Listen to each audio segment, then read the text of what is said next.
Yo, what's going on, everybody? Welcome. Today is Wednesday. Second stream of the week, because I think we were off on Monday. We were on yesterday for some quality fellowship with the Wholesomeverse squad. Fantastic game. I enjoy every second of it. I'm a big fan of MMOs. You all know the VeeDotMe deep lore goes deep into MMO territory.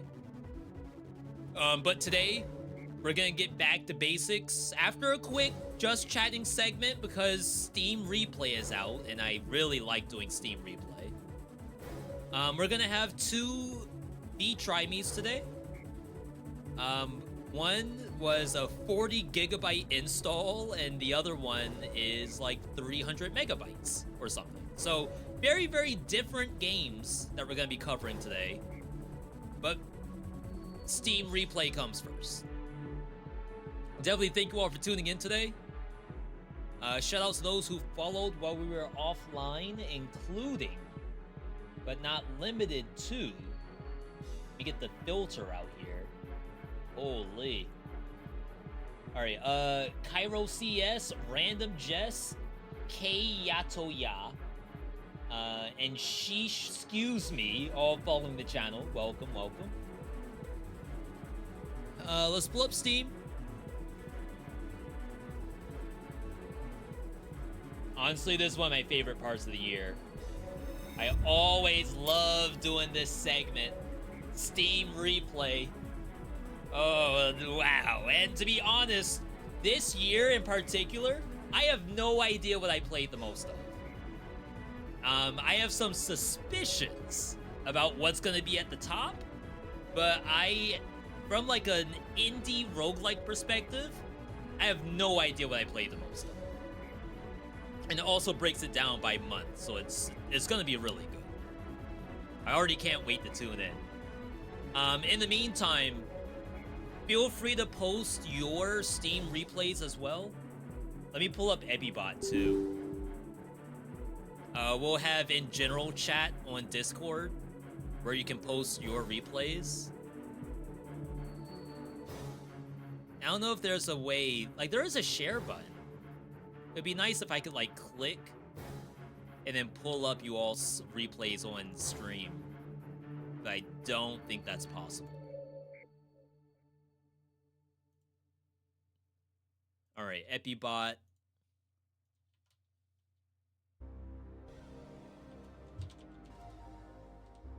Make sure we spell it correctly.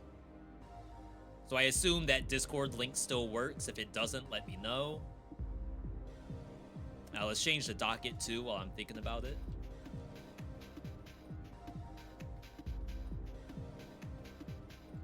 Steam Replay.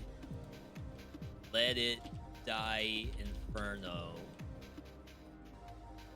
And what's the other game? Ascend to Zero.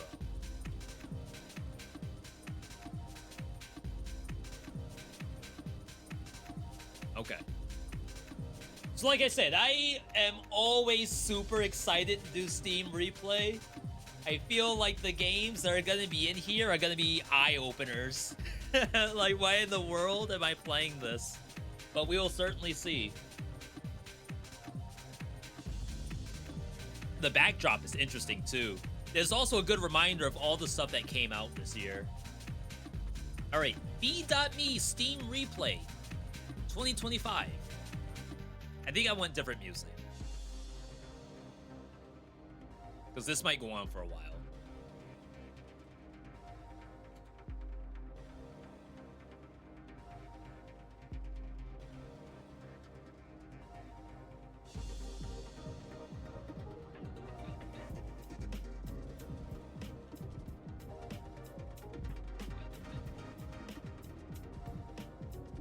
Okay. Let's try this. All right, VeeDotMe Steam Replay 2025. This year you played a ton of games and unlocked quite a few achievements. Does it always say that? I mean, besides the new games part. Like, if you really only played Call of Duty the whole year, what does it say? We played 177 games. We're up. We are up on games. over 10%, no, a little bit less than 10%, like an 8% increase in the amount of games played. Chilling right now. No, that's over 10%. We're extra chilling.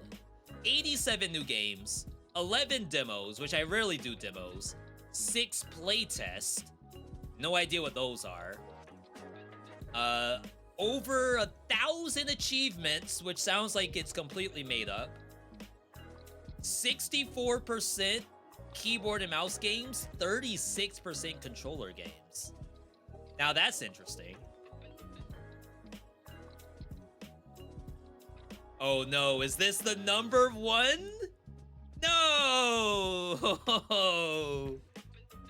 Alright, so number one game, which does sort of go towards my suspicions. My number one game of the year, Marvel Rivals. Number 2, Path of Exile 2. And then number 3, Path of Exile 1. All of these, except sometimes PoE 2, all games I don't even show on stream. Which is extremely interesting. I feel as though I'm, like, competent enough to play Marvel Rivals on stream. And I talk about it all the time. I just don't know if everyone is, like, into Marvel Rivals in the same way that I am. But maybe it's, like, it's all about me showing my interest. Maybe that's a good way to play. But I really enjoy playing the game. 365 days out of the year, I played Marvel Rivals most of the days of the year. PoE 2, very fun game. It just takes a long time to get through. And then Path of Exile 1, I have a love-hate relationship with this. I just don't feel like I'm particularly good at the game, and it makes me not want to play it as much. Wow. You played Rivals again and again and again. January? The game came out last holiday season. So this was like peak, probably season 0, season 1. And then some ups and downs, but like relatively consistent, except for September. September, we took like a big break from the game. Because this game has been family game night for us, me and Aerolus. Kosh has been in there as well. So most of the time, I don't play Marvel Rivals by myself. Though I'm not opposed to. I do it all the time. Path of Exile 2 is always when new seasons start. There's currently one going on right now in December. You all can't see us kind of behind the camera right now. But January, February, May, August, September, and then you take breaks in between. Path of Exile 1. Played a lot in June and then a lot in November. But then that's it. How that's still 6% of all my playtime was in just 2 sessions? It's kind of weird. We'll see once we get like further down the list. So we are well above the average of what's going on Steam, though I assume everyone's just playing gacha games.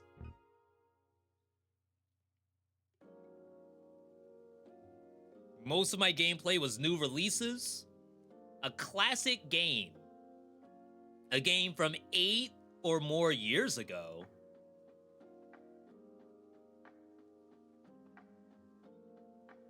It's 2025 now. That'd be 2017? Like, what game is this?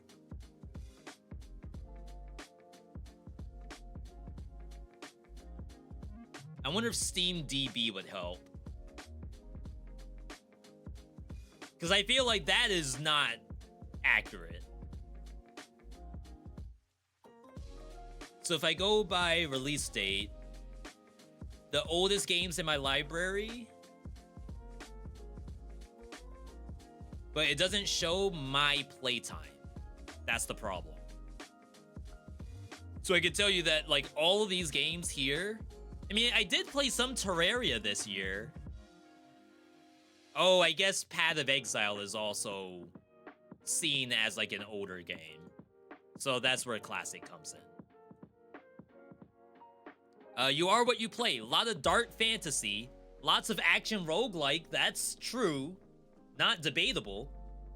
Tower defense. What tower defense game?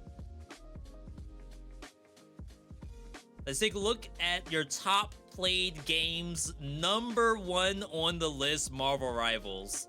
We already spoke about this. I could probably try some on live stream at some point. Ideally, I need to make a 3rd account and work on that in ranked. But we also for family game night, we're trying to consider if we make a 3rd account for someone else who got a PC, like for the first time and wants to play Marvel Rivals on it. Which means I would need to make a 4th Steam account that is purely live streaming Marvel Rivals or any other like competitive game that, I don't know, it's probably just Marvel Rivals unless something else comes out. I have no interest in Deadlock. But I don't want to just do quick play on stream. I'd rather do comp, but it's gonna be tough. Pádhraic H 2, the 2nd most played game. I do like my character right now. Like, I was playing this right before we streamed today. Before that, I was doing some recording for the Dead Cells Zero the Hero. But any excuse I could get to play Pádhraic H 2, I would, to be honest. PoE 1, I don't know. I'm starting to really not feel it as much. It may be because I like my characters in PoE 2. I always get to a point where I do not like my character in Path of Exile. And it may just be that, like, I don't understand the game as well, or there's just too much stuff in this game that experimentation isn't very well rewarded. It also could be it just takes a lot of hours. Maybe this game doesn't have as many hours required before your character is, like, a little bit up and running. But maybe for this one, it's just too slow, even though this is a much slower game. Dead Cells, the number 4 game. These are almost purely live streams, except for the last 2 months, maybe, when I was doing Zero the Hero. April, I have no idea what we were doing in April. I did finish all my achievements this year. I don't think this was achievement hunting, but maybe it was. Oh, this could have been... We were trying to do fresh file deathless all unlocks. And I would not be surprised if these 2 months was when we were doing that. Yeah, all achievements this year. I've been playing this game for a long time, and I only just now got all achievements. Yo, Ortney! No sound effect? Hang on, I got you.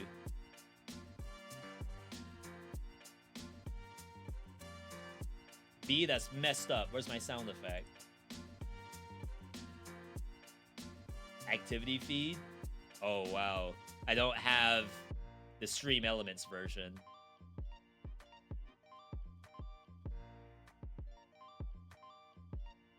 Alright, Ortney, I'm gonna have to give you a rain check. But either way, thank you for the 10 months of subscripticity. Soon to be a giant killer in 2 months. That's legit. By the way, chat, make sure you go to Steam and pull up your Steam replays. Orbs Must Die Death Trap, actually the number 5 game. This, again, family game night. I believe this is around release date? Maybe?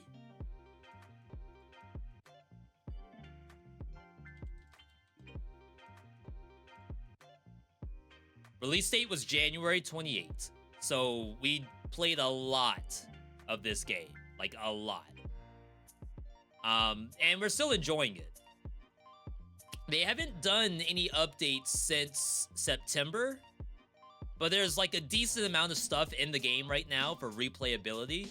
The only current issue, which is like a really strange issue to think about, that we are currently having in Orcs Must Die is that we aren't losing. We win basically every single run of Orcs Must Die. And I'm not quite sure what the game could do from a balance standpoint to make it not so easy. And it's not that the game's necessarily like easy, just more so that we're at this point too good at the game.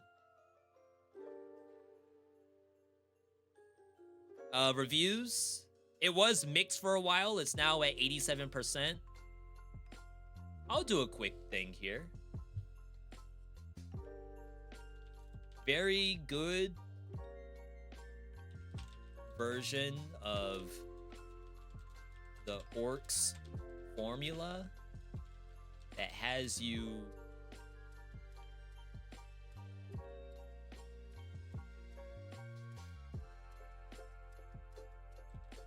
building on random levels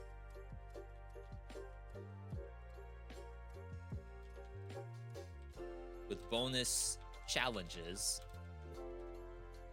It's like I keep hitting my microphone.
I think the game is actually quite good.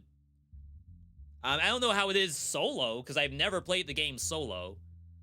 But I would recommend this game if you have, like, 1 or 2 people to play it with. Playtime by month. So, we play Dead Cells every month. Oh, Blue Prince is in here.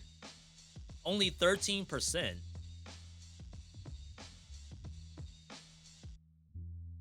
This is where all of the, like, miscellaneous games go. Down in the gray. But Marvel Rivals. Consistently. A big chunk. And it gets its own thing. Yeah, we did a lot of blueprints, too.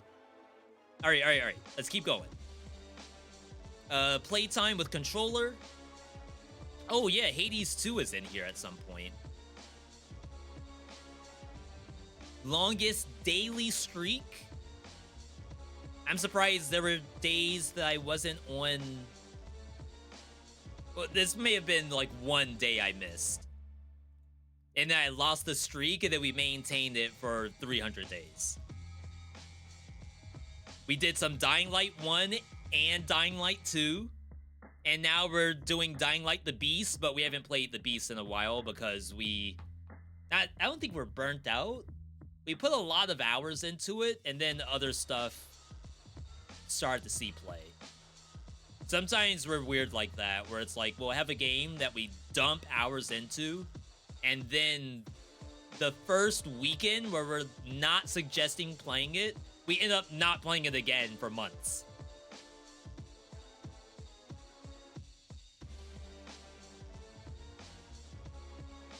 Oh yeah, I did a little bit of tier list kind of stuff too. We finally did Jupiter Hell. Was the tier list this year?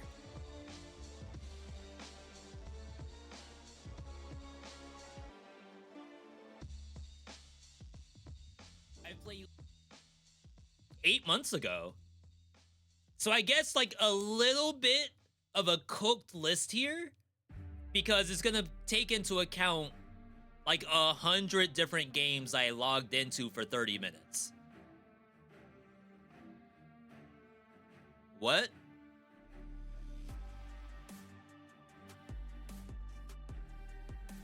Oh my god. What is going on?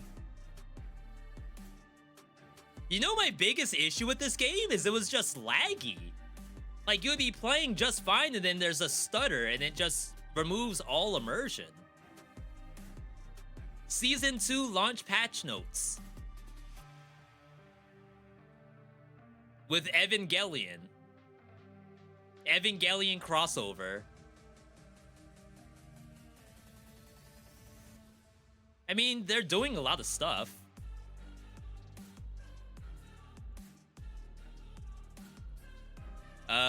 This was today. Man, this game looks so fun. Shame it freezes every 5 seconds. Roguelike, but it's a looter shooter. How does that work well if you play the same every round? Usually love, I guess, Evangelion? This game is hot garbage in mechanics. Closed beta was more fun. Yeah, the game's still stuttering. That's so weird. Like, how did they focus on getting out this collab with Evangelion before fixing the stuttering? Even like the positive reviews are admitting to the stutters of the game. That is weird.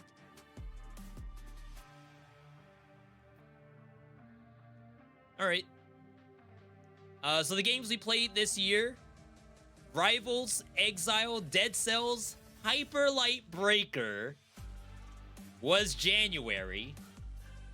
What I would like to do, I'd like to go back through the year and play each game I mean, maybe not everything that came out in January, but definitely pick one game in each month to play as like a look back at 2025 for roguelikes. Hyper Light Breaker.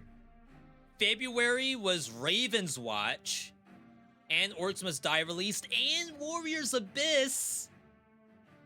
This was good. I really enjoyed Warriors Abyss. On release, it was a little bit lacking in depth. Like, the overall skeleton was there. Great first play, great second play. Probably a good amount of initial hours.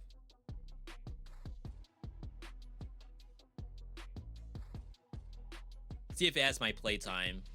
Yeah, I have almost 30 hours in the game. I would say the first 10 hours of this game are fantastic. Like 10 out of 10.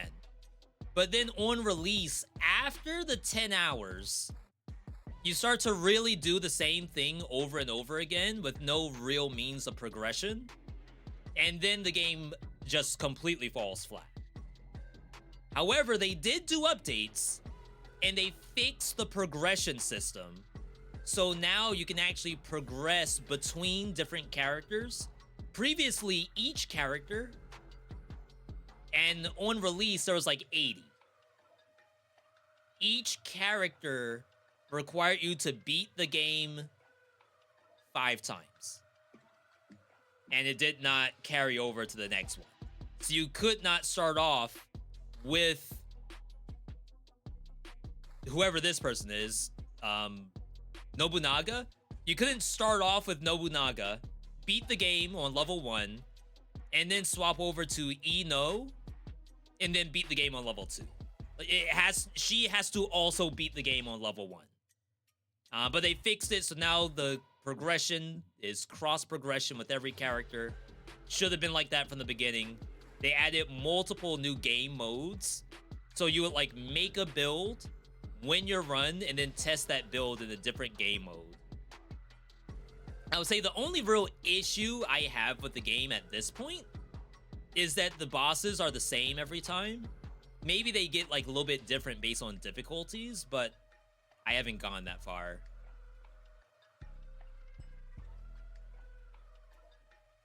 Civ 7. I did want to enjoy this, but I don't think I like the game that much.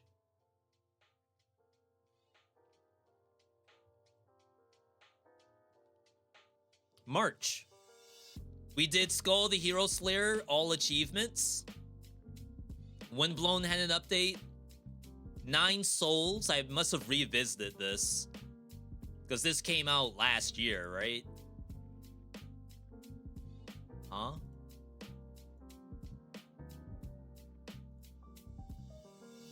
Yeah, this came out in 2024.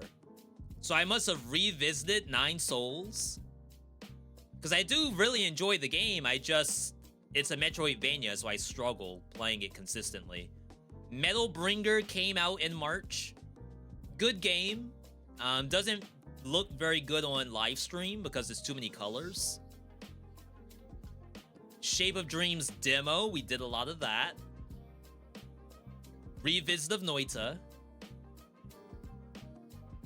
If I were to showcase a game, it would probably be Hyperlight Breaker, Warrior's Abyss. I don't know if I would do Metal Bringer. There's something about this game's, I guess, level progression. Like, as you go through the stages, I feel like something's missing in this. I end up getting to a specific stage and just, like, dying instantly, as if I screwed up leveling up my character. And I don't think I am. But if I don't do Metal Bringer, Rogue Genesia's in here, Nubby's Number Factory is in here, Rain Breaker is in here.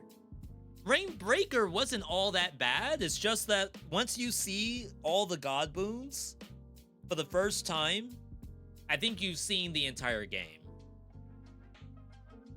There's no other things to find unless they pull out some, like, really random stuff towards maybe, like, your first win. But it's really tough to do that in action roguelikes, especially ones that modeled after Hades, because all that ends up happening is that you run the risk of the player not actually getting to that point.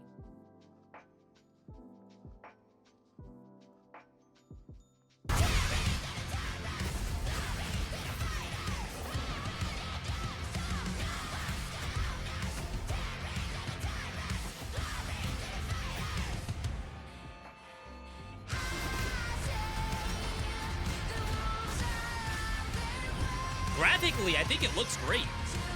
And it has a really good aesthetic to it that I have not seen in other, isometric Hades likes. You should never have come here, Claire. It's voice acted. Who's a good boy? Chaos will reign, and it will be your doing.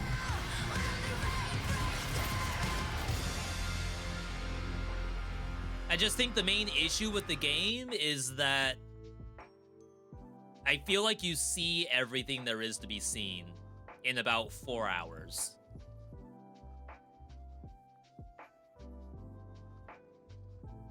I played the game for 2 hours. And I felt like I was gonna do the same thing over again. Gotta be very careful about that with roguelike games. April. Last Epoch. They must have done one of their updates. I always like to revisit this. It is sometimes a hashtag ad when I come back to it, but I do actually like Last Epoch. I think I like it more than Path of Exile 1. I think I like Path of Exile 2 more than Last Epoch. They are working on an expansion that's going to be out in a couple of months, I think, right? Maybe even a couple of weeks. Oh, wow.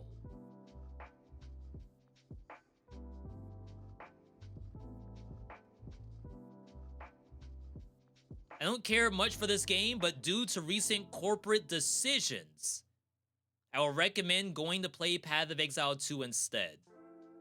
Wait, what? Review bombed because of Craft On. They bought the game,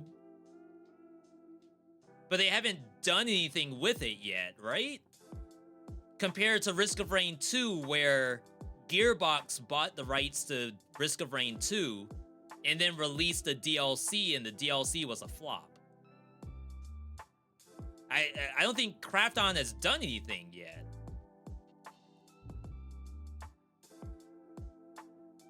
These corporations, they destroy gaming for everyone. I hate them. It's announced that they're focusing on AI. Don't think they've done anything yet, but it doesn't mean that the next thing won't be AI driven. Okay.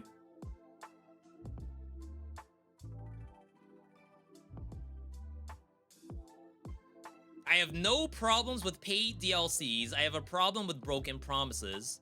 The game was sold as a one-time purchase, which is now not the case. See Temtem, for example. Oh, okay, so they're saying that we didn't think there would be a paid DLC. We thought it was like pay to play, and then like the rest of the content updates would be free plus cosmetics for monetization. But now there will be paid DLC. Which is like, it's so hard. I feel like this genre in general is just way too difficult to break into. It's almost like the pool of competition is so extremely high. It's almost unfathomable what you can do to even like get a foothold.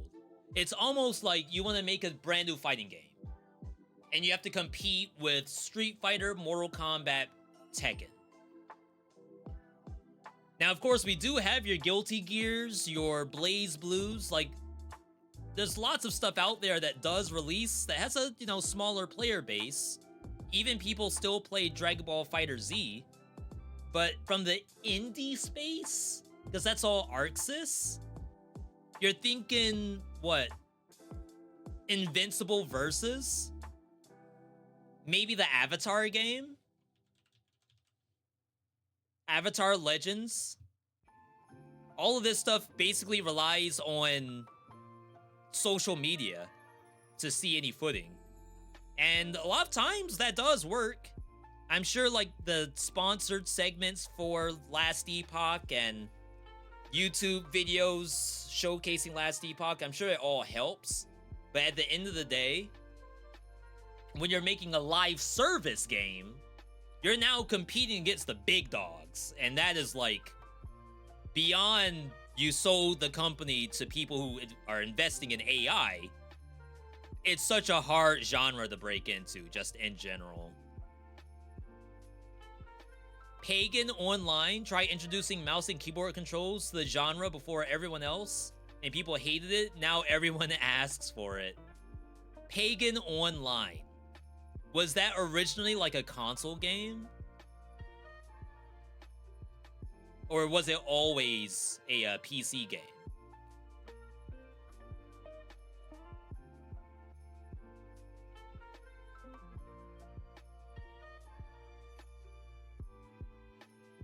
Personally, I can't say that I know a Pagan Online.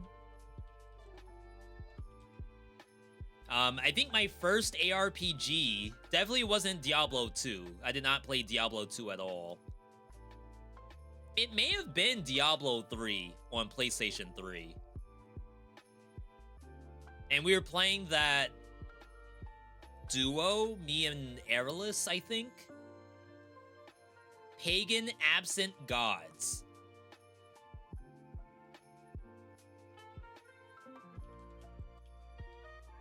Oh, wow, it's here. 2019.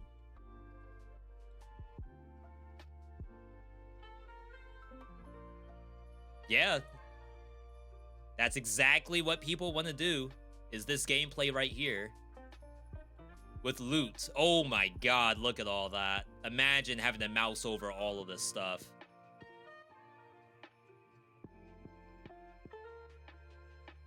Yeah, I mean, to be fair, like, do you have to be the Path of Exile or Diablo killer? Like, not necessarily. You just need enough player base to maintain a live service game. SuperVive is calling it. I just saw that. SuperVive Twitter.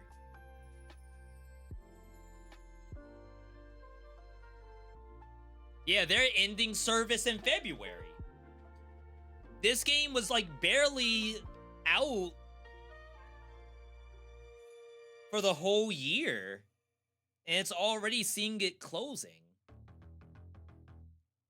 And like from just an idea standpoint, it's a very solid idea. And from the beginning, and the game looks fantastic. We've always felt that there was something magical in the core combat of SuperVive, and we've tried many different ways to bring that to the surface. As time has gone on, it's become clear that our changes haven't been effective enough, and bringing in new players has only gotten harder. Although we've seen a huge number of people download and try SuperVive, most of them move on after their initial time with the game. I think part of the issue is that like you have infinite games you could play. So like if your goal is to play a MOBA, you have like League of Legends, you have Dota, you have Deadlock now. And these are all like very compact games. Like look at this map. Like they put a lot of work into this map, but it's like a battle royale. There's probably like 50 people on this map. So if you want to play a battle royale, you have Fortnite, you have Call of Duty. Like those are all, you know, shooters.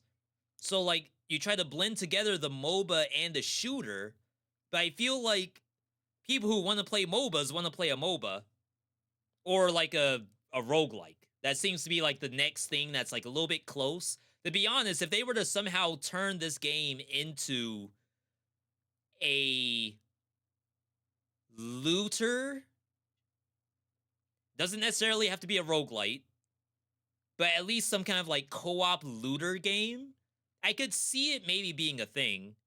Or if they make it closer to Arc Raiders, where it's an extraction game,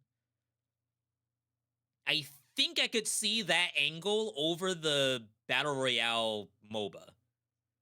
But I think it's just like the two genres. People want to do that one genre from each individual piece. And they don't necessarily want to like spend all of the energy and knowledge they gained in those other genres. They don't want to move that into like a subset of that game. SuperVive is an ambitious and expensive game to support, so as player counts have dropped, we've faced with the difficult reality that maintaining the game is not sustainable for us. We're still shipping patch 2.04 this week, which includes our doing newest extraction prototype game mode, without the Prisma Party. PvP. It'll also And it include looks a our little bit final like bundle this. of completed skins, which we'll be gifting to everyone for free.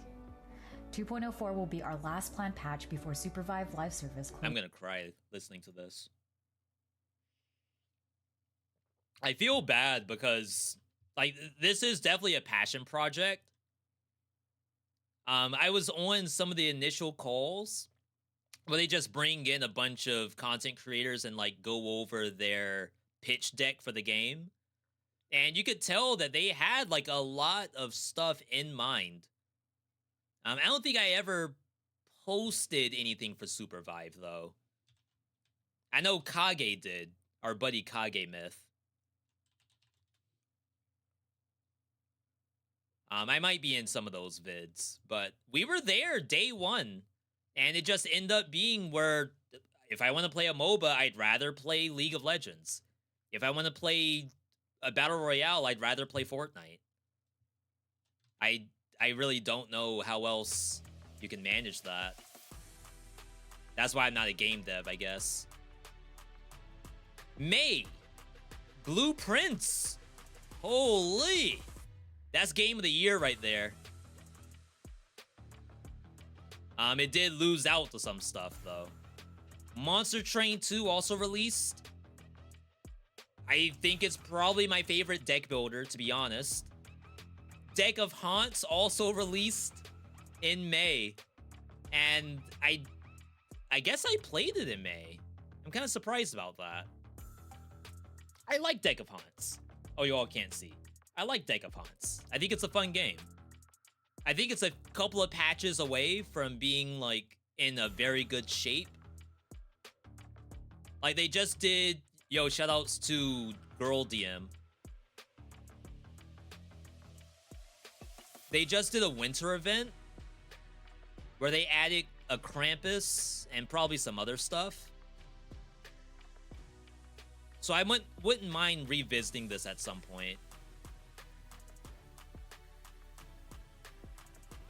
The only real issue with this game is sometimes you just never make it to the end. The run is just so long. It's like longer than Risk of Rain. Longer than Slay the Spire.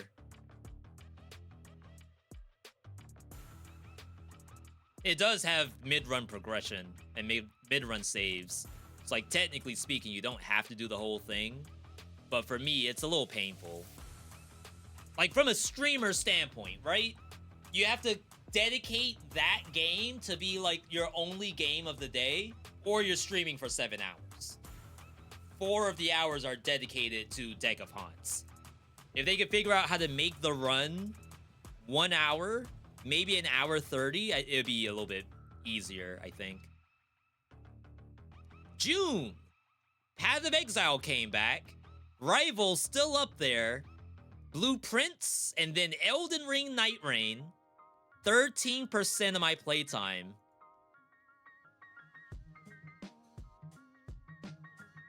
I like Elden Ring Night Rain. I do not care for it as a roguelike. To me, it's almost like I'm playing Elden Ring Randomizer. And it's really a test on, like, how well I can beat bosses. Like, there is, if you watch CBD and folks like that, like, you can tell there's real skill in here on, like, routing, getting good items that complement your character, and then using those items correctly on bosses. Like, that looks fantastic. I'm sure if I dedicated more than just a few hours to the game, I could probably understand that to a better level. But I really wanted this to just be Raven's Watch in Elden Ring, and unfortunately it's not.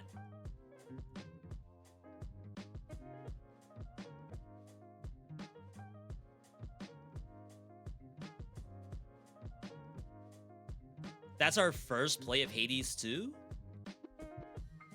Maybe that's early access day 1. July, oh no, Mecha Break. Holy, I put in some hours. I put in some hours into this game you would not believe. 100 hours. This is 100 hours right here. I got to Grandmaster. Maybe I'm Eternal? I'm not the highest rank. I'm not the second highest rank either. I think I'm the 3rd highest rank in Season 0 of Mecha Break. But it's a little bit of a fake title. Unfortunately, Mecha Break, because it doesn't have like a ton of players, the ranking system does include bots. If I go to Community Hub, there are 900 in-game, and then there's, I think, crossplay with Xbox. So to say that you're like in the top 0.5% of all people playing Mecha Break, basically everyone playing Mecha Break is either a bot or also someone who is probably in top rank. At least like in the top 5%. And that's because like anything below that is a bot. It's just a matter of how many hours you put into the game. So that part's unfortunate. They do have their extraction mode, which on paper, the extraction mode is actually really good. It's just in practice, not every mech is competitive in extraction if you're playing solo. Of course, if you're playing with duos or trios, having a healer's great, having a tank is great. You could technically kill people on those characters, but just going in as one of the jets either Falcon or Star Raider. It's just infinitely easier.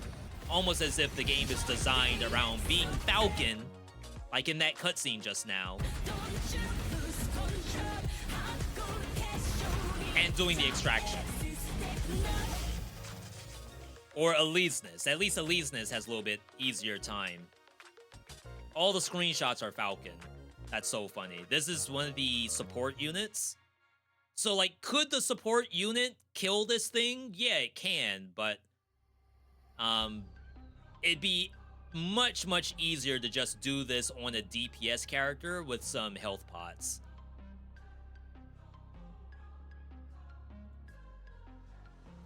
They released a survey because they're still trying to figure out, like, what do players want and what can they fix. They're still very much in the we want to fix our game standpoint, and they're not yet at the point where they're ready to can the project. And to be honest, like, I wouldn't necessarily want to see this get canned, but I'd be lying if I said I've played the game recently, right? You can see I have not played the game in quite a bit. I just don't see a point.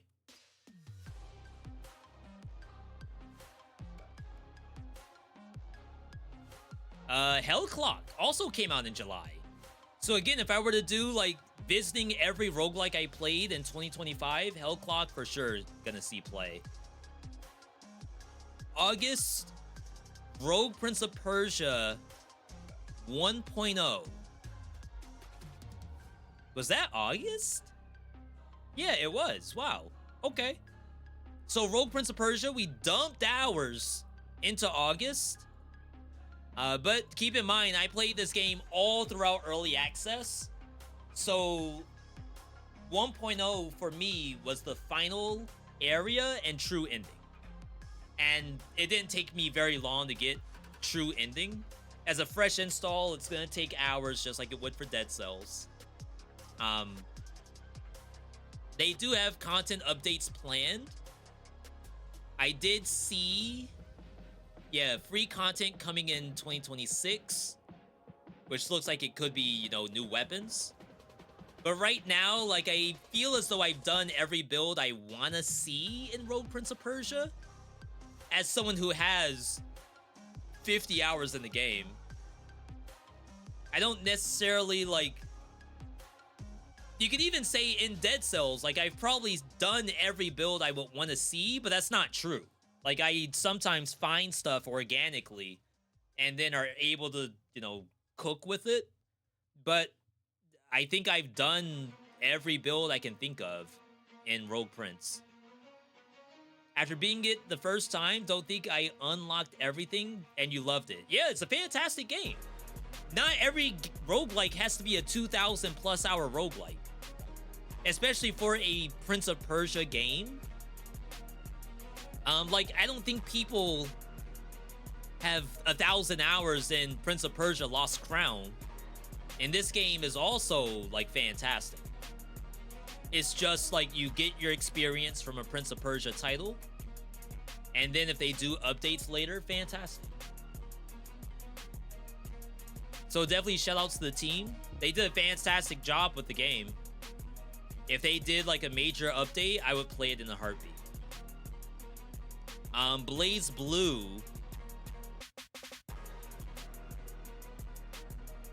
Bullet DLC, maybe?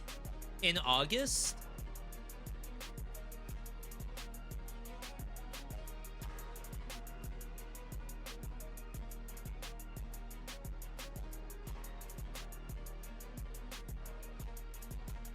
That's July, January, June.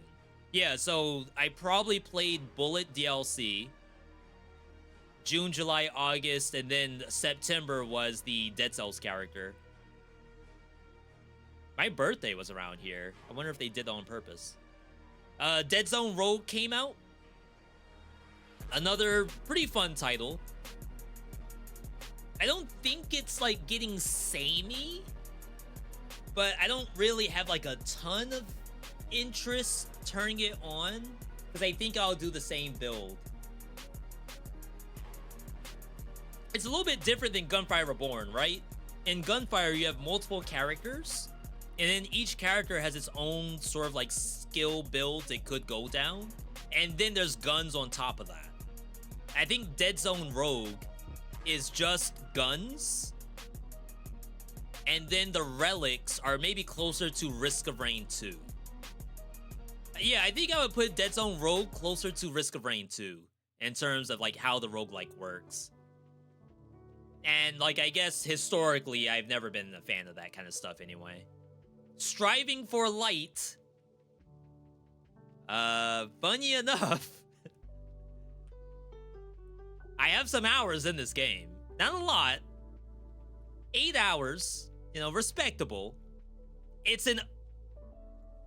I always want to say it's an ugly game. That's so insulting, because this is a very specific aesthetic. But I would say the same thing about Salt and Sanctuary. Like, aesthetically, I am not a fan of this or Salt and Sanctuary. However, to play this game is for some reason extremely fun to me. I don't get it. It scratches an itch. And like, it is supposed to be a little bit modeled after an ARPG, just with an infinite skill tree. But for some reason, it's like fun. I don't know why that's so weird to me. Why is this game fun to me?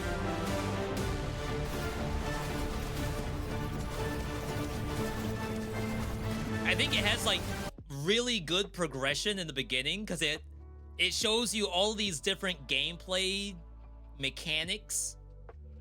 Like this area, the Leviathan, is probably like a water temple, and you get access to doing Water Temple's boss for doing some like random stuff. And it has a timer to it. Like, this is not the normal area of the game. This is like a bonus content area. And the fact that it even has that in the first place is so fun to me. And like, it does have busted build making. Like, the only balance there is in this game is, do you have enough mana to do these moves? Mana or endurance. Otherwise, they don't care. If you can fire infinite bullets that fill the whole screen, they do not care. So long as you find the energy to do it.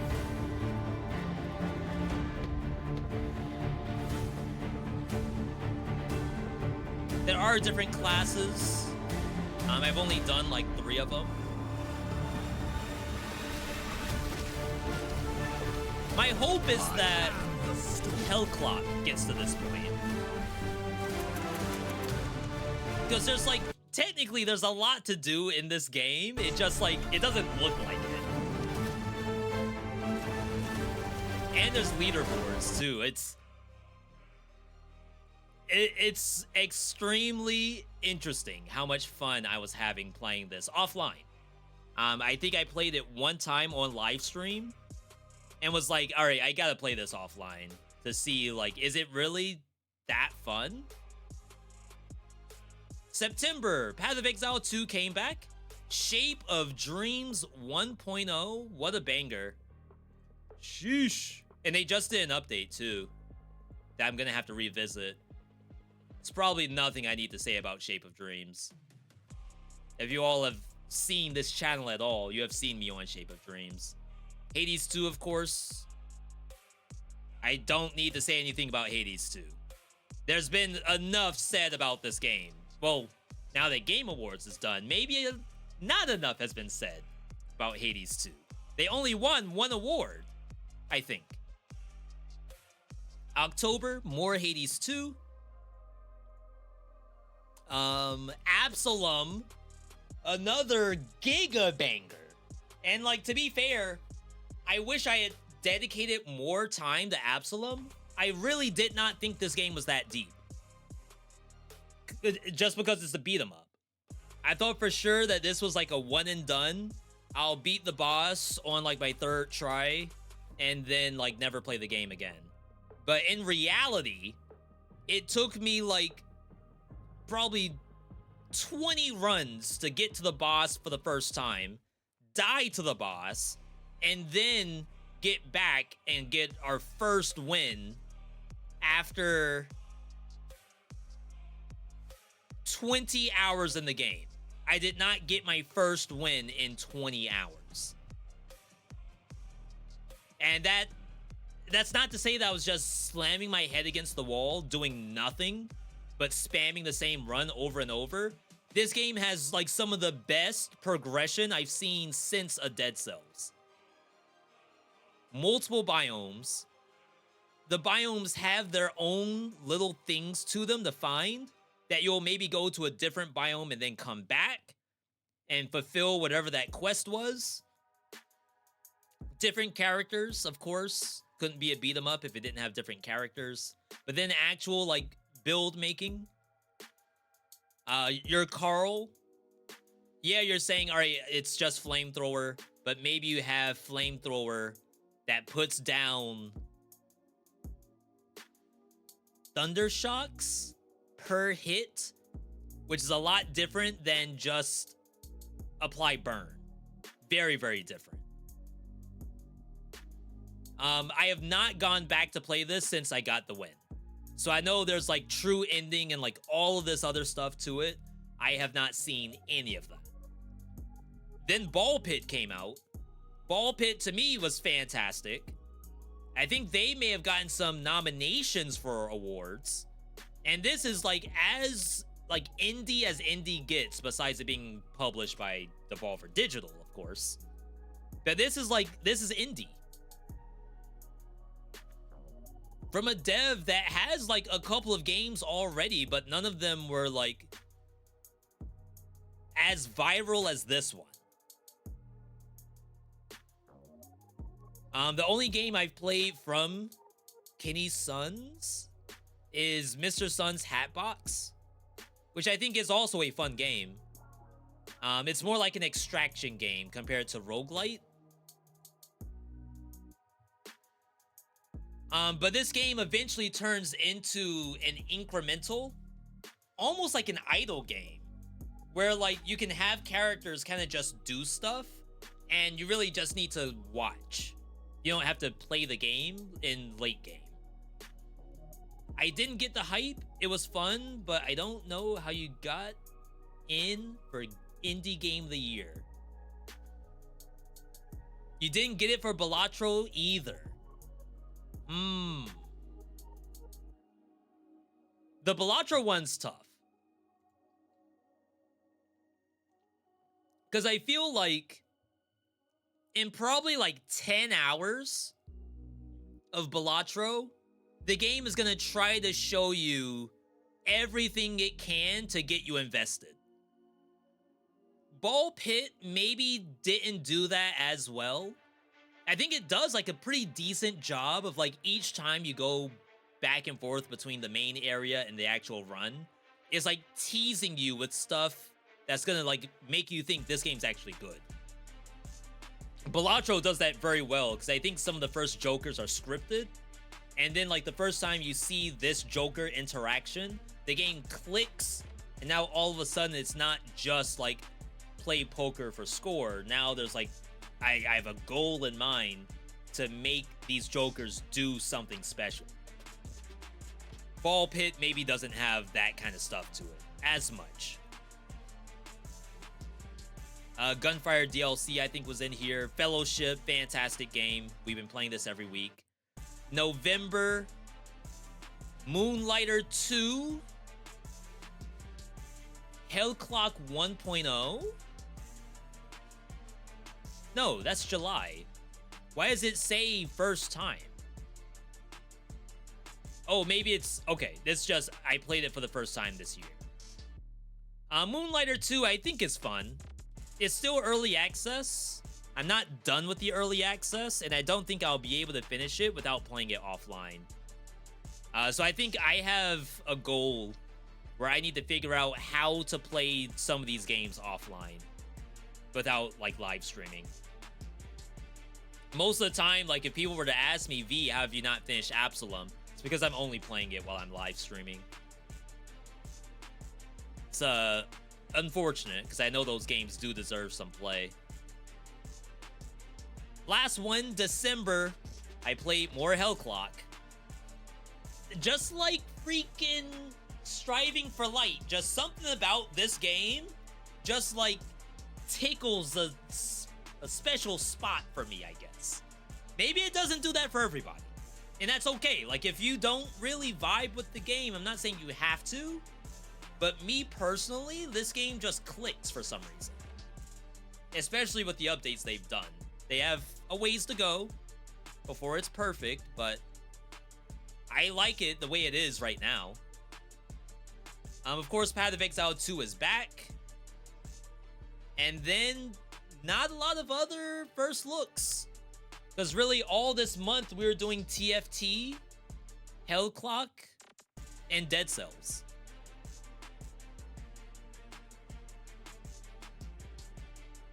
Yo, that's it. That's our recap. So again, if I were to do revisiting roguelikes for 2025, I'd go Hyper Light Breaker. Let me make a list real quick.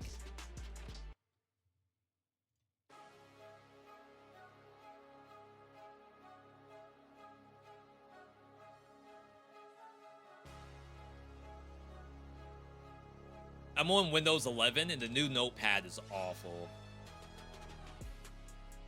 I feel like I'm gonna leak information somehow. Like my IP address. My real picture is being shown. Like, why does it need to log in to my Outlook on Notepad?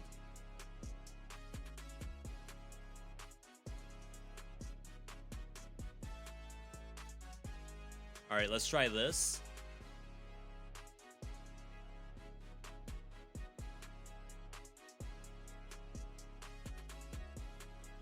Notepad.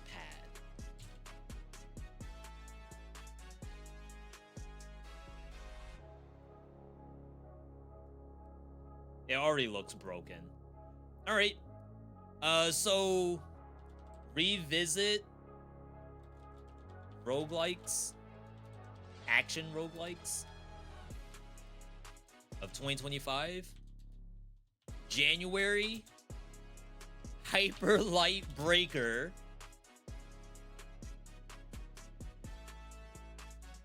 February, Warriors Abyss.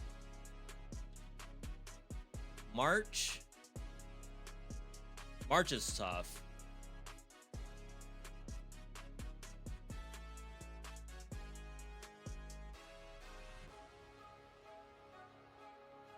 Yeah, this released in January.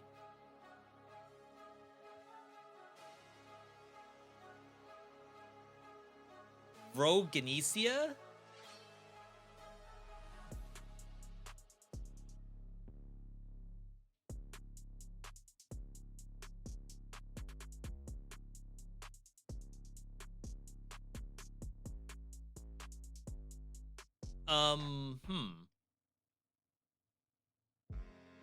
I think I did this before.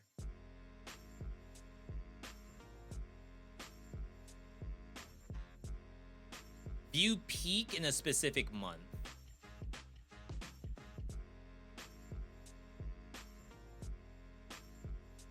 If I go back to March,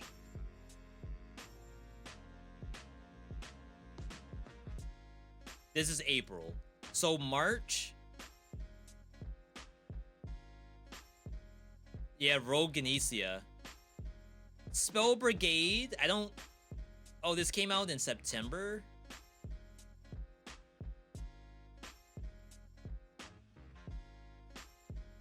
Magicraft was last year. Feed the Cups, also last year.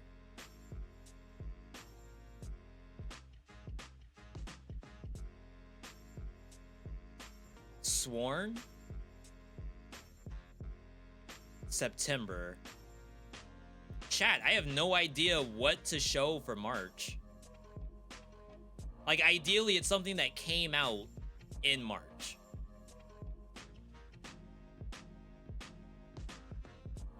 But I fear that I'm not sure if I want to show much of these. So it might be Rogue Ganesha.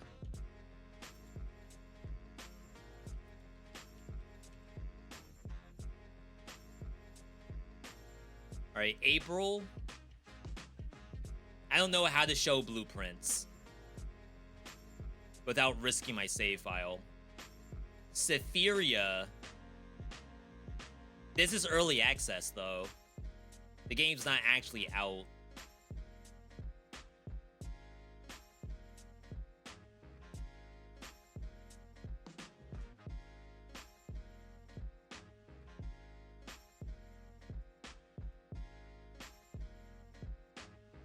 Haste? Haste came out in April. That could be a thing. I enjoyed it. I didn't finish it. But I could see that.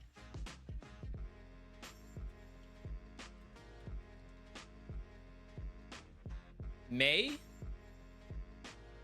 Monster Train 2 is not an action roguelike. Star Vaders is also not one, but not me about to make an exception. April 30th.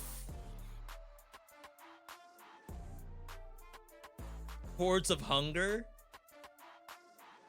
How is this game doing? Mostly positive. 79%. New arena and boss update, apparently. Oh, this game's early access? Oh, they just did an update yesterday. Well, okay, if it's early access, I can't really do it on the list. Nine Kings. Not an action roguelike.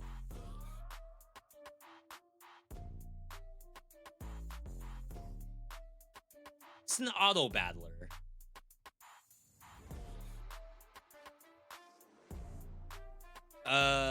Where were we?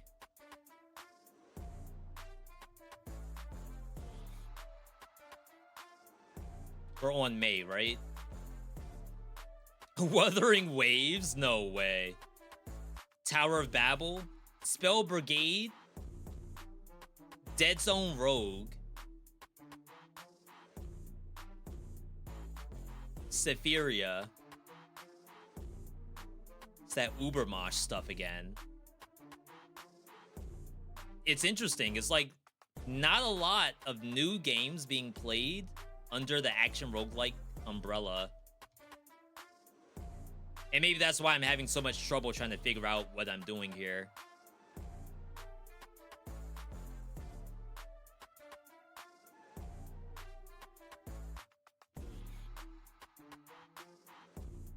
I mean, Elden Ring Night Reign's listed as May. Why not?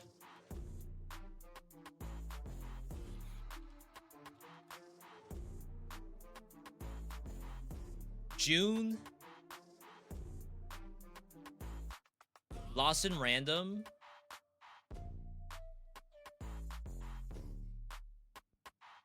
Galactic Glitch. You know what? We've already done Lost in Random. Let's do this. Because I have been meaning to, like, try this game again. I feel like the beginning of the game is, like, kind of bad. But then when you get your first part of progression, almost think of it like a Metroidvania, your first, like, little doohickeys. All of a sudden, it looks like a real game. July?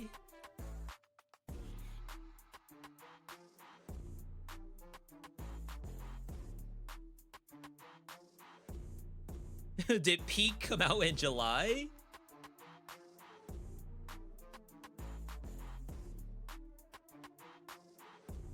June. Took me that long to play Peak? Really?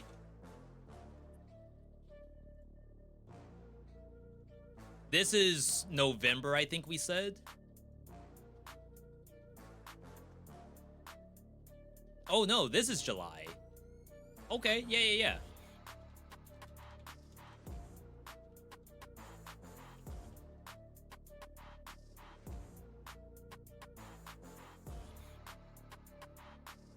Dead Zone Rogue or Striving for Light?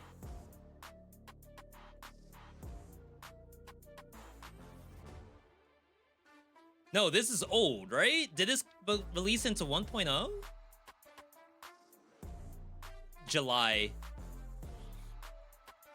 Unfortunate.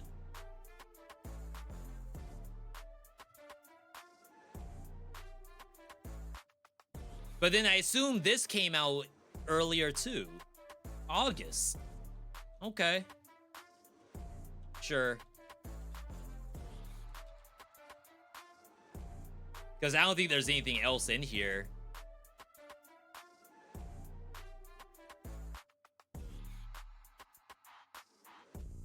Mortal Sin 1.0 was earlier. No, that was August? I'm sorry. It's got to be done. Again, another game that, like, functionally, it's probably not that good, but I thoroughly enjoy it. September, Shape of Dreams, easy clap.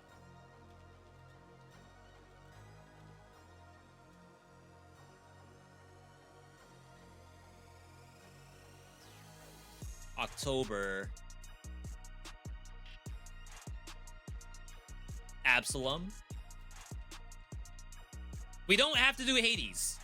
Ignore Hades. That doesn't count. November, probably Moonlighter 2. Escape the backrooms together.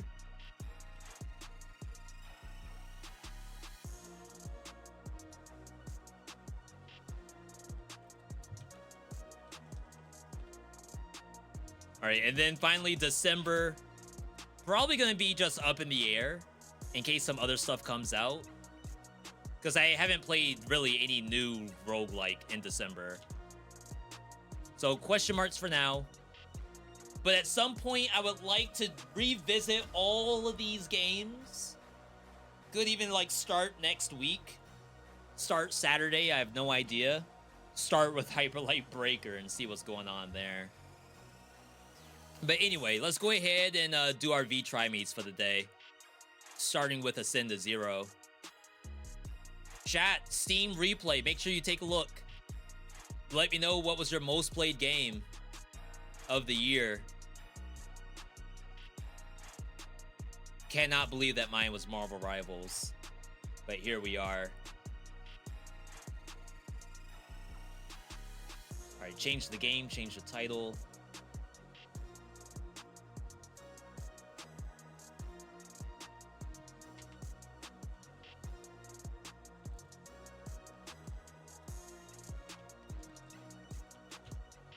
This one's just a playtest, but it is on my wish list. No one's streaming the game. 11 people following it. I'm sure it's the dev team.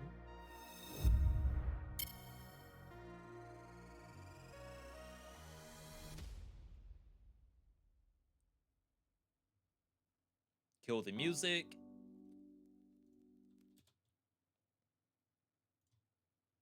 Terms of service? Oh my god, that's loud.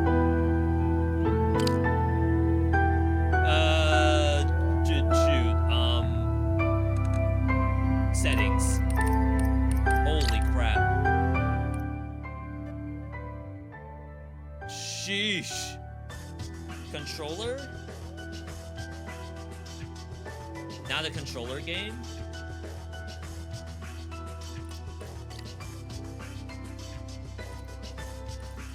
Okay.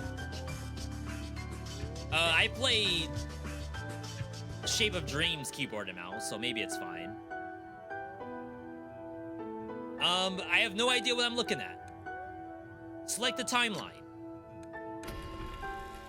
Voice language. We'll do English to start and then switch to Japanese if necessary. Do you ever wish you could undo the past? You AI can make voice? it happen. You've got just 30 seconds. No, they couldn't be. They said they had real voice actors, at least in Japanese.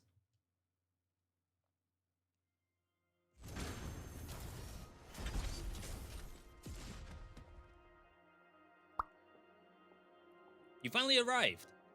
The world has already perished. Of course, you wouldn't remember. Recover the memory fragment and come to me, last human child. There's like a weird... Something's up. Full screen. Wait, what? Whoa. I guess.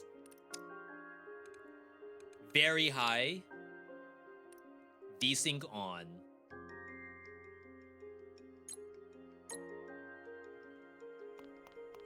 There's like a weird... Is that NVIDIA DLSS or something? There's a weird, like, smoothing effect.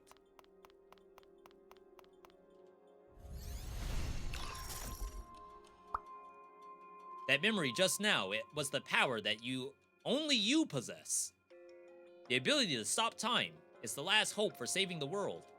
I'll show you the memories of this ruined world. These monsters, they're nothing more than echoes of the past. Don't be afraid.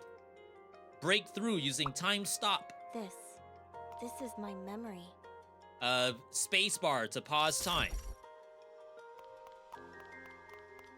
For as long as I want?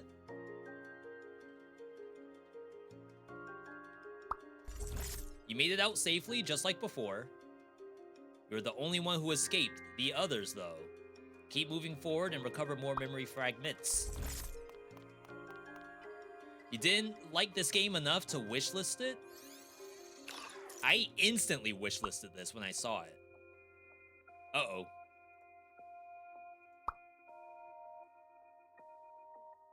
Rip? Your friend is dead. Wow. We used to be best friends. Well, so much for that.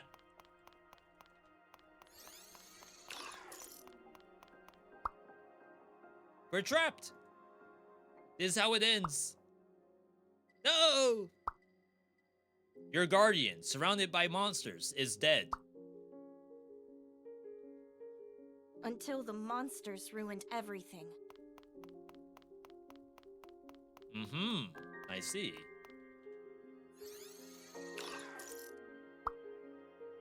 Get in, there's no time. You must survive. You're our only hope. I'll be fine. Go without me. There is time to jump in, to be honest. But she said that's not necessary. This is when I got separated from Mom. And so everyone met a miserable fate and the world fell to ruin. Do you want to reverse the past? Then take up your weapon and face the past. I mean, this looks interesting. Just for some reason, like, graphically, it's kind of weird right now. The weapon you now hold will fight for you. You'll be stepping into the past through that gate, save the fallen world. You have 30 seconds. Save the world in 30 seconds. That's a neat little tagline. The roguelike where you save the world in 30 seconds or less. But in practice, does it actually do all that?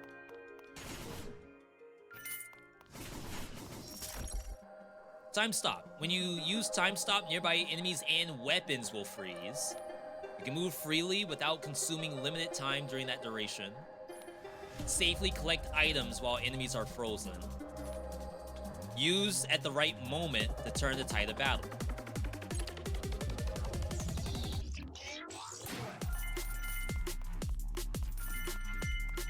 So we're collecting XP.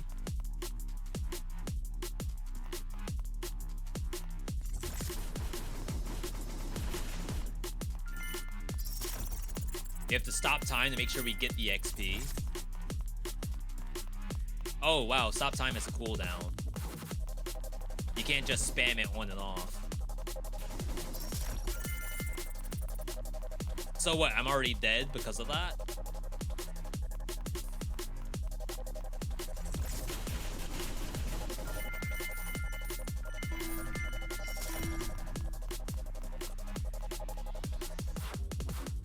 Question marks? Head to areas with enemies appropriate to your level. I'm level 72.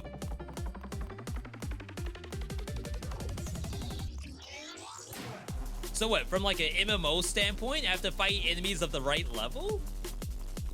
And I'm very curious on like all the boxes and whatnot.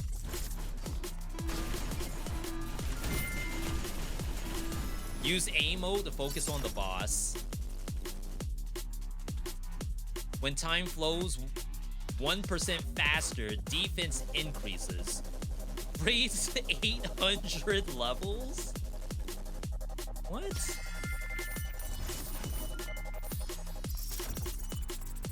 Okay, right-click the dash. I'm level 800 now.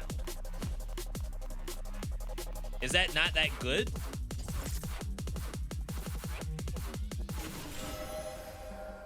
Sace rescue.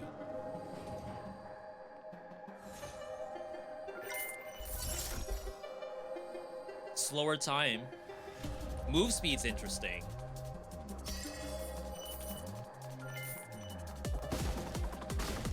Oh, that's cool. That way you don't have to wait for the blade to break stuff.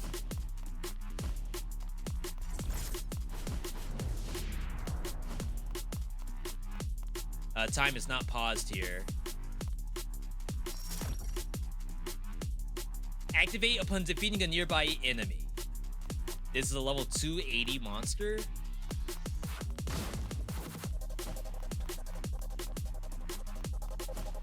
Can't dash into them.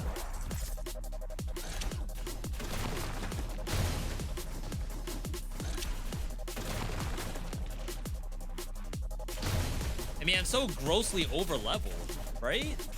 Why do I do no damage?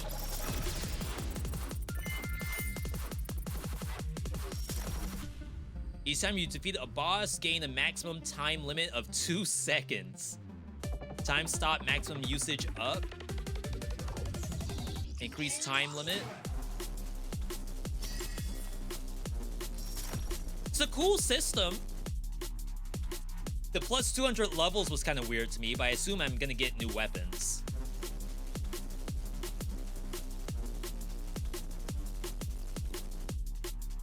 Does it not tell me what my timer is on this screen? That'd be nice.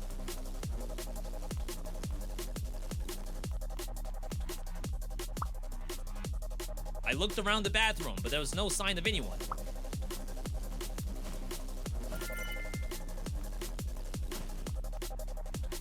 So we can go to the level 460 area. Test subject management room.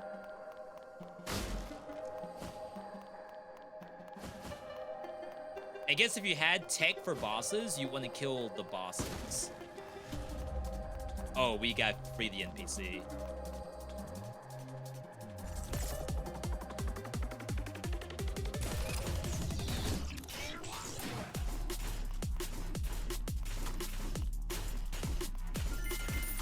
Probably don't even have to dodge, really.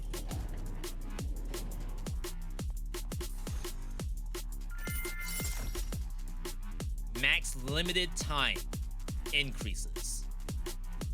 When time flows, avatar skill damage. Avatar skill damage. Is that just us?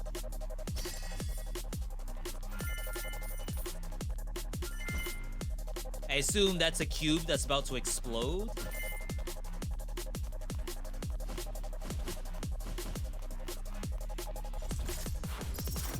Alright. I guess from here you just go to floor 460.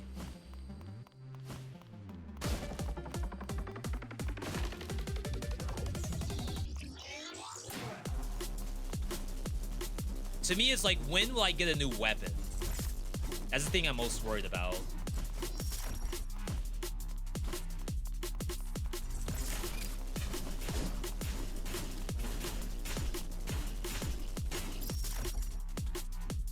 Dash to evade.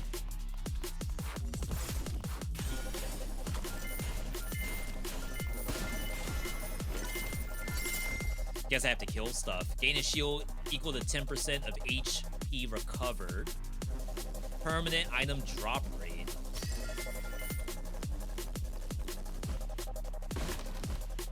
Definitely used to pressing spacebar to pause time. 700. We've caught up.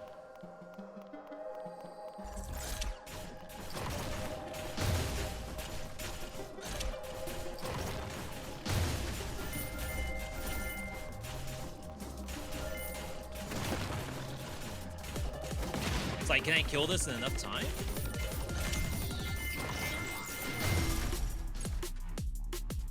Defeat and death. When your health reaches 0, limited time will decrease slightly. You'll die if limited time reaches 0.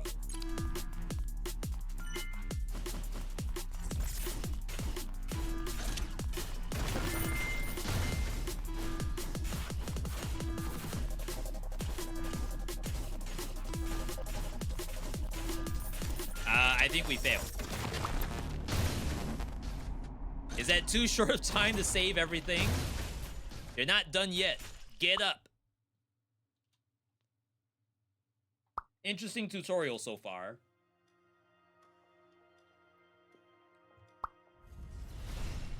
I feel like we were supposed to get a new weapon before tackling the level 700 boss. Focus on the past. That must be corrected. Avatar skills. Lift time stop to activate avatar skills. Collect various avatars and try out different skills. So what, I don't have one right now?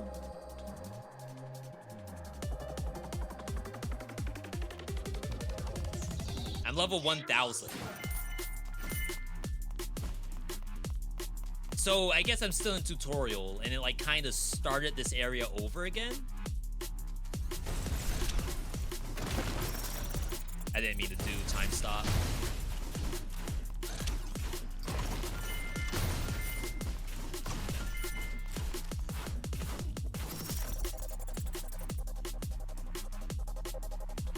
Huh. I guess I'm gaining points every time I pause.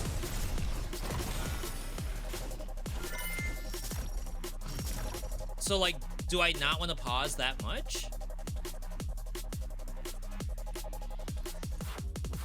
This is interesting. So, of disgracing the weak, of connecting spear. When the weapon attacks a common enemy 15 times, when this weapon attacks 3 times, that seems much better. 15 times seems like a lot in this game.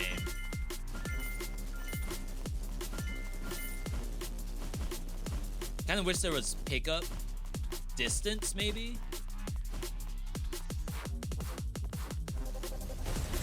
Oh yeah, we have to do that like in front of monsters. Okay, I can see the missiles.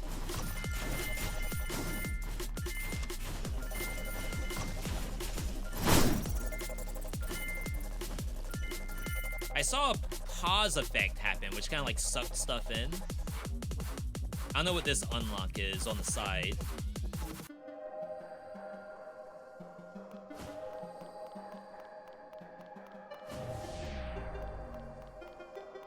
Level 1000.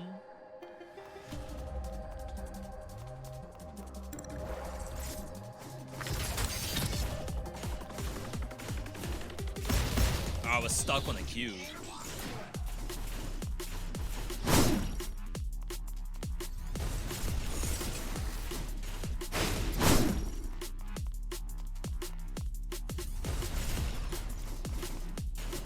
I assume that's the kind of stuff they want you to be doing in this game.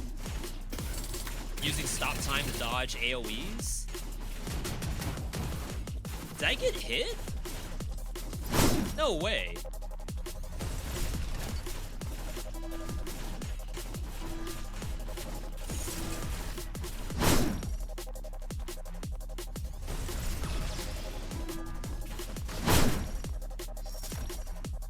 Increase time limit. I mean, defeat the boss, recover some time.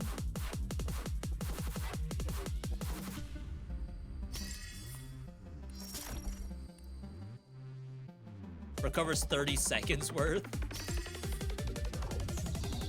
Alright. But it's like, do I stay here and kill this stuff?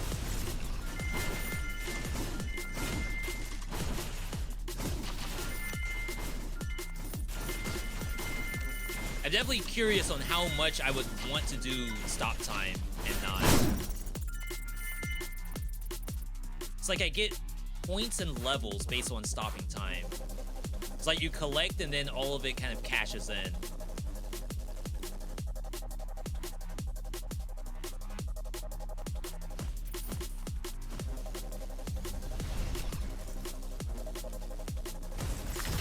think that missed.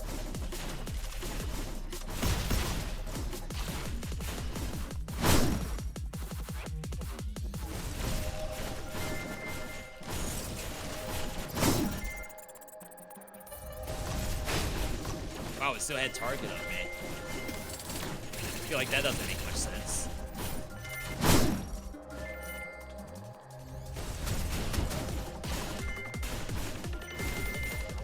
I feel weak.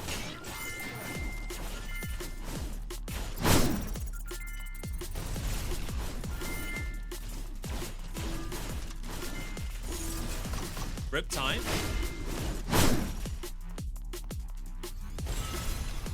Avatar unlocked. Meet the new avatar in some place. It went too fast. Luck. Final damage dealt to elites and bosses.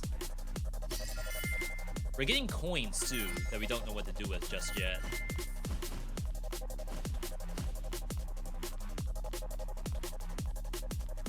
But yeah, I'm curious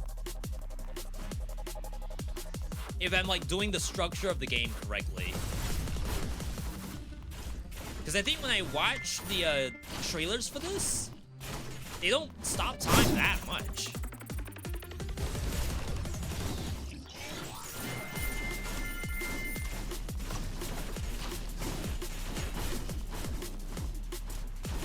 I'm a little bit under leveled, I think.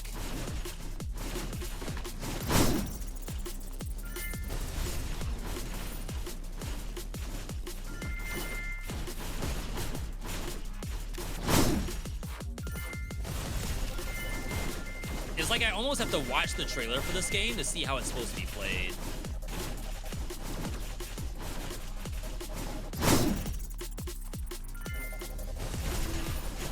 Right, but I'm doing negative damage.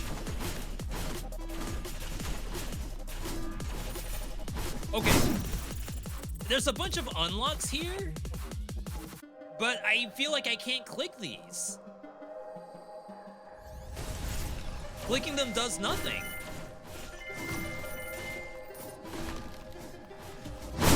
You'll figure it out by playing? I feel like I'm already like missing information.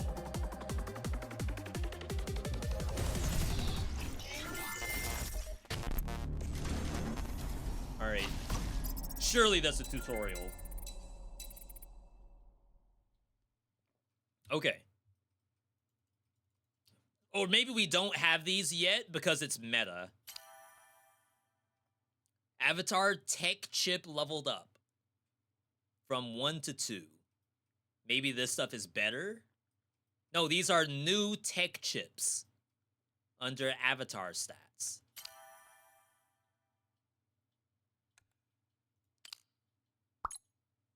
Score shop. The score earned during combat can be exchanged for items. You can purchase specific items or try your luck with a draw.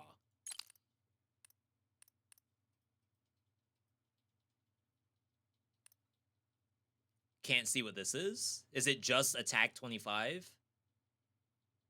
But then what's this? What's 0 coin?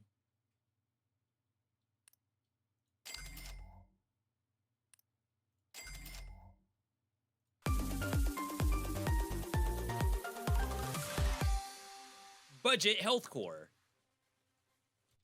Are these one-time use?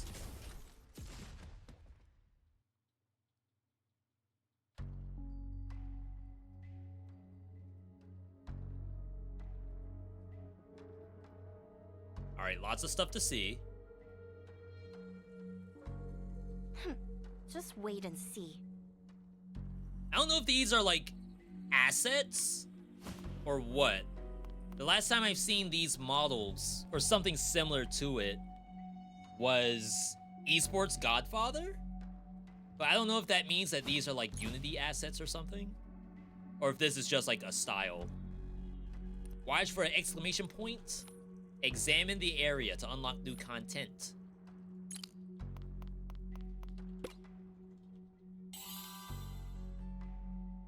Yo, we cleaned it up. We opened the door. You can now experience a variety of avatars. Every avatar stats develop differently as they level. Upgrade with 0 keys. Got it. Is this a hologram? I evacuated you? Oh, we changed the past with the time machine. Wait, our time machine is so much better now, I assume. It's fixed. I confirm that you can obtain a fixed entry bonus. Right now, it only extends your limit time a little bit, but it seems to do that at the cost of a few coins. Put coins in the machine for entry bonus. Wow. Okay. Trait enhancement. Use cells to increase trait levels. Refund at any time to get others. Okay, the refund is nice.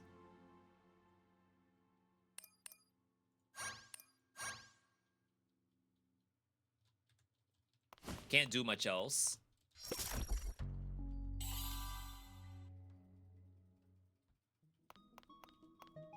Did I just walk through this? Oh my god.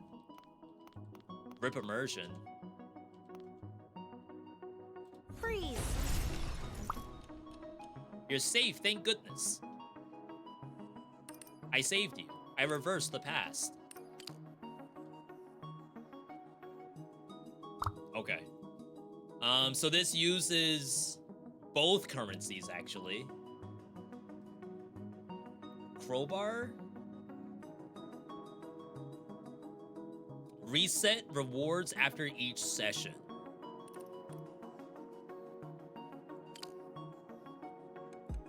Yeah, I don't know if these are permanent unlocks that you'll find at random, or if this is like only going to appear on our next run.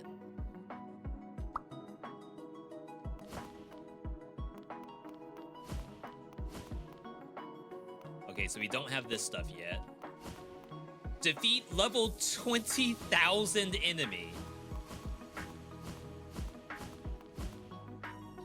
Chrono Child, releasing it. Time stop deals a bunch of damage to nearby enemies. Time stop cooldown decreases for each weapon equipped. 3? 3 what? Okay.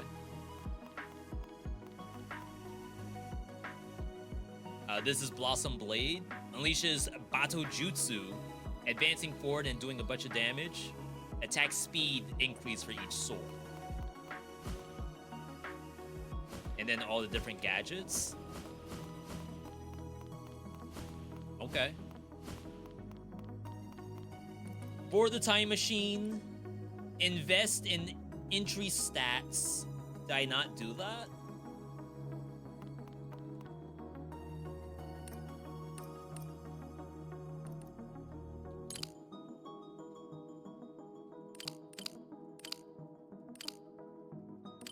Okay. I mean, I thought for sure I did that, but... Leveling up increases your stats. High attack increases damage, defense reduces, health, agility, luck, avatars, upgrades on the avatar.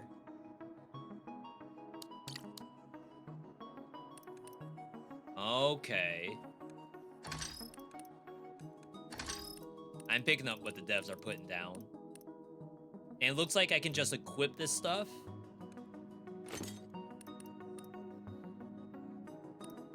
This reminds me a bit more of Metalbringer now.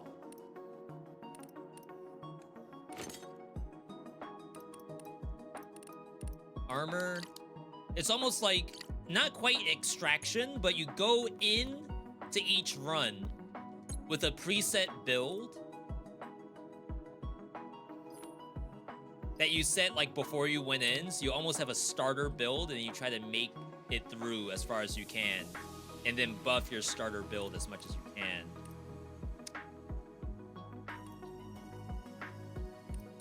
Okay, I can't do more yet. Cube activation. Hopefully that's not permanent. Oh, hopefully it is permanent, like I don't lose Start it. the loop. Alright, so now we have the new weapon.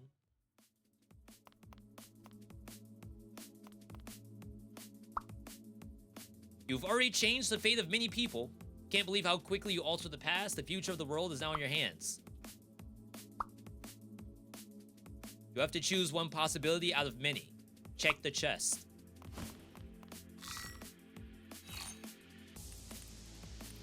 Okay, so obtain one random tech chip. Starting level increases by 19 to basically 2,000. HP to 1 for 21 seconds. Obtain 2 random tech chips. Alright.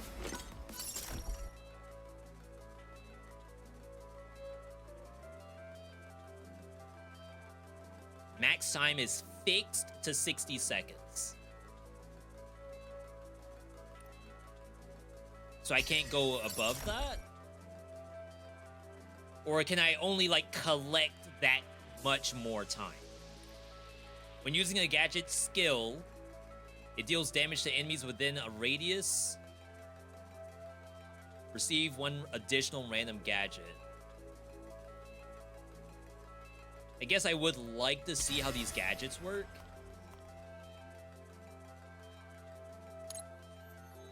Equipping a gadget activates special effects and skills.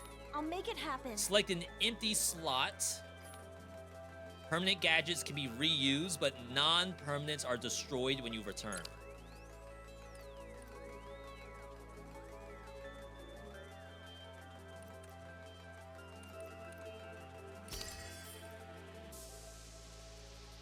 Okay. I feel like I already had that. Oh, we got an E now. I'm so tired.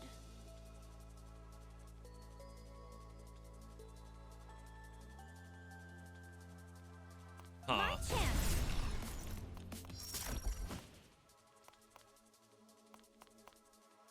Wait, what? My chance. Oh, I see. Installs a time-fixed device at cast point. Deals damage when time stop is released. So it's like the cast point time-fixed device does that stuff.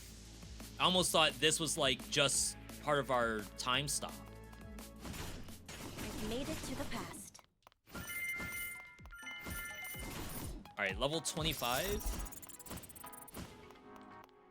We're already here? Wait, they just like insta-died. Freeze.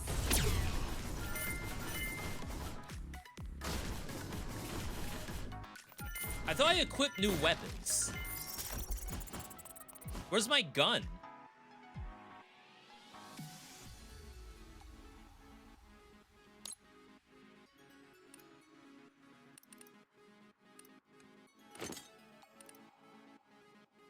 Is there any cost to doing that? Where'd my gun go?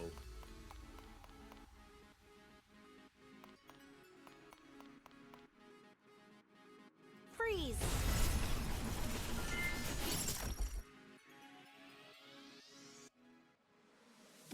Just do drop rate? Yeah. So far, the weirdest part of the Think you game... scare me? Wow, I just killed myself, I guess? Deals additional damage. Increased by 40% to enemies within a radius.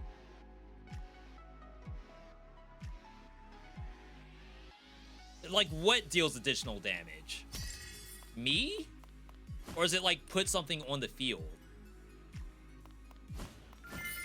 Alright. I guess we move. Recharging Everyone's stone. waiting for me.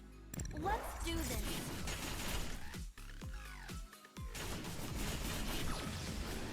Some weird tutorialization there. When the time stop is lifted, get defenses, gain shield. That sounds sick.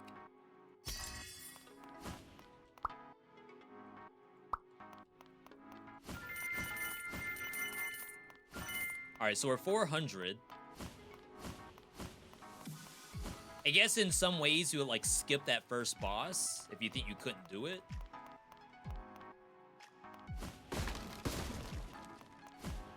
It's not over yet. Yeah, that slash does so much damage.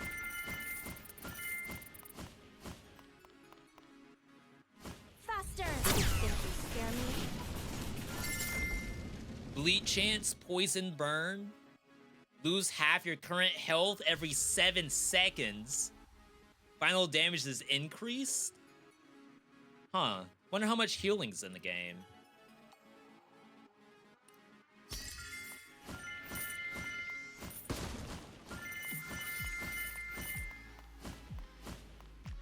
I'm picking up what the devs are putting down. That thing is massive.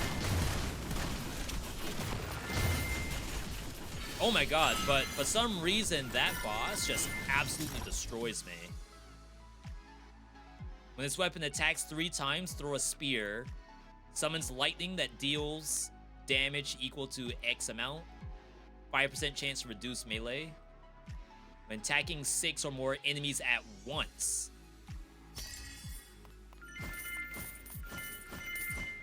Looks like there's maybe healing that drops for monsters. I have to fix the past. Okay, little compendium.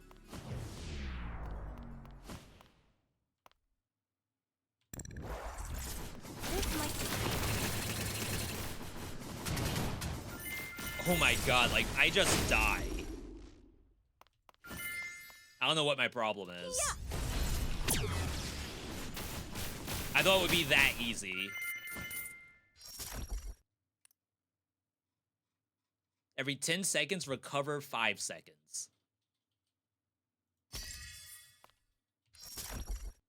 Hyper skill available. Avatar skill, attack power increased. Hyper skill available. Do we have those? What in the world's a hyper skill?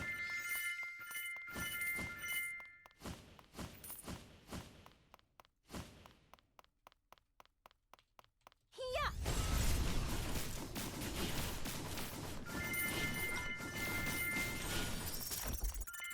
This gear is pretty good. All right. So we're getting new weapons. So I assume you want to actually swap stuff in. Cannot extract. Destroyed upon re-entry. So I can extract some stuff, but not everything. I kind of wish it gave us a comparison. Oh, I see. I can do this. I'll make it happen. Okay. Obviously some stuff wants you to use specific items. This looks good to me.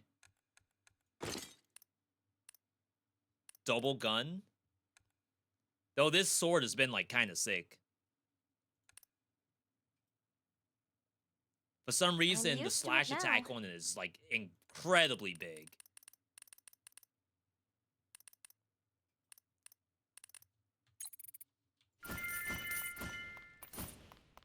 Chat, how does this look on stream? What does the handbook say? Does the handbook have... Well, first, there's death. When your limited time runs out, you collapse and return to the underground bunker. Upon death, XP level and tech chips are reset, but you keep currency and items. See if the hyper thing is in here.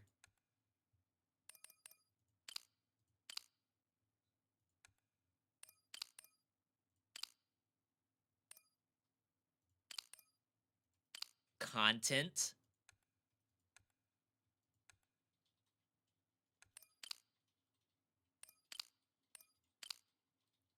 Those are all the different devices.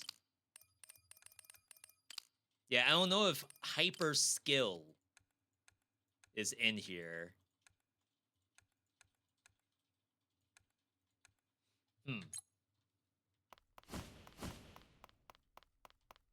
We're under leveled for this place? Is that a problem?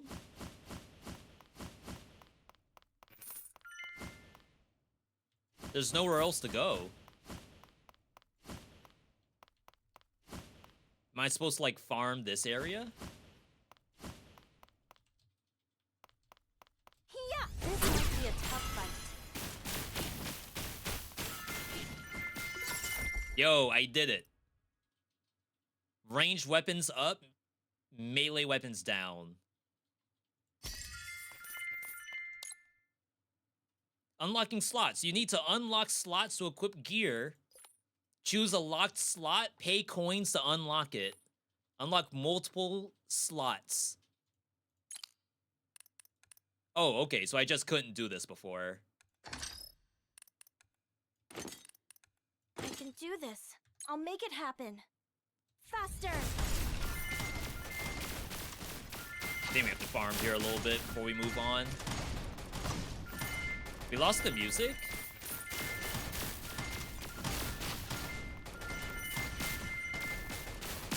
Okay. That's gotta be enough.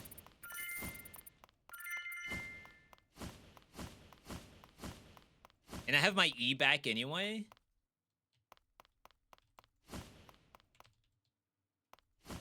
I hate that, like, the monster immediately takes damage. I feel like that must be a bug. Like, I haven't started combat yet. But I already lost the music.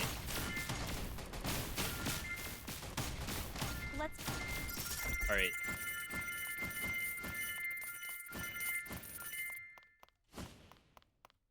There's reloading. 2,500. I guess the other way to think of it is you could perhaps, like, use your E at the start of every new area. Faster. And get, like, some easy XP off that. No.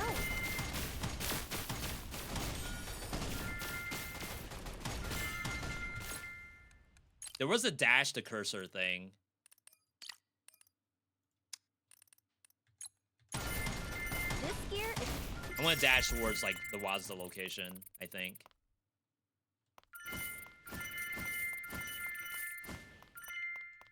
$3,000. E is up.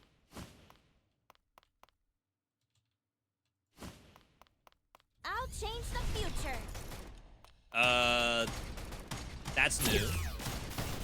Why'd she do that? Is that, like, the ulti?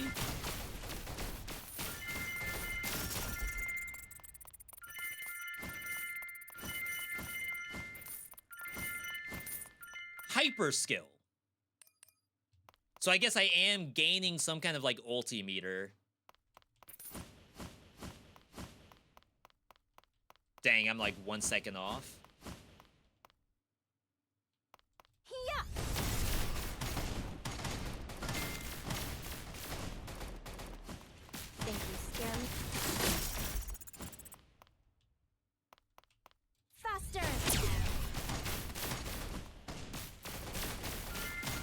Where's my music at?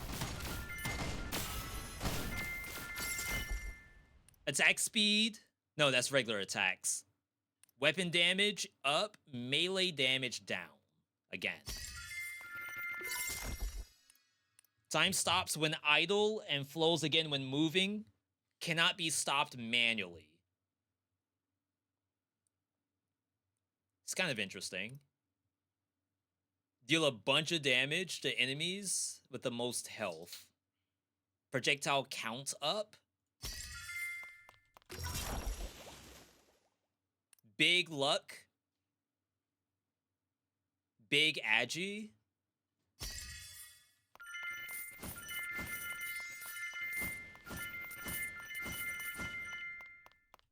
The game's interesting so far.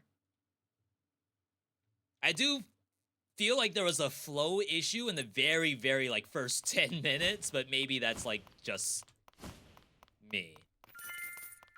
I have to fix the past. It's like random XP laying around.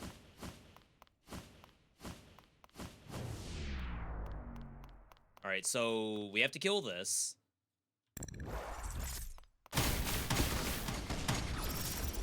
Easy clap.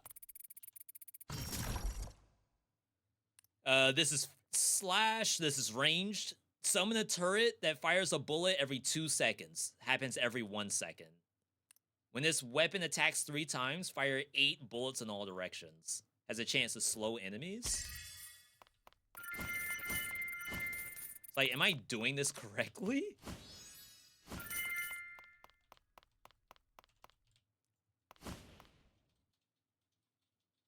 It's not over yet.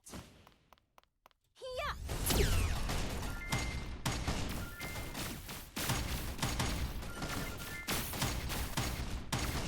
Okay.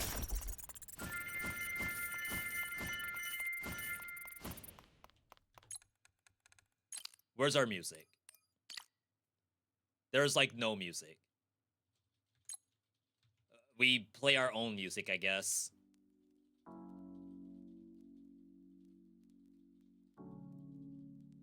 I don't think I have anything hypey.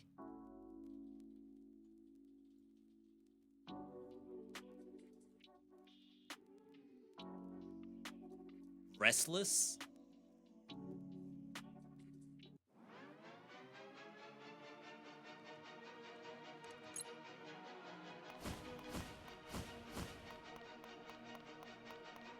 Dang, my E's not ready. Gonna be out of sync.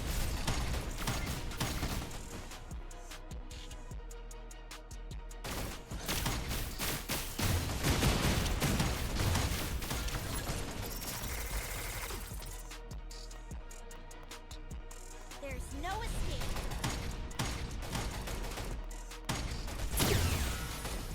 Got one. There we go. It's not that bad. I feel like it's not... It doesn't look like the trailer. I'll show you all what I'm talking about.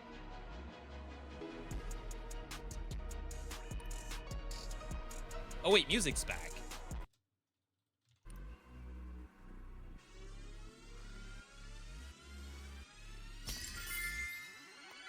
I've never seen this gear before. I don't know what happened. When the time stop is lifted, defense increases.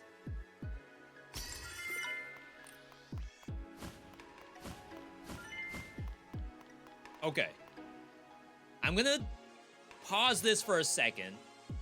Let's go back to Firefox. I'm gonna show you all what the trailer looks like for this game. And I'm sure it's just like I'm not playing it optimally.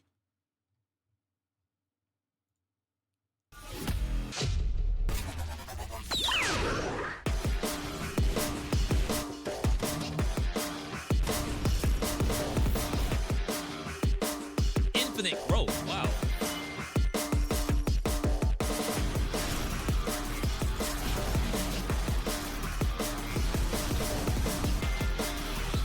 Like this kind of stuff.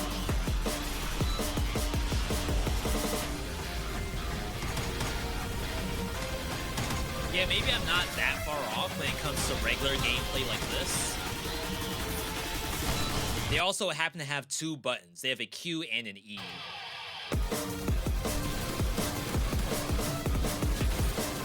That's controller.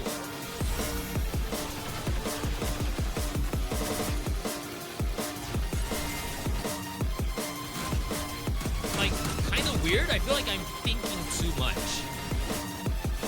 When I thought the game was gonna be like mostly super fast-paced, I find myself pausing a lot. And to be fair, like, do I have to pause? Not necessarily. We just happen to have like time stop stuff in the kit. Maybe eventually we won't have that for every character. I'm also just in first biome too, right?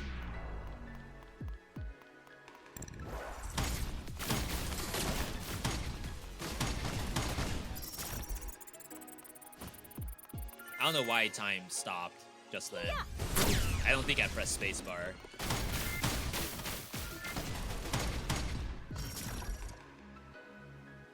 All melee? No rerolls? I guess melee just does reduced damage. Oh wait, I have to equip this to specific stuff. How do I choose which weapon gets the buff? I know that it says NA, but like I can't hover over it in the first place. We don't have time for this. I'm rolling in it. I'm rolling in it. Level 6,000 up ahead. My chance. I think I'm gonna wait out the bomb.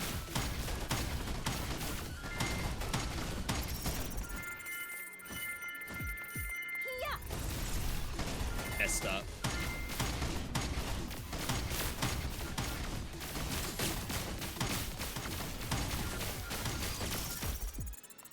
Faster. Boss is already dead.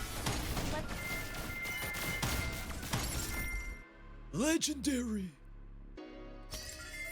Sheesh.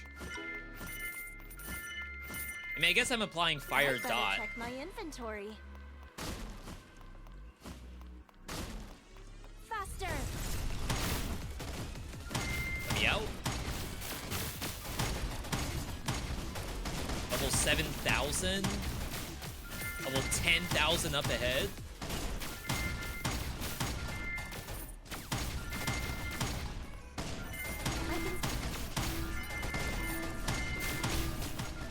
Guess we have to go. This might be a tough fight.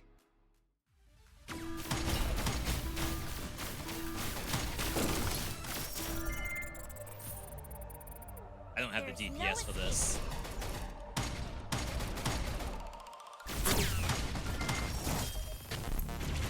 Alright, that's fair. So what, in that case, it almost plays like an incremental game of sorts? Where your goal is to like just push as far as you can with limited time, and you only ever get stronger as time goes on. Like the more you invest in the game. Cubes appear in the score shop at random. Equip and use a cube when entering the machine. Use cubes to gain effects to get advantage. So what, they are lost?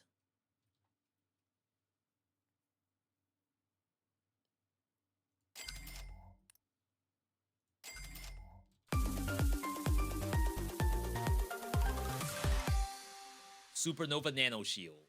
I don't know how important it is to do the loot box. Okay.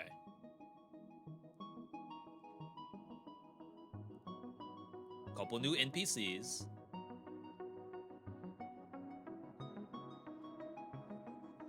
Item processing. Now I know what went wrong.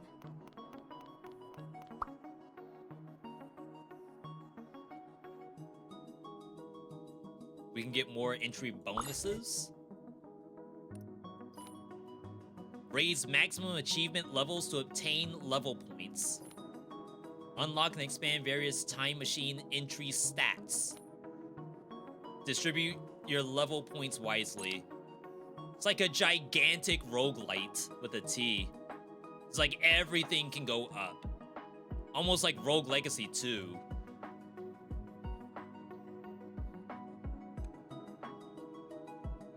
Starting level attribute. Does that matter? Like, is that player level? Because I don't need player levels, I think. Oh, they want you to do like 1 point in everything.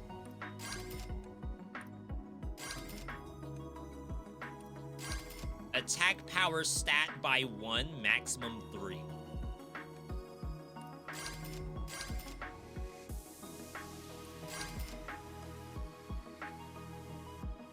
And you can refund, apparently.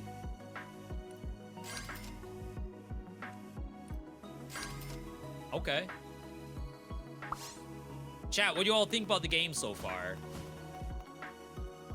I'm picking up what the devs are putting down. I just have to see the game at, like, sort of maximum capability.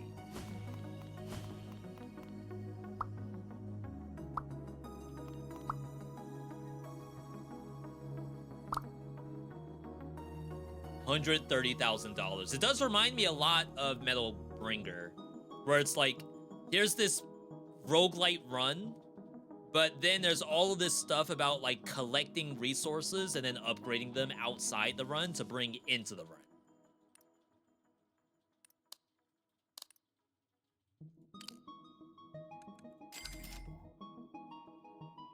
I'm still curious. I think I just own all this. But is there like a sell feature?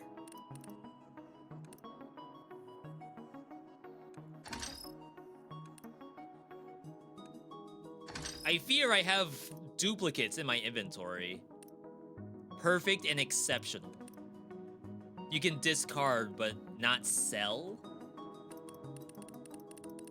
There is sorting, so like they do plan for you to collect a lot of things and then choose the best ones.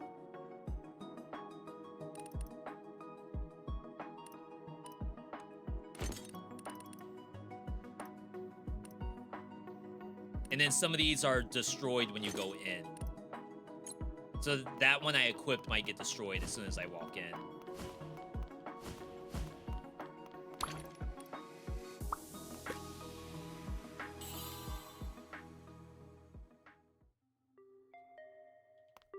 You got the lab. I changed the past and brought you back. I'll help with item processing. Please kill 5,000 monsters. Wow. Conversion has a chance to turn a temporary item into a permanent one. Extraction converts items into cells. Permanent items give more cells when extracted. So we can sell. Convert temporary items into permanent ones. Item destroyed upon failed conversion.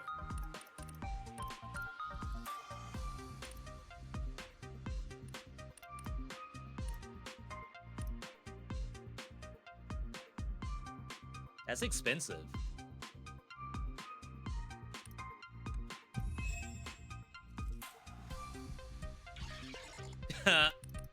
All right. Extract. Insert all temporary items.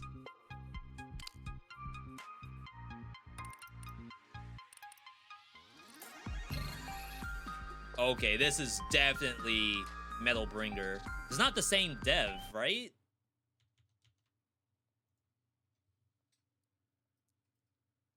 This is Krafton, apparently, publishing. Flyway Games. They did Commander Quest, Waltz Jam, Trinity Survivors. No, this isn't Metal Bringer. It's like its own thing. Yo, Loot! Loot, good to see you. Welcome on in. Afternoon, Loot, I hope you're staying warm where you are. Steam Replay is today, Loot. I don't know if you've done it yet. Absolutely has to be done.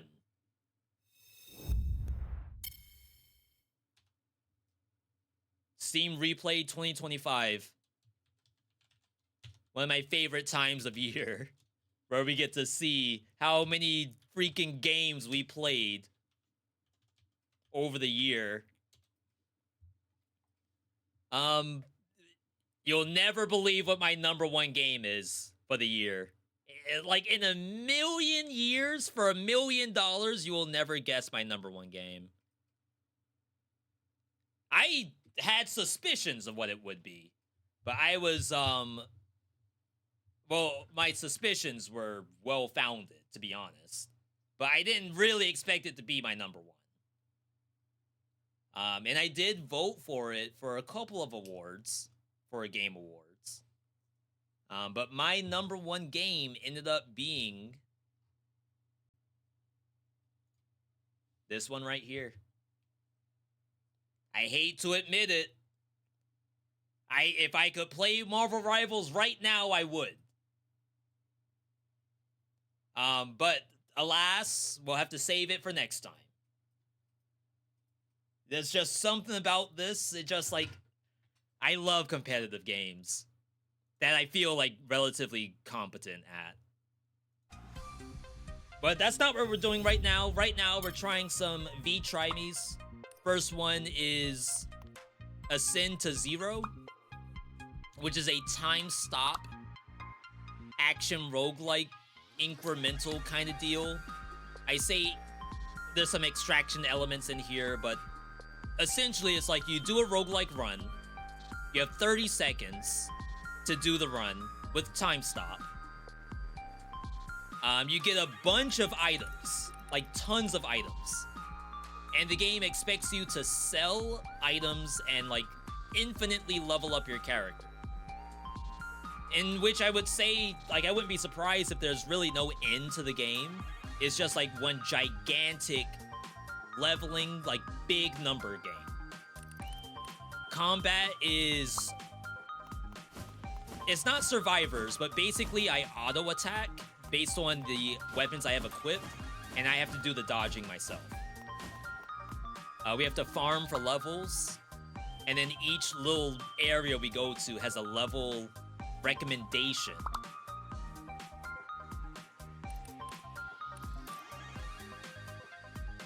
Oh yeah, convert me. 49%, we don't lose these. Oh. So now that is a permanent grenade launcher. These two are gonna get destroyed on re-entry.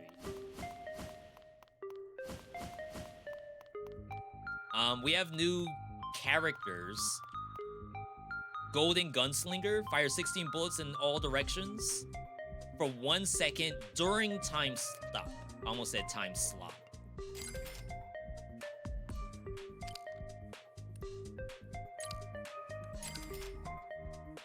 Okay. I have this too. Recall Blade. Pins a sword at cast location when releasing time stop, quickly flies to the location of the sword and does damage. Permanent upgrade.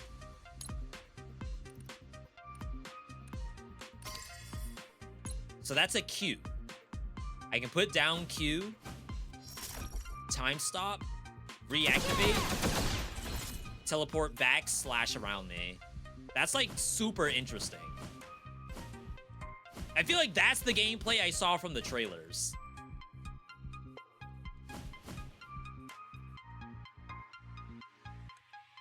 I did lose the other cube I had. This costs money every time. These are not permanent. That's interesting.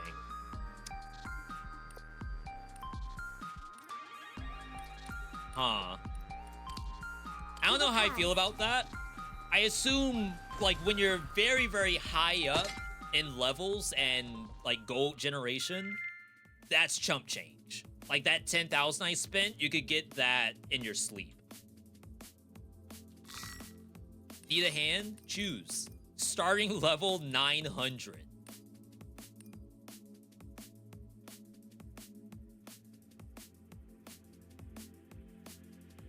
It's like, how bad is this? I don't know what healing is in this game. When a projectile hits, chance to ricochet. Pierce count up. I haven't had a need to pierce. Maximum number of bounces of projectile up. Okay, so I got a gun. Just fill a slot.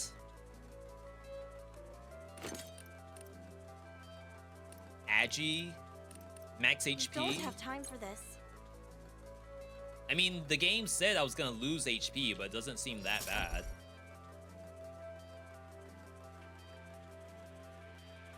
When you defeat a boss, get time. There's still time. Alright. I was gonna say, did I immediately die? The door is firmly locked. Could it be a place where someone or something was trapped? Maybe I already freed the person there. So I'm level 151, right? So I think from the game's standpoint, I should go straight to this boss. I can do this. I'll make it happen. Think you scare me? Each time projectile pierces, it does more damage. Gunfire final attack. XP. I'd better check my inventory. Are you sure? There's nothing in there.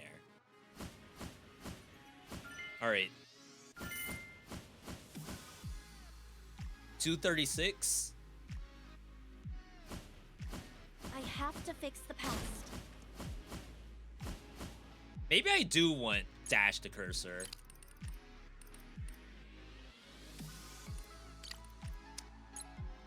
I just have to not worry about the Wazda as much.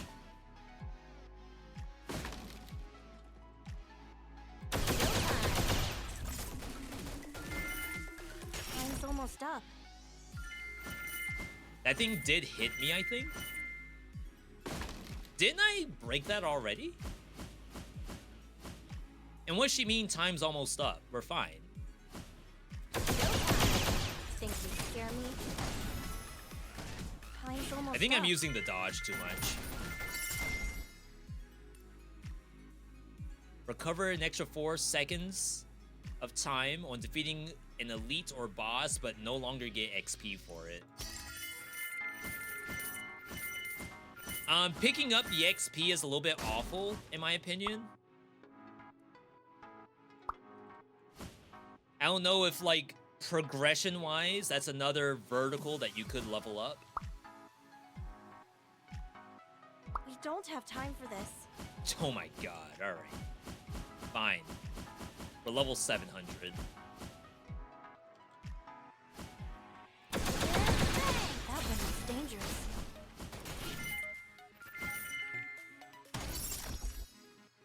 Actually, I wonder if there's a world where, like, you place your sword down and then you just straight up leave. And let the game teleport you backward. Hey! This might be a tough fight. I've never seen this gear before. When reloading, fires 4 tracking bullets. When a projectile pierces 10 times, shock orb. It also says that those go away when starting a new run. And that sounds obvious to me, but is there a time where, like, that won't actually happen? Think you scare me?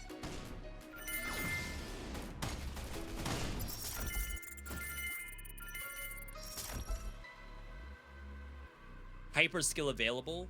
I feel like you always take this every time. But yeah, I kind of don't like driving the XP.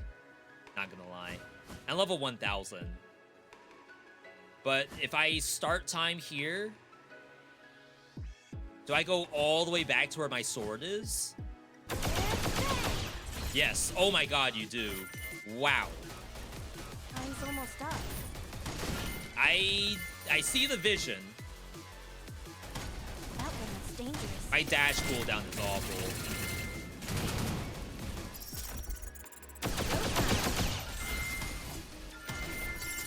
Okay, you can do some spicy stuff with that, I guess.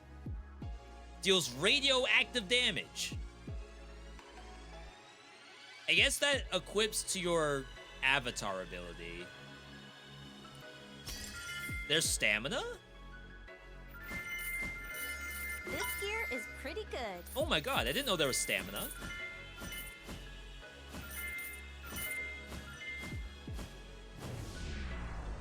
Gotta kill the boss. We don't have time for this. That thing is massive.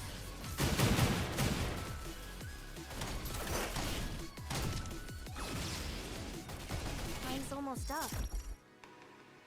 I hate that it says time is almost up. Time is not almost up. It is the farthest away from being almost up, actually. Devs, if you're out there, I don't need it to say that. Almost ever. Shoddy.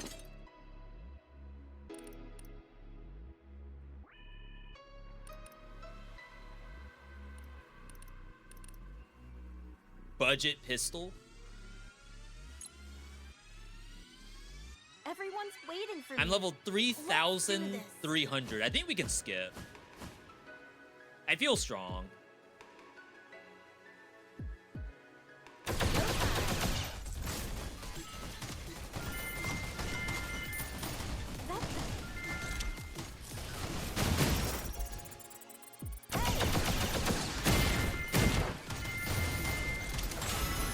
There's the energy orbs. That's fun. More move speed.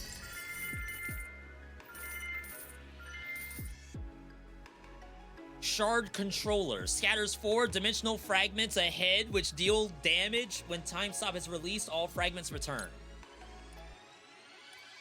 So now we have an E. Attack and luck.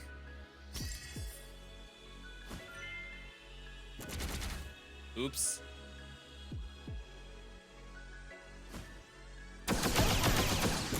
I mean, my bad. Mine's almost up.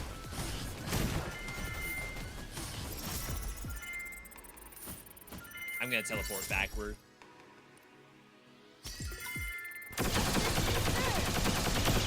Oh my god, I just wasted that. Just because I knew I would teleport backward. Open? This might be a tough fight. Leave. No. Time's slipping away.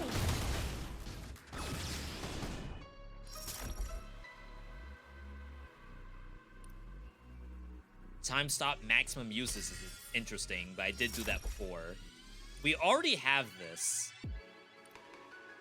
Unless you only ever get one hyper skill, and you have to like collect it every single time, which would be kind of awful. The conveyor belt has stopped. The letters R397. Just trying to think, does that like spell out something? R-E... Not over yet. Like GT? Probably not important. Alright, we're level 7,000 people. But like, I keep finding bosses. Scare me. Oh, but we have to actually get the rewards. Upgrade slots for equipping weapons. Equips a new weapon or upgrades an equipped weapon.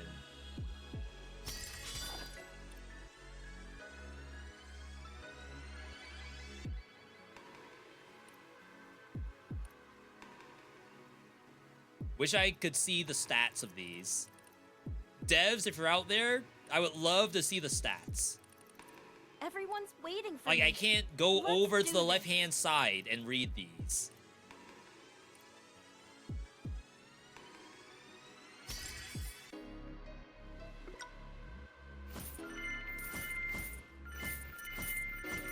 Some cool ideas, absolutely. Like, I could see someone trying to, like, giga push towards, like, super late game.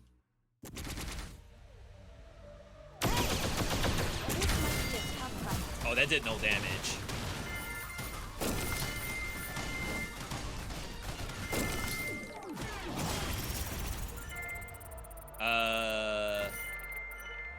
Huh.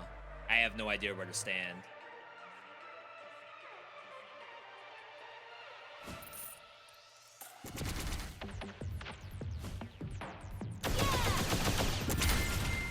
Okay, that was kind of sick, not gonna lie. I died, I think. Maybe? Let's pick up the pace. Wait, is there no iframe on dodge? I'm like dodging into these and then time stops. And I don't quite know why.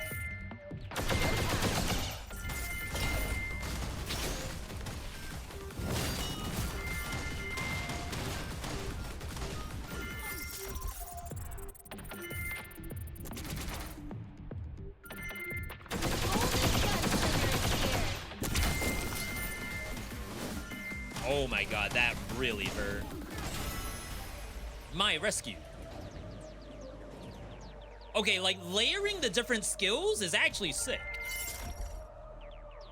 Get additional coins. Because you almost have to think of it as extraction. Like, I need this stuff to progress the character. Forms a rock at the cast location. Dealing damage. The rock lasts for 3 seconds, blocking enemies. I don't think I need that. I don't know if I can just leave it there. We don't have time for this. I'm level 11,000. I have no cooldowns. Boss is dead, I believe.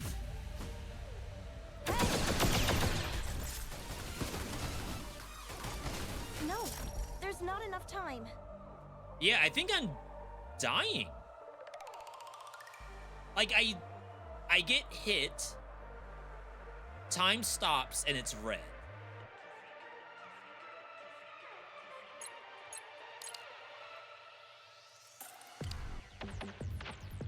This is the time available to act within a stage. You start with 30 seconds. You can extend it by paying coins.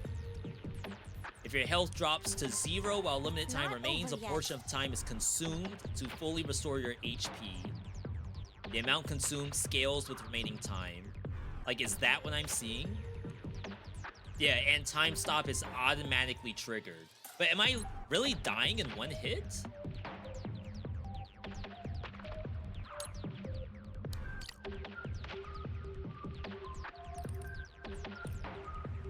I have 50,000 HP. I'm going to change the future.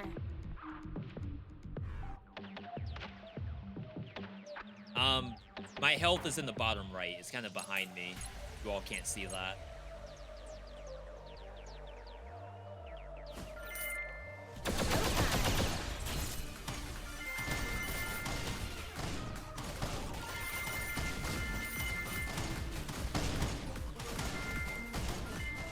This might be a tough fight. Okay. Yes. But am I taking so much damage that I'm getting one-shot? I mean, the thing has 50 million HP at level 12,000.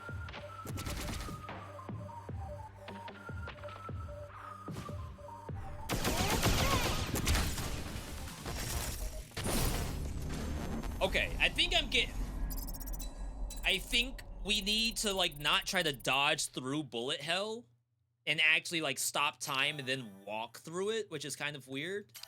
But if that's the case, I understand it now.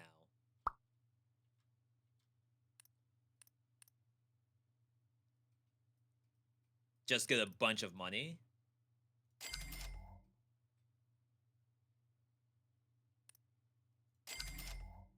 Oh, I guess I can always do all three.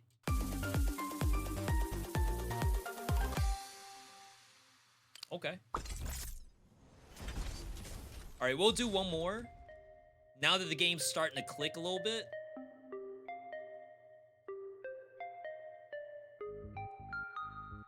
As far as feedback I'm goes, going again.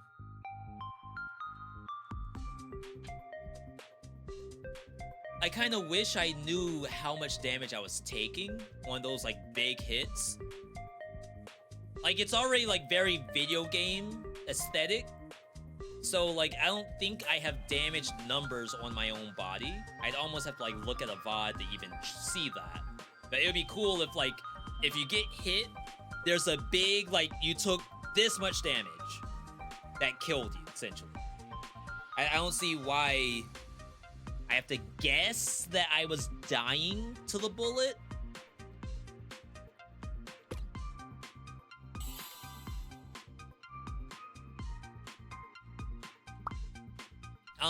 The overall loop of the game, like, extract with items, try to save specific ones that look very good, recycle everything else, pump your stats to infinity. Oh, this is not infinity. We got max HP, defenses, luck.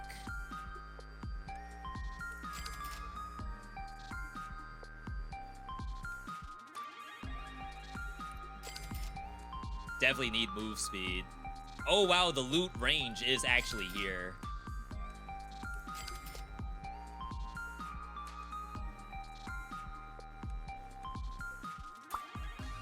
But yeah, they made it seem like that leveling up doesn't stop. And maybe it doesn't stop. Maybe like at some point when you finish off this tree, there'll be a button say buy the next tree, and it'll be this all over again. That would be hilarious.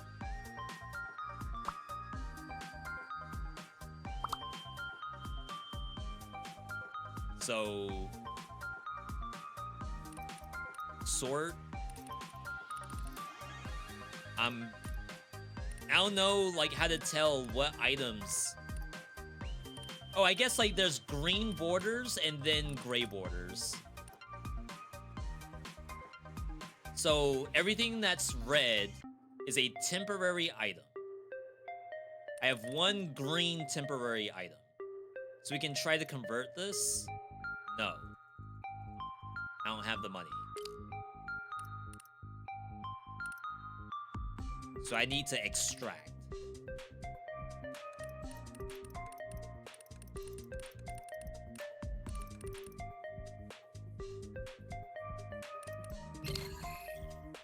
And then convert. I also have an axe here. Okay. Try the axe. It's very cheap. Okay. Screw me, I guess.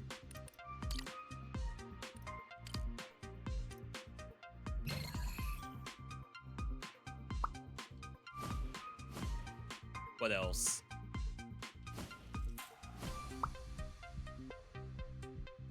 The weapon you have equipped prioritizes attacking the target in the cursor direction.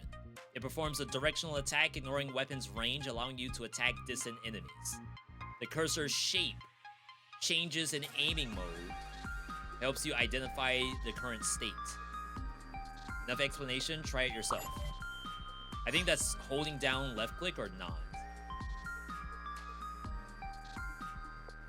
Number of times you can enhance entry stats. I think you just do one of everything. Cost. Free.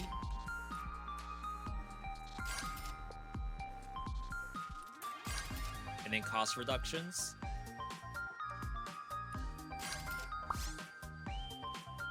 Alright, I have one more character to try.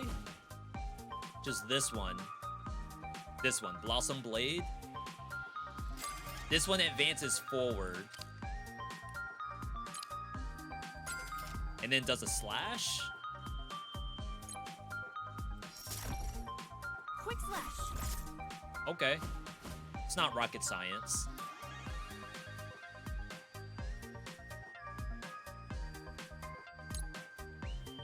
With Recall Blade, you would You would what? Q? I would dash forward and then dash to the blade? Quick slash. I don't think that's the hit. Just to say that.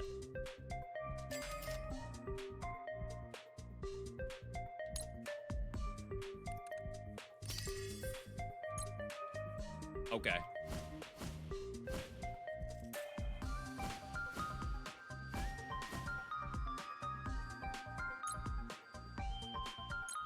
I'll save.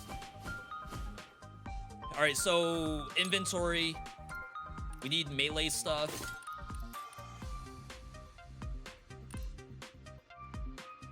This is a drone. $150,000. Okay. I mean, I guess it doesn't have to be melee weapons. It can be a little bit of a hybrid.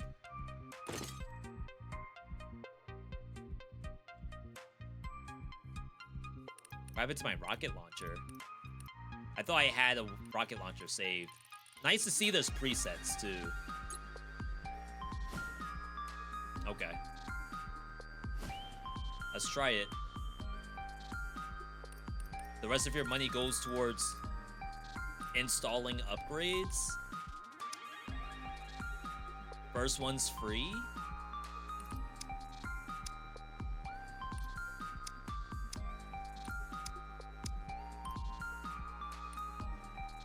I never... Oh, because we can only do 7 total. You all can't see, but I can only do an X amount of upgrades here. To the past. Alright. Let's see how this feels. Now that we have, like, a better understanding of what the game's supposed to look like.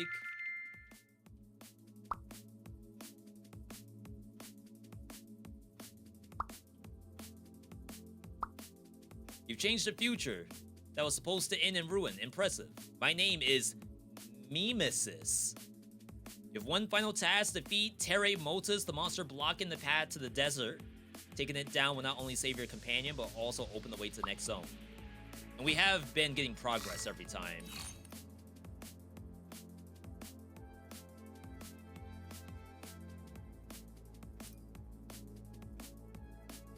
This is fine.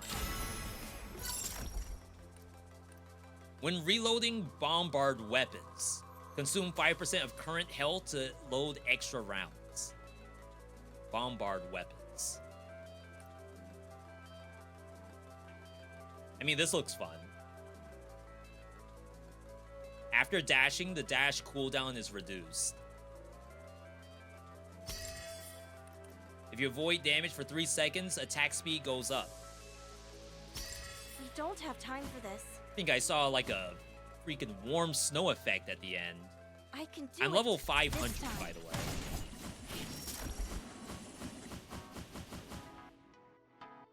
I think you full skip.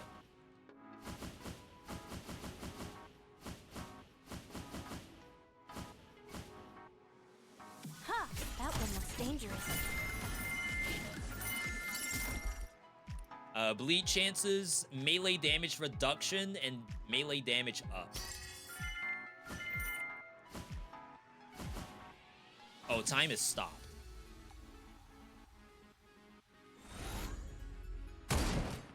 Oh, that's not what I thought that was. Quick slash. That one looks dangerous. That was sick. Dang, I got hit. I've never seen this gear before. Slashes, final damage. It's like everything that has the slash tag. Receive damage reduction provided by defense as melee damage reduction. Yo, Navocado, good to see you. Yeah, I think it'll be a little bit more enjoyable once I have pickup range. I hate having to pick up the experience. Oh, my Q has a long cooldown too. Wow. We don't have time for this. It's the only gadget. That thing is massive.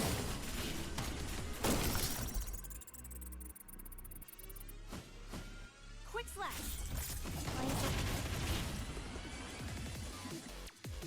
Oh my god. Alright, I can see the damage I take.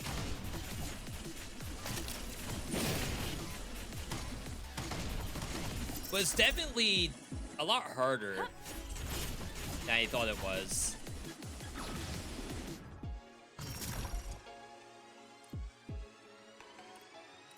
Okay, so this equips to the actual gear. And it says specifically slot number 4, number 2, or number 2. When evading. Is that just dodge roll?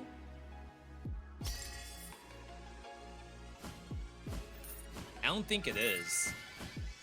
Or I can't do it during time stop. Don't have time for this.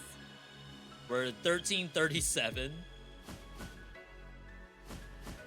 I have Q ready. I'll cut you. This might be a tough fight.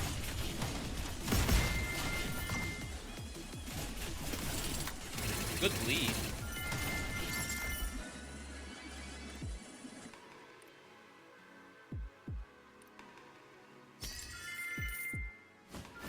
Yeah, so it seems to be after bosses, you also get some time stop. My Q's ready.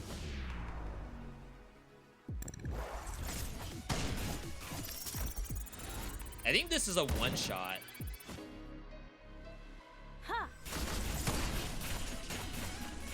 We gotta farm a little bit.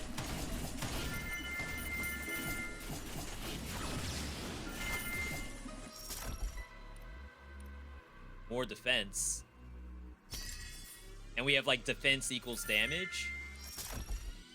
Recover HP each time you dash. Alright. We're only level 2,200. Quick slap. Think you scare me?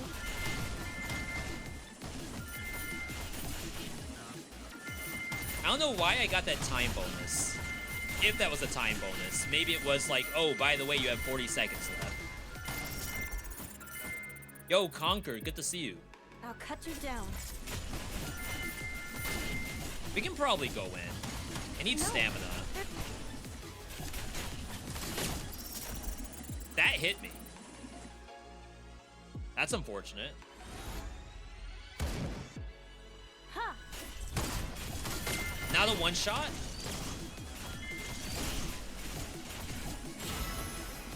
That died to bleed?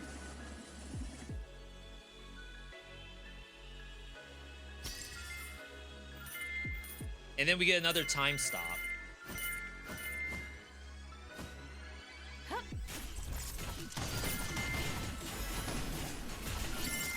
Okay.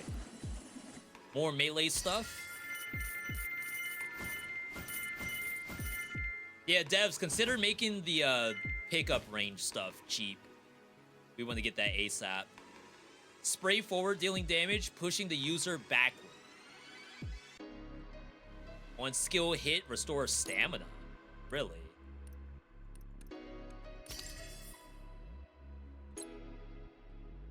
Alright, that's Everyone's close. waiting for me. Let's do this. All of this must have died to bleed.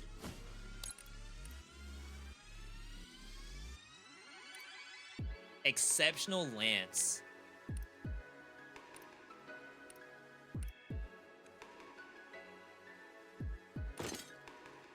I don't know if the drone is doing anything.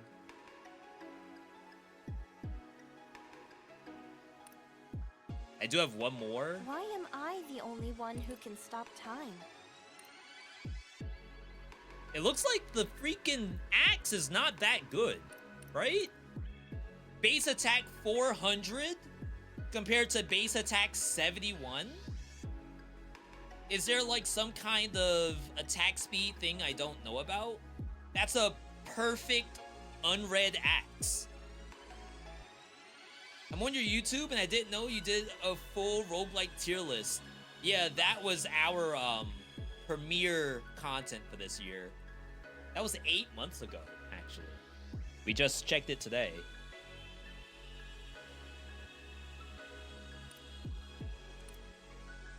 Yeah, this is green compared to gray.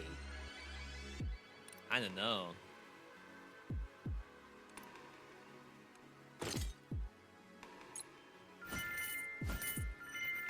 Maybe it's the kind of attack. Like it's single target versus AoE. Level 4,000. I think I'm strong enough to do this. Huh. This might be a tough fight. Let's pick up.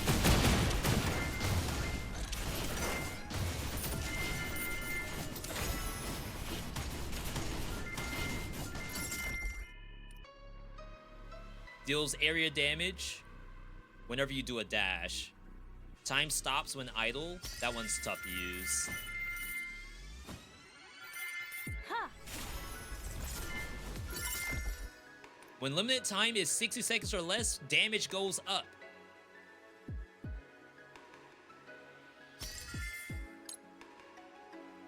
Rock generator. I think I'm all set. This thing keeps showing up, and I don't think I want to play throw a rock at the enemy.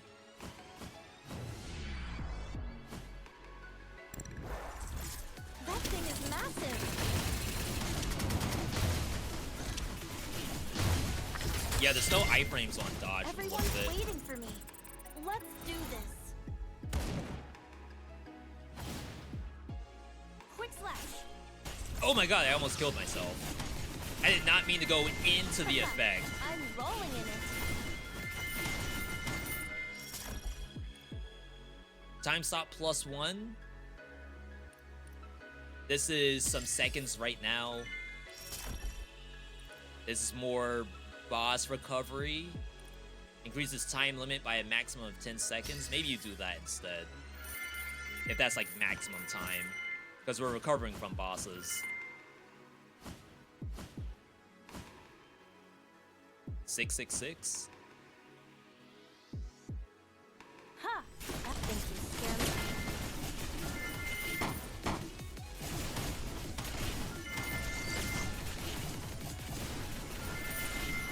I am melee, so I am supposed to stay close.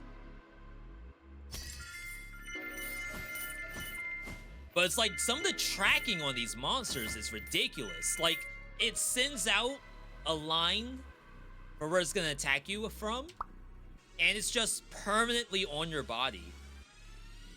I expect that they want you to do time stop to actually dodge it, but I only have the one time stop, so I think I'm taking the hit It's not over more likely yet. than not. I'll cut you down. You got farm.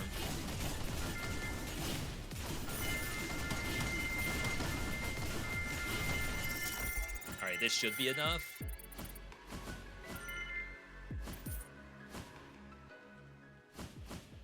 Oh god, level 10,000. Huh. This might be a tough fight. I went in.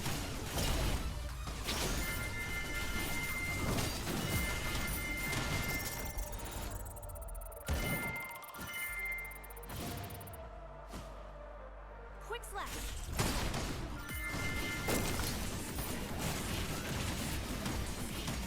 Bullet hell. I'm having a lot of difficulty dodging stuff like that.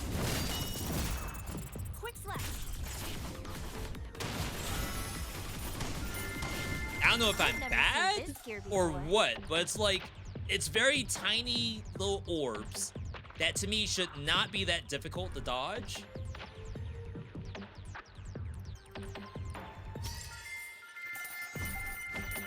And have a 0% dodge rate on it so far. High power railgun might be better than the flamethrower. I can do this. Level I'll make up. it happen.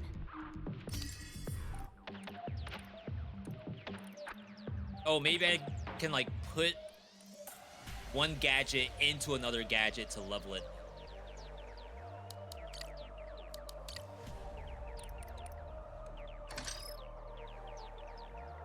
So you have to check back to see what's going on with your build.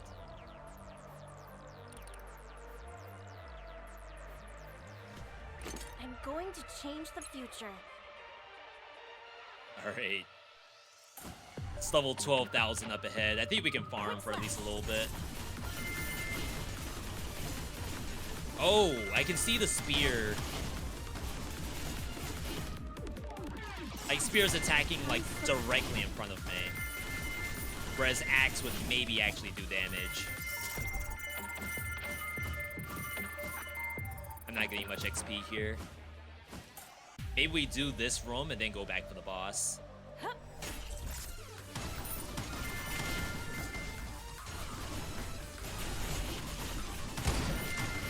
Oh wow, that's a long wind up. That is not worth it without time stop.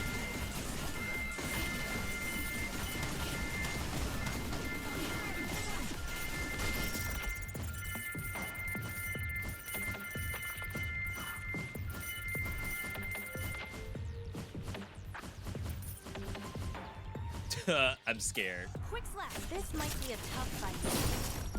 How?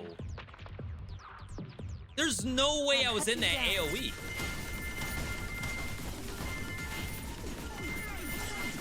No, there's nothing. I'll cut you down. Let's pick up the... I don't know what to do about that. It's like there's no space in between to do the dodge. Guardmaker forms an invincible shield that lasts for 0.3 seconds. When the shield is attacked by enemy, explodes, doing damage and paralyzing them.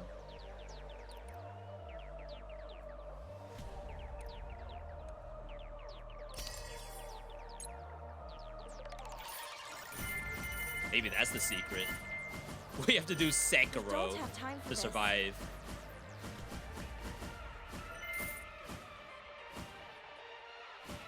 Level 1700?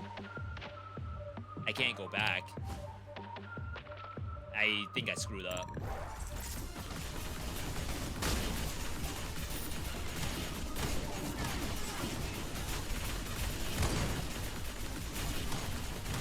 I mean, they don't do damage. That's fine.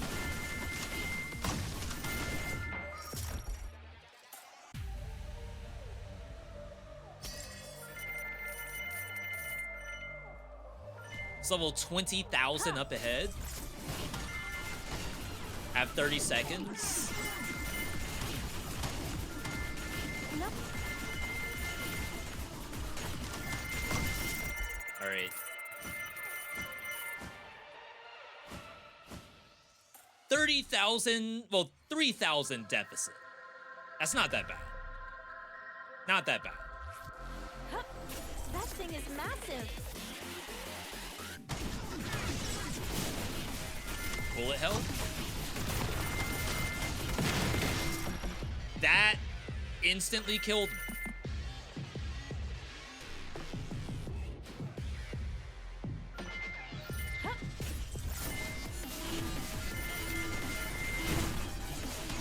I tried to use the E there. 0.3 second parry. All right, my bad. So right now, the most difficult part to me for the game is avoiding room-wide damage. There's definitely a detail in there I'm missing.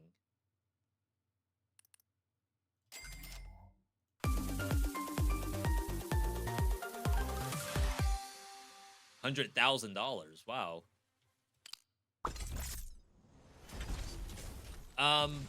Item-wise, I'm having difficulty figuring out which items are the stronger items, especially between different melee weapons. So like Unread Axe compared to Supernova Lance. Numbers-wise, Lance seems better, but maybe if there was a training dummy, so I would have like some idea as to what's doing what damage. The avatar stuff, like it didn't make sense at first, but now I'm starting to get it. So I like the different character options and how they change your time stop mechanic. What else?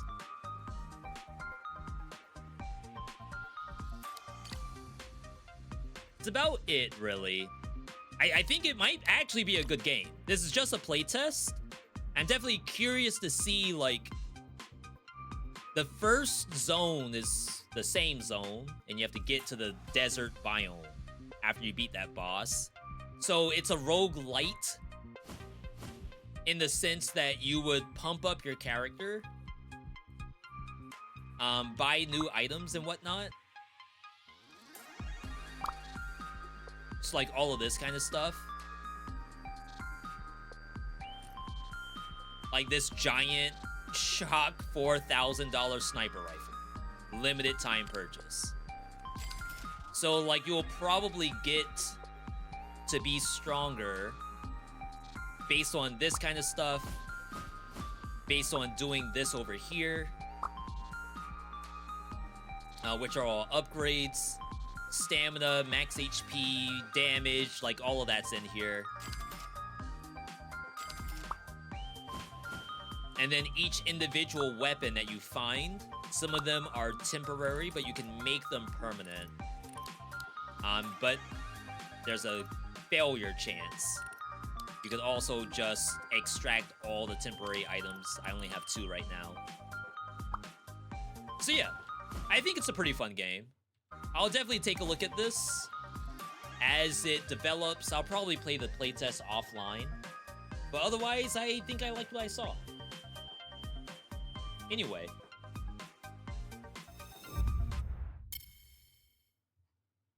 As a reminder, Steam Replay is going on.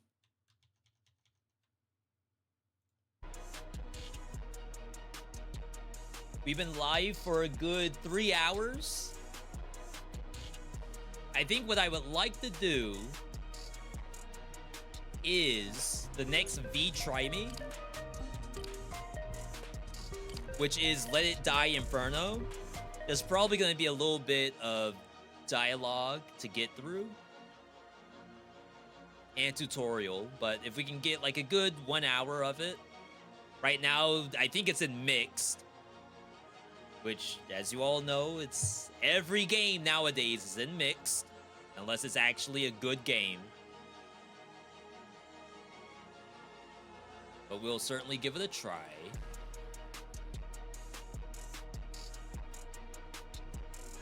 Yeah, Let It Die Inferno. Released a couple of weeks ago. This is not a hashtag ad, but this is a key provided by situation. Was surprised with my Steam Replay, just under 1,000 achievements and 75% brand new titles. That's what's up. That is so sick. I'm at 1,000 with 87 new games out of the 177. I think I'm doing a good job showing new stuff. Just not everything is the next big hit, you know? 19% Marvel Rivals, that's my #1 game for the year. What else would it be?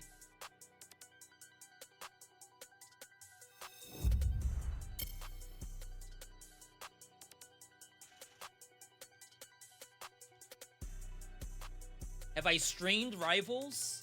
Twice, I think. Both as sponsored segments. And to be honest, there is one going on right now for the new season. But there's a little bit of backlash right now on Twitch where sponsor prices are a bit low. So the cost to sponsor I think it's 1 hour of Marvel Rivals on my stream, it's pretty low. Oh my god. What kind of game am I playing right now? You didn't play anything this year? 45 games, 31 new. You must have been playing something. Was that Arc Raiders? Is that what spent all your time?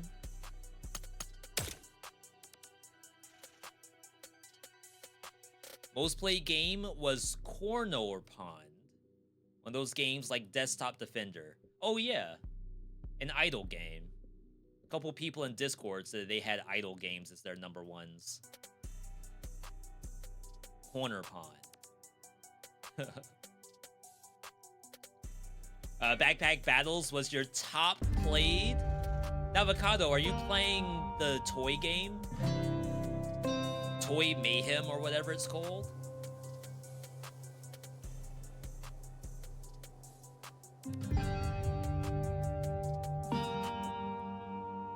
All right, chat.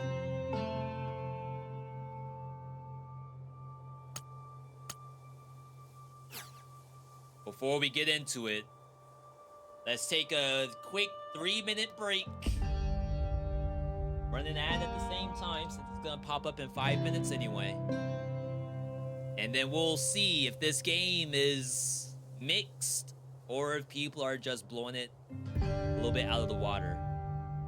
But let me step away for 3 minutes. I will be right back in just a bit.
It's time. It's so time. Settings.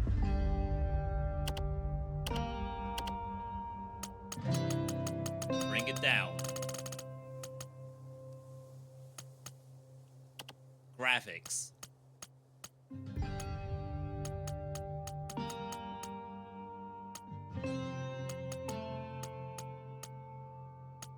I don't know which is which. Quality.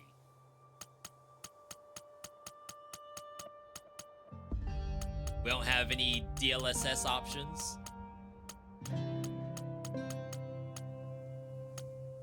Controls. We'll worry about that later. Crossplay on. Start. Let it die. Inferno. I should say, I played a lot of Let It Die when it first came out on PS4 as a free-to-play, aka pay-to-win title.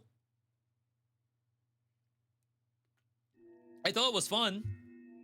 I never got to like the very tippity top of the tower or even halfway up the tower, but I managed to get through a couple biomes. But I have not played the game since probably PS4 era. Eventually the game was also put on PC, and now there's talk of making an offline version of the game. 889501. Activation approved.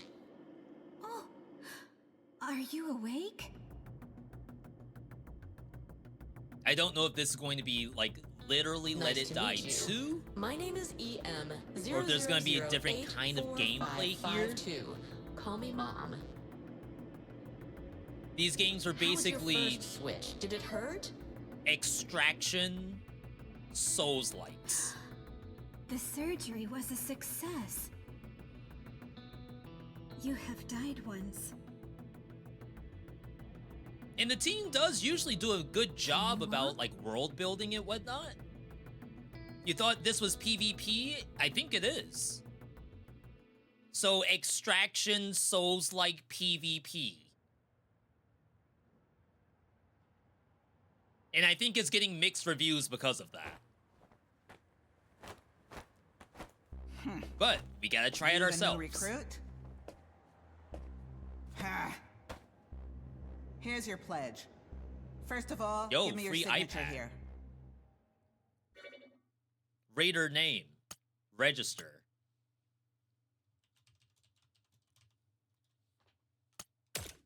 Send it. When you're back, I'll give you your raider license. Time to show us what you've got, newbie. I mean, graphically, I think it looks great so far. But I'm a simple man. Like, if you show me this aesthetic, I'm already subscribed.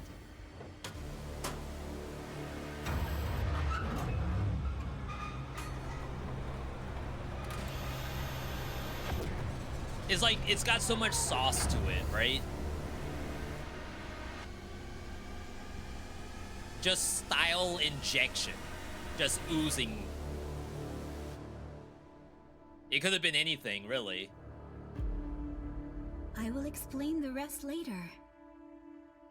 Well, Let's do this. Reminds you of No More Heroes? Gung Ho. Did they do I No wish More you the Heroes? best of luck.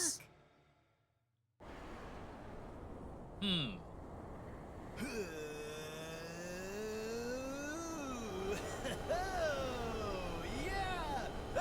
Hey! That's you, senpai? No way! Hey! You also after that thing at the bottom of the hole, senpai? Yeah! It's first come, first served. So, you better get a move on. I guess to be fair, so for PvP, Let It Die 1, people said it wasn't like true PvP invasions. Instead, there were Can't like promise copycats of you'll people's survive, characters. though. Well, They good call luck, them senpai. haters, I think. Peace! I don't know how the game like determines what kind of hater to spawn in. Show you a sick move, so pay attention. Are you going to give Suffer Yeah. a go? Suffer? Oh, Sulfur. From what I saw of Sulfur, like it looks like a fun game, but I don't think it's my style. Yeah. I feel like this is my style, but the game might not be. It's in mixed, right? Yeah. Cool, huh? You gotta pick your poison. Game's not your style, but it's overwhelmingly positive compared to this game looks great, but everyone hates it. I don't know.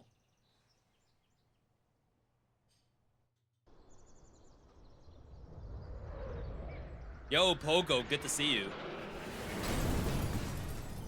We just started. You're just now right on time.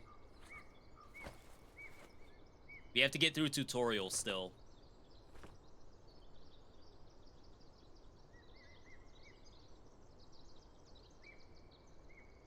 Kind of a trippy point of view. Oh, are we like sideways in the hole? Like the hole itself is more like a cylinder, almost like a colony in space. So like we're actually looking up in the hole.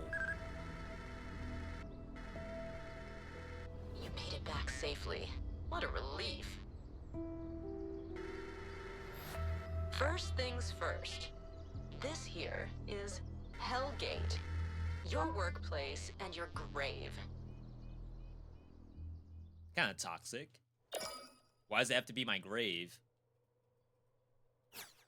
How does this body feel? That's the entrance to Yo, Elden Ring who? by looking for the sign. メイさんなあ、あんた変なやつなんだな。ちょめちょめごず。なんなんだ地獄のなんだあんだだなんだなんなんだな。なんだなんなんだな。なんだだなんだ地獄のだなんだあな。だなんだなんだなんなんだなんだな。ギャーギャー。 It's like, how do you localize that? ここにはな。なんだなんだあんだ半端もんなんなんだな。 The fact that it keeps saying Nanda is like just repeating that over and over again. だなあんだなんなんだだなんなんだなんだな。 Like that's, you can't translate that. うるさい。ってことで、なんだ Oh, you can't do that in 僕の歩き English. 方なんだ。 I mean, I guess な you んだ can. な、かっぽじってなんなんだなんだな。 Yo, Esti, good to see you. メイさ Xbox controls? んなあ、あんだ変なやつなんだな。ちょめ。 No dev does this. I don't even... No, wait, they did it. All right, I take it back. I take it back. All right, they scored a point. Chat, we're starting at 10 points. They got +1. They're at 11 points right now. That's incredible. Down for map. First enemies. L3 to dash. Dashing consumes stamina. Oh, wow, the dashes. Oof. What was that dash? It's like I'm piloting the Thing in Marvel Rivals. Jump. Oh, the vault. Oh, no. へへ。なんだなんなんだなあんだなんだなんだな。ちょめちょめちょめ。レイダーなんだなんぼのなんだななんだあんだなんだな。見つけたものは俺のなんだ他人のものも俺のなんだなんだな。 I'm excited. ちょめちょめ。 Chat, I've never been so locked in I am right now. This could be our new game. Treasure buds are strange containers holding all sorts of items.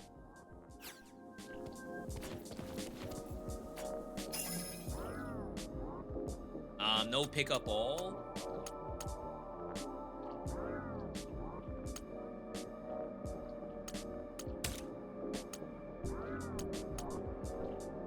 left and right.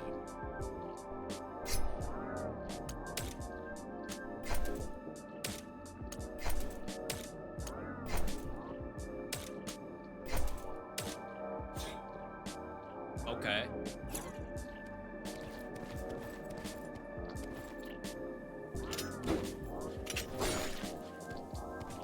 Oh, equip it?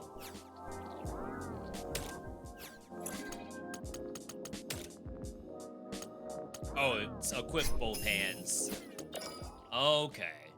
You can equip weapons in both hands and armor on 4 parts of the body. Each piece of equipment has unique traits, and even identical items can differ in performance. Rarity is good. I like how they did the tutorial with the roadblocks. I don't know if it told me how to equip the item, but whatever. 何 バトルだ。なんだなんなんだなんだな。なんだなんだなんだ。 Kill them all and make it through. ほどほどにちょめ。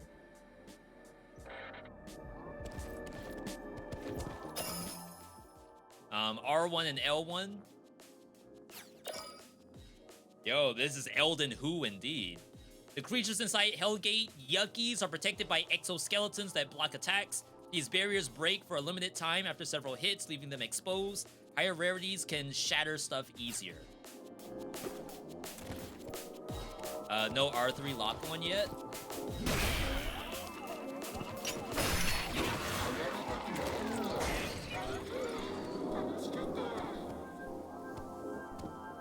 Okay.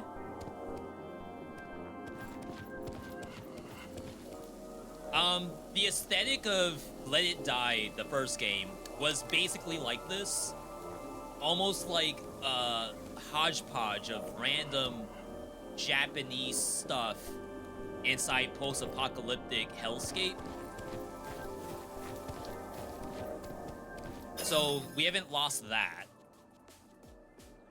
Press R1 and L1 to do guard break. This shatters opponent's guard and staggers them. Humanoid.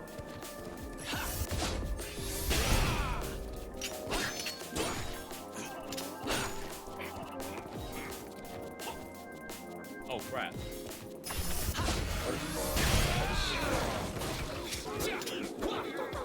So this is just 2 slashes? And that's just like 1 overhead.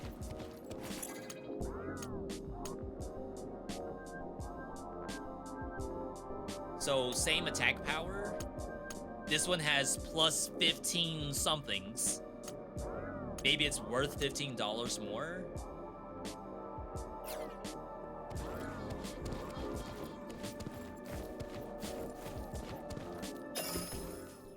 L2 the guard. The amount of damage is reduced depending on the guard's stat. After a guard, do counterattack. Circle to evade. Consume stamina. If you run out of stamina, you enter a state of stamina depletion. Nerves glow red, just like in real life. No R3 lock on yet.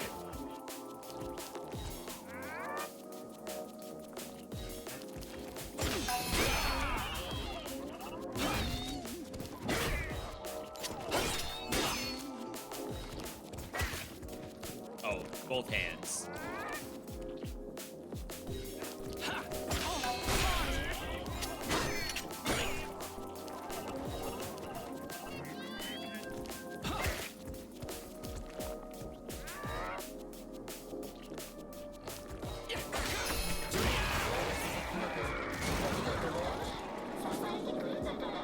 Okay. We have a 1 that's highlighted. Probably some kind of level up or something. Press R2 to use a skill. This will trigger cooldown. Each body has unique skills. That's with the assumption that we're going to lose our body from dying.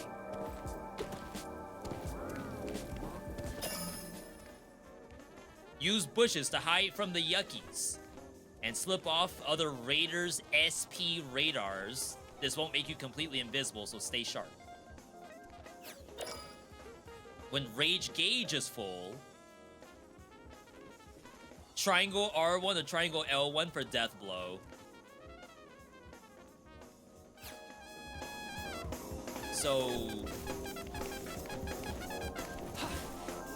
was there a crouch? It looked like the character bent down. Oh, it's the dash button. Interesting. Yo, Deli Ninja, welcome on in. Is this your game? You a big fan?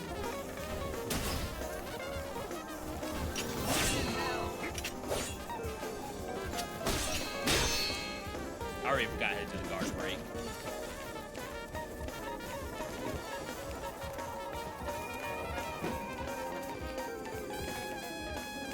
Was that a heal? Alright, hang on. There's no pause because it's an online game.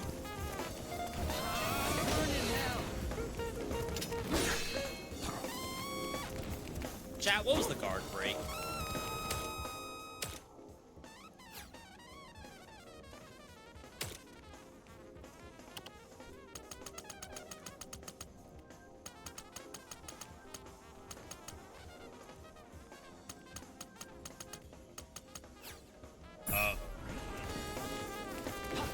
I wasn't paying enough attention.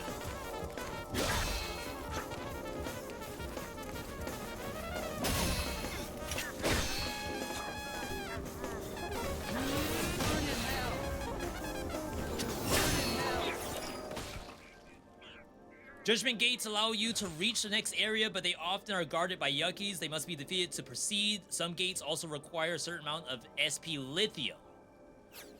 It's a resource we've been collecting. L1, R1.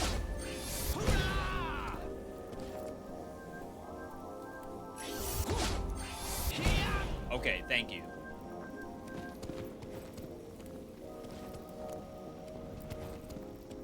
Alright.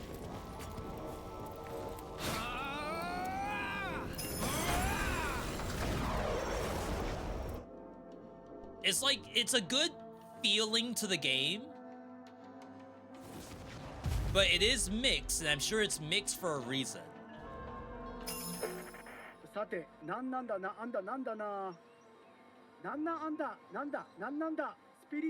down here, bring back as much SP lithium as you can.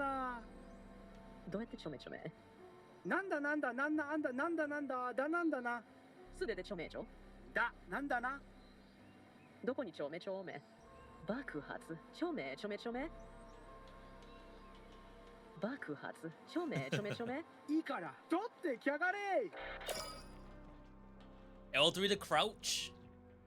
While crouching, your SP radar will activate and react to nearby lithium, escape pods, and raiders.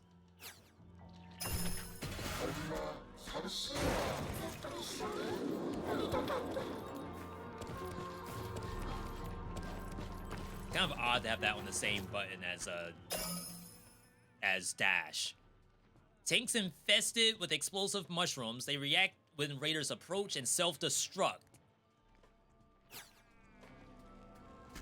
Wow.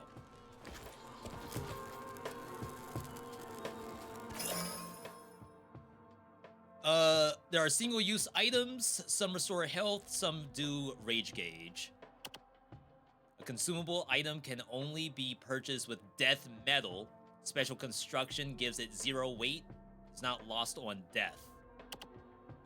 You can only bring 2 of these items on an expedition.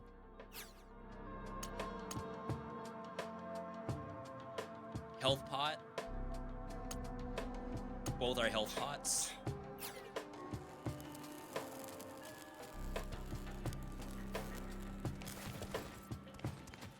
Destroy Weeping Skull. Just like over there.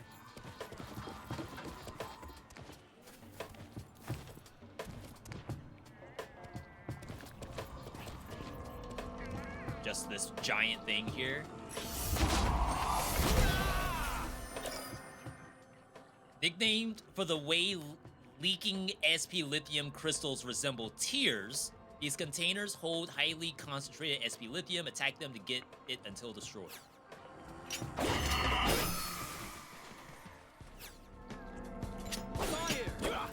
Okay. down an enemy.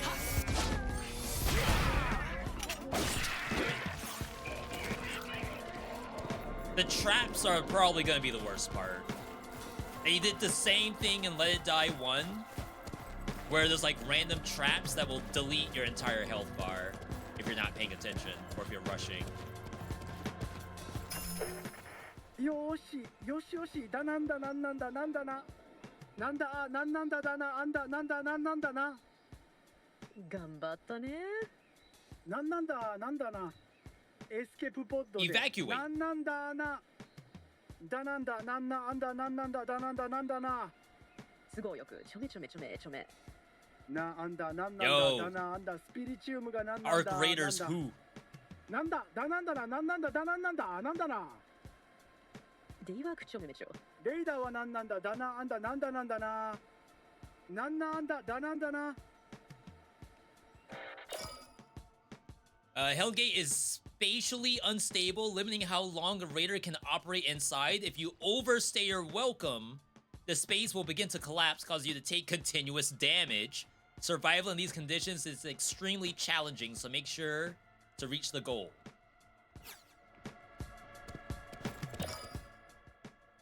To evacuate, use an escape pod. You can activate escape pods once your mission is complete. There are a limited number, and it's first come, first serve. They appear yellow on SP radar. But what is this thing?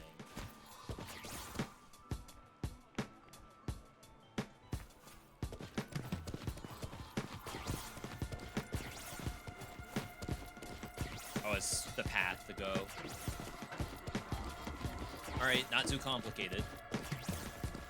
Character movement's a little stiff, but I'm carrying a big hammer, so you try running with this.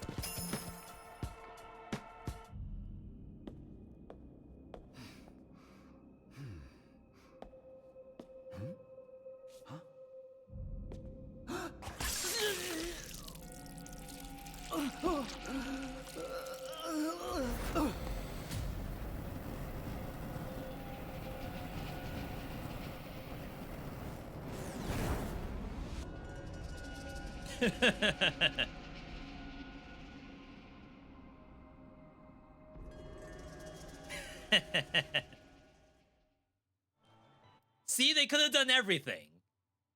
They could have done anything. They chose it to be your spine with a jetpack. That's why I'm not playing Sulfur, I guess.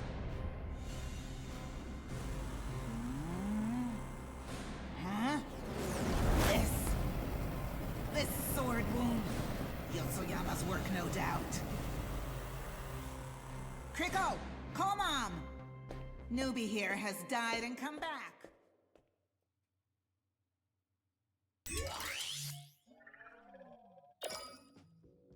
Raiders transfer to a new body every time they die. Each body's performance is influenced by its original owner's personality. They come with unique skills and exhibit different mastery tendencies. You can acquire new bodies at special shop Kunishichi. You got Tim. We got Pearl. Patrick. Sasuke. And 10. 10 requires 1,200 of some kind of currency. Inventory weight. Weight up, stamina recovery. Health. Recover health and rage with fire up. Dropkick.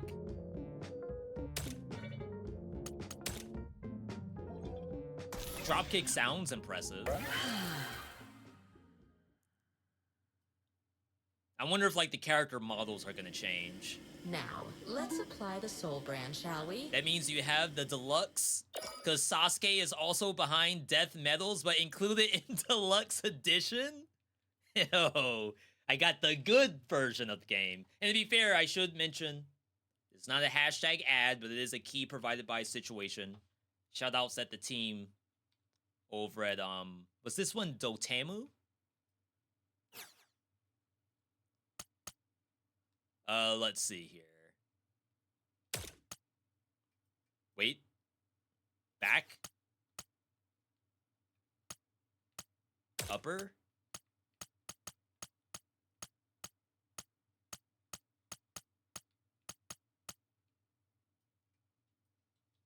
You can't move it? Oh, come on now. We could have cooked this, I think.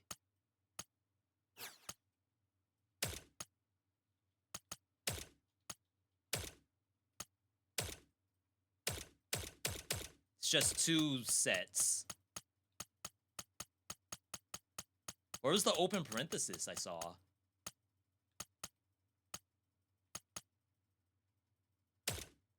Not the QR code. Oh, no. Oh, it was this.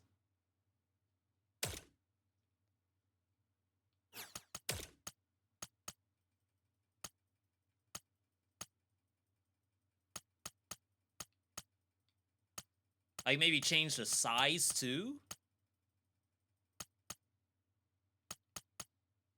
Alright, it's a little bare bones.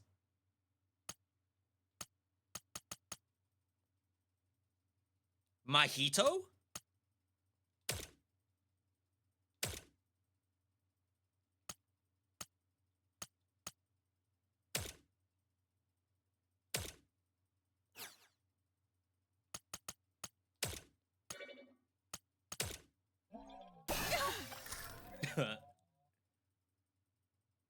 Not bad.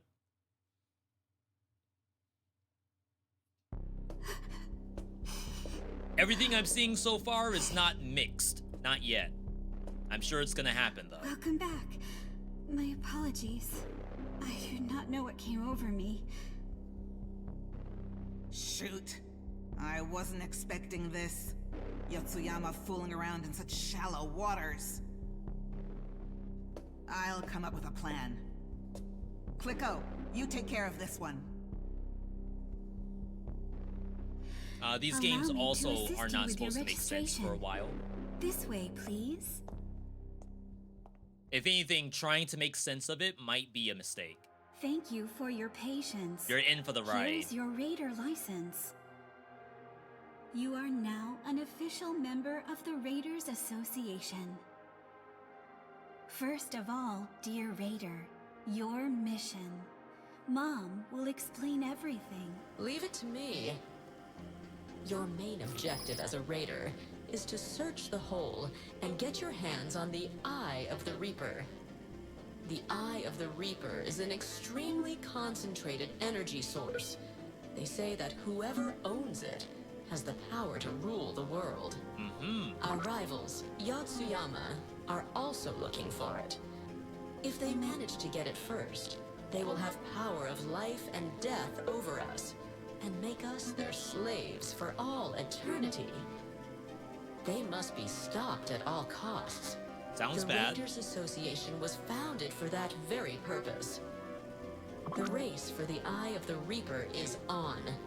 Yatsuyama are one step ahead, but neither I'm gonna say your name faction correctly. has yet managed to conquer Hell Gate. Aurelian Carme. Yatsuyama are tenacious and greedy, though. Welcome on in. They'll eliminate anything that gets in their way, by any means necessary. As you probably know, the Raiders Association bases we used to have on the surface were wiped out. Some of us were able to escape to the sky. Only 10 bases left. But the organization lives on, even though we are literally hiding in the clouds. Given the situation, we don't get as many aspiring raiders anymore. We are so weak, Yotsuyama don't even see us as a threat anymore. They know Yeah, they but can Mr. squash Let us Him like Die flies. itself has logged That in. said, we can turn that to our advantage, don't you think? Precisely. All hope Day is one. not lost. The Raiders Association will grab the Eye of the Reaper. I'm French, sorry if my right English is from under bad. their That nose. sounded perfectly fine to me. Unless that's the This only thing you concludes our know lesson. in English. For further information about the Eye of the Reaper, Hellgate, or anything regarding your mission, feel free to refer to the pamphlet I gave you. It also provides further insights into the association's history and Iron Perch. I encourage you to take a look. Please visit MySpace. Whenever you wish to consult your pamphlet, great spot. We wish you a safe and successful journey. Alright, we got through lots of dialogue here. Achievement was complete the tutorial. Special shop Kunishichi is available. Safe box is available. The safe box is a special storage container built into your spine. It escapes with your spine when you die. So any items stored inside won't be lost. However, it has a weight limit. Deluxe edition bonuses. Holy.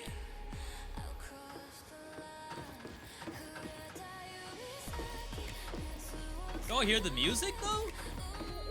I think the first game had like a radio station with different tracks that you would choose for your home base. That sounds familiar. Your personal living space in Iron Perch. Here you can manage your storage, check mail, edit soul brand, customize both your appearance and MySpace decorations.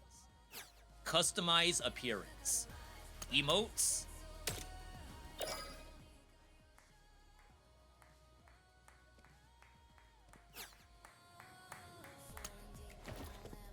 I mean, they do this in Elden Ring.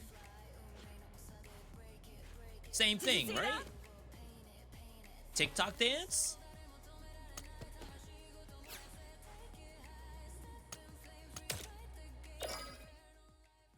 You will occasionally receive mail. Deluxe edition bonuses, supporter packs.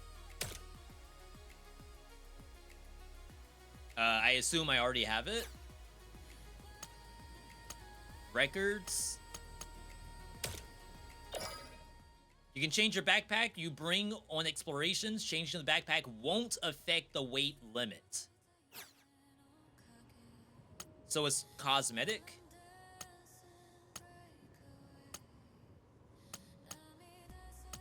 Okay. What is this game? This is Let It Die Inferno.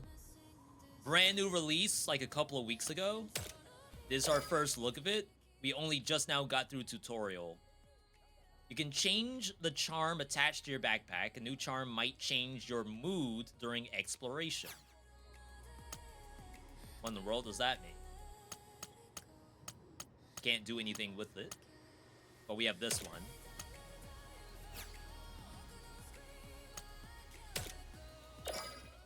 And of course, we can change the space itself. All right.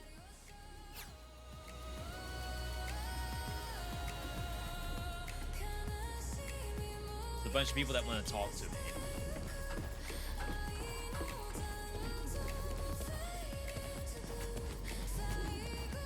Huh.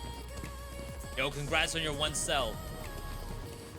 Don't spend that all in one place. The sprint's really weird, but I guess that's from a balance standpoint.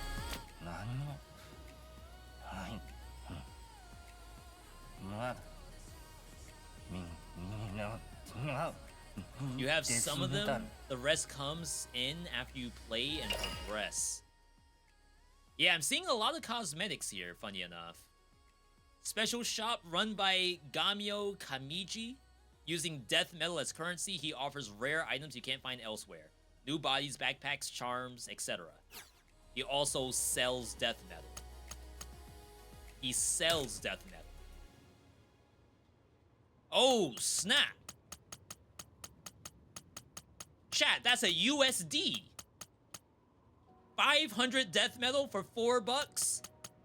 13.5 for 99 USD. That's a steal. But what do we do with it? You can buy health pots, rage gauge shots.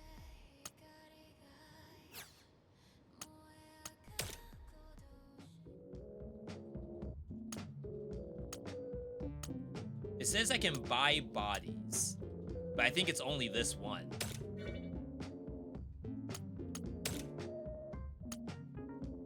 Everyone else seems to be available. I guess Sasuke was part of a pack. Oh wow, it opened Steam. I have no idea what it's doing.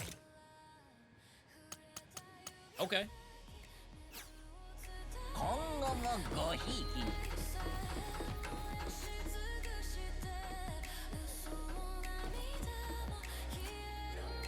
So, I think we're good to go.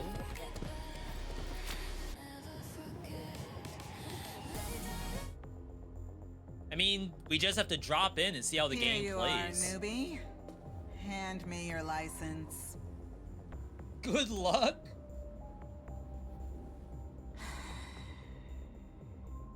All I gotta see is can I see the vision of the game? Properly branded and all. Wait a minute. Did you read the association's pamphlet, like we asked? While hunting for the Eye of the Reaper, raiders also collect spilithium.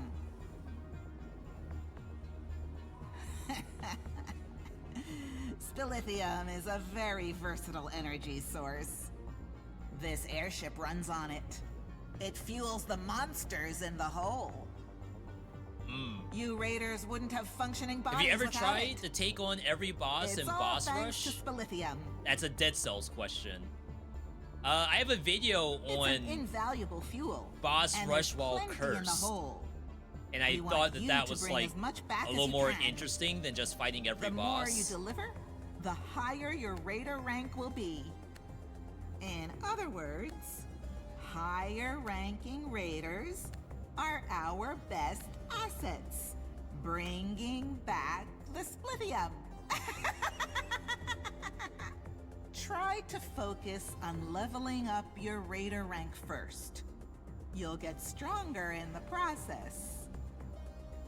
Monsters and Yotsuyama soldiers are not the only enemies you'll find in the hole. Raiders will also attack you to try to snatch your weapons and spilithium. We use each other. That's what we do here. The weak are nothing but walking supply crates. Raiders never die, so killing or being killed means nothing to them. You've got to toughen up, so no one walks all over you. She says we have to run the lobby. Pelican Beck is the machine that launches raiders into hell. It's operated by Graham B, who makes sure you arrive safely. You can also use Pelican Beck to join special events. I think there's a special event going on right now. Rome match. 1v1 me in Let It Die Inferno.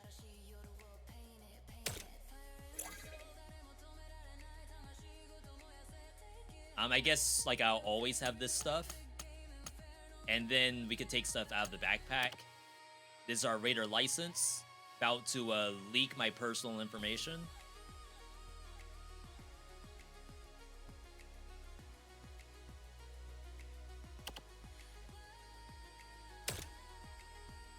Oh, we have to equip this? No, it's already equipped.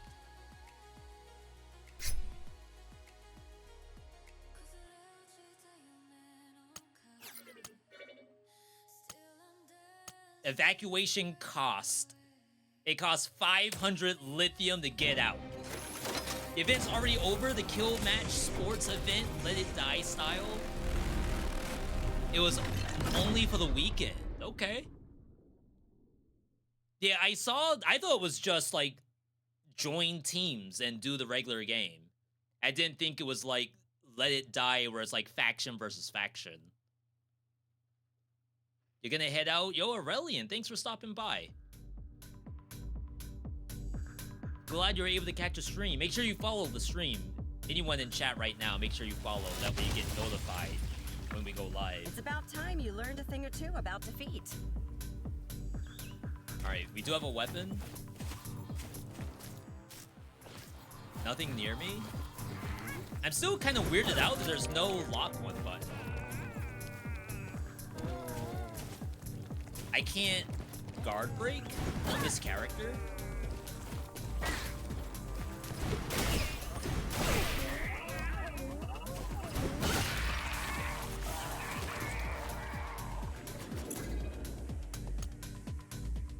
Cycle Edge.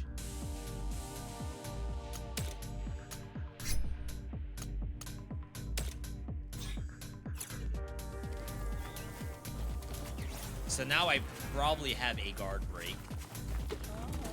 Can't go over that. I don't know if those might be randomized.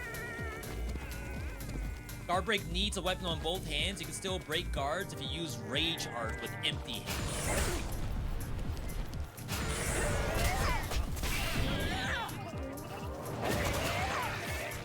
Open. This is money, basically. Crab Burger. Those are from the first game, I think.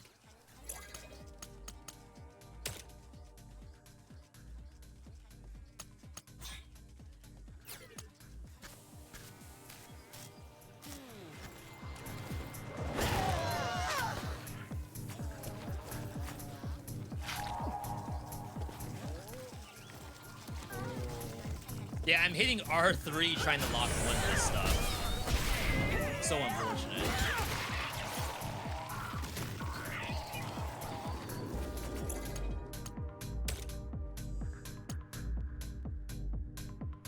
HP up. Maybe that's defense down.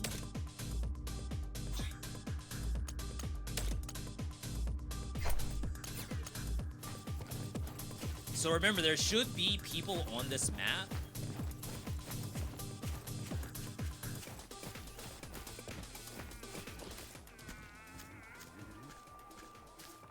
Lithium to the right, I guess. Splithium.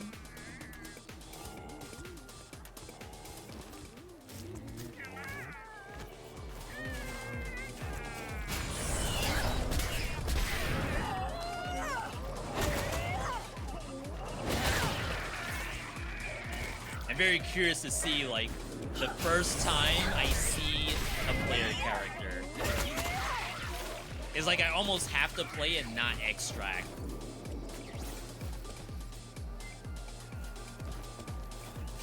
Because we want to see what player characters look like in this game.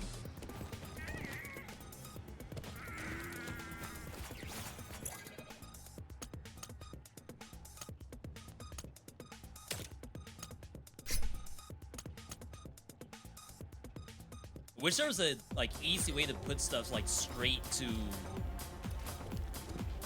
storage.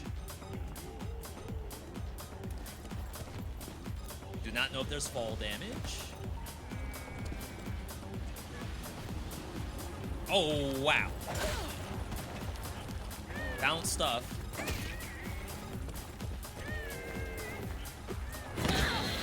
No way.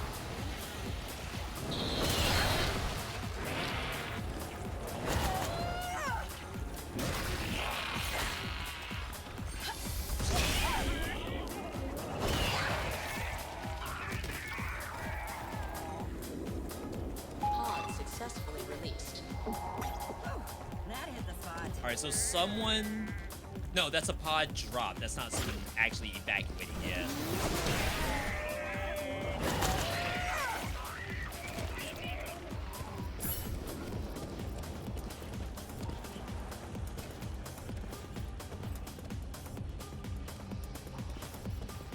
Gotta be careful about how much stuff you aggro in here.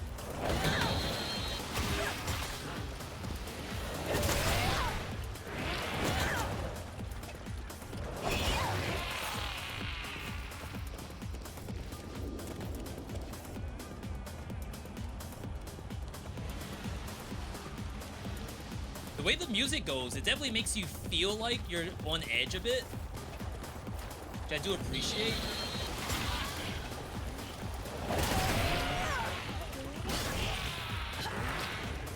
Escape pod deployment complete.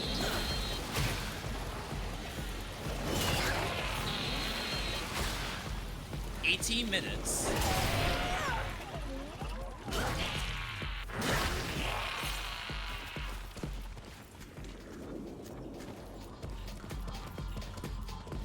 It looks like there's maybe an escape pod. No, it's whatever this thing is. Yeah, this is an escape. Mission not accomplished. We have a quota. That's rare. Rare crafting material, I think.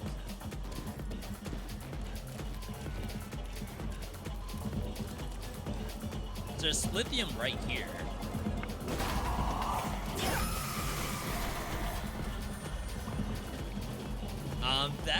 That's not a real player. Pod now available. Evacuate at your leisure.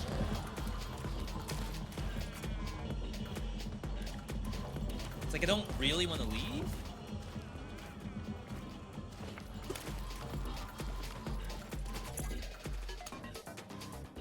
I'm very curious if I'll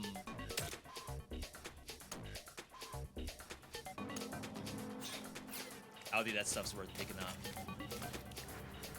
Climb? Maybe we need a stat up to do that. I kind of want to chill to see if someone comes over here.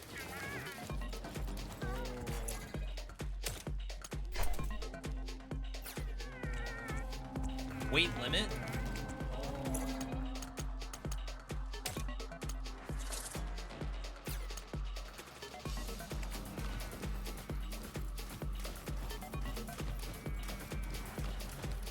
Escape pod deployed. You may now evacuate. There's more dropping. Hey, I grow low.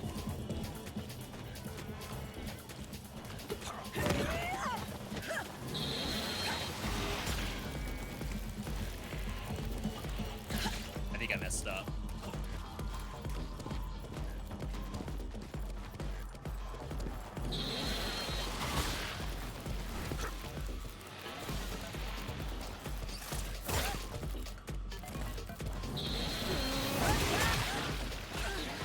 For some reason, I didn't think that they could go over walls, but I know I can. That hit the spot. Just take my time to kind of like feel out the game.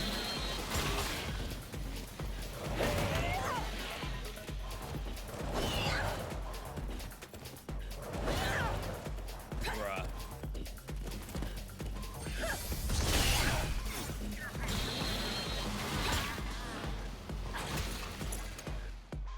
Huh.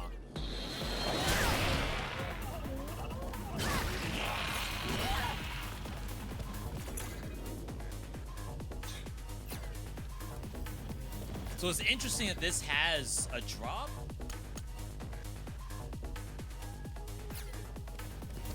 It's a bad sword, so we can't touch it. Like I said, I kind of want to see if I run into a person.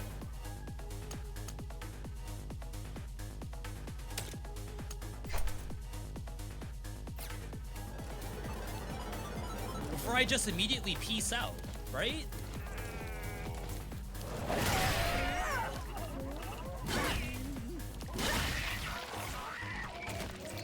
Pod released. Evacuation available. Beast Avenue escape pod. So I guess if you know map layouts,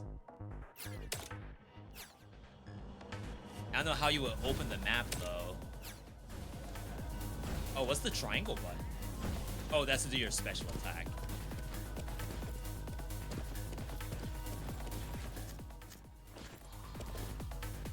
That's a trap.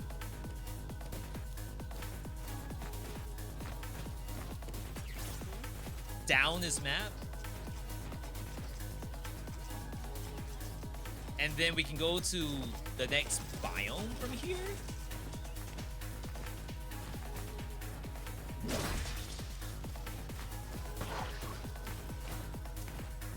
Yeah, I guess if we kill those, we can actually go to the next biome.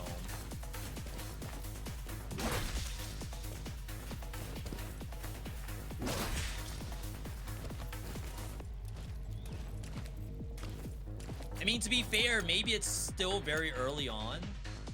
So the odds of me finding another player is like pretty slim.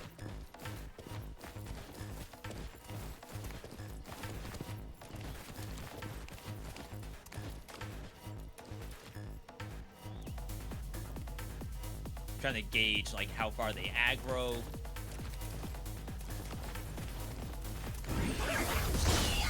Wow, I got interrupted.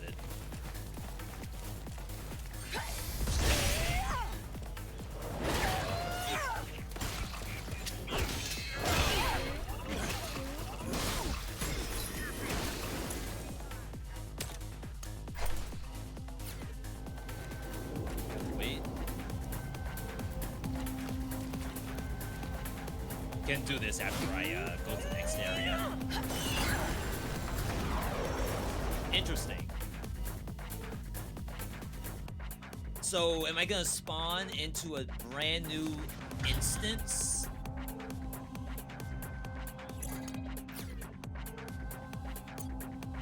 It is a different map.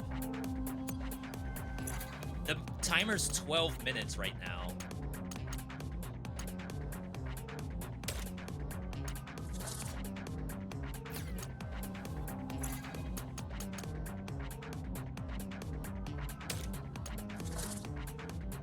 Still overweight.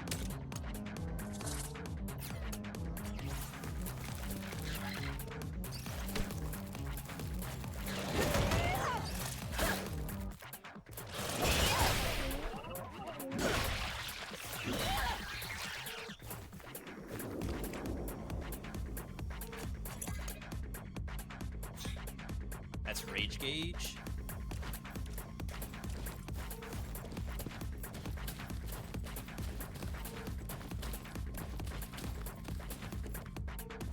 That's an extract.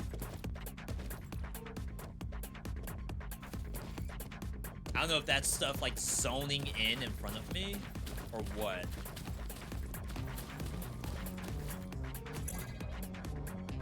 Huh. Does this mean someone's been here?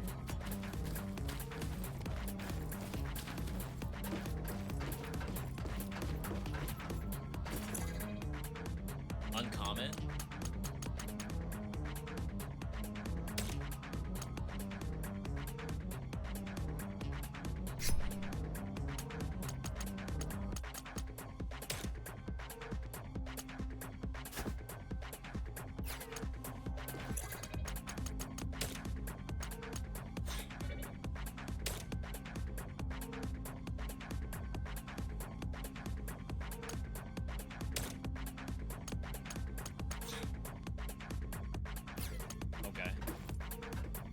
I did replace my other weapon, though.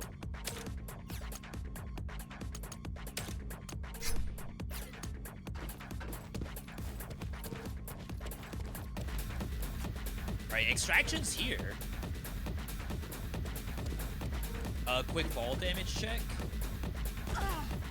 Oh my god, that did half my health? On what planet?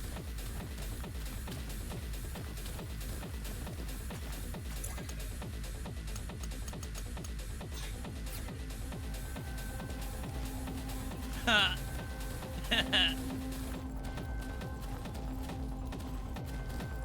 now available. Evacuate at your leisure. Well, I was gonna stay. Just to like be very clear, I was gonna stay. I did not see any players. Oh wow, we can't extract because of weight limit.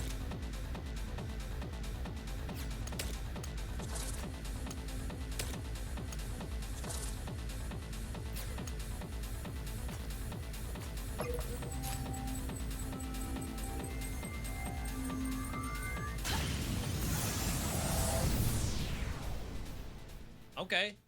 I mean, we extracted. I feel like not much happened there, but maybe the first round is always like that. Since we want to, you know, progress. Maybe this is intentional. Raider rank level 2. The first one, I guess, was easy. Now it's going to cost a little bit more from the look of it. Report users? What in the world? Rewards reset once all have been claimed. Daily exploration reward.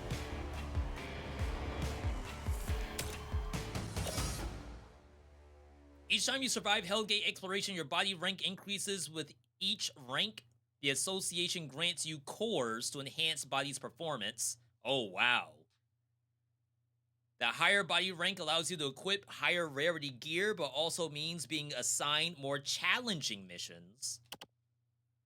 Cores are devices that form a deep bond with your body and grant it new traits. The association will provide a selection of cores for you to choose from. Note that once a core is installed into a body, it cannot be removed. Also, if you die, the cores are lost. That's the extraction.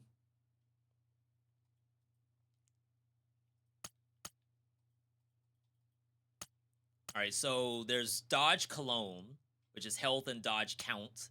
Attack up. Oh, they all give dodge count. So it's health, attack, or inventory weight. And it looks like it gives... No, it's the same stuff as the bottom left.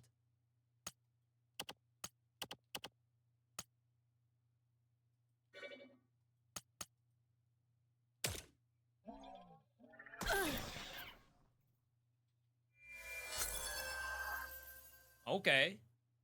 I like the effect. Pro Shop Kazoku. Now available. We will put all that splithium to good use. Yeah, now the music's different.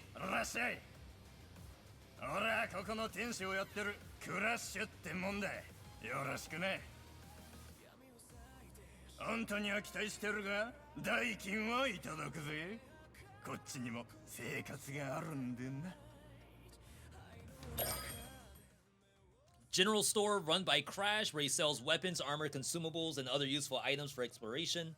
You all also buy items you bring in. Stock changes after every expedition.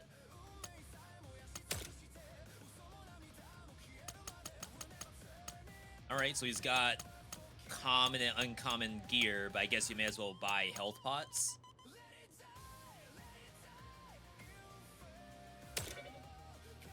$300, whatever this coin is. Can't do it.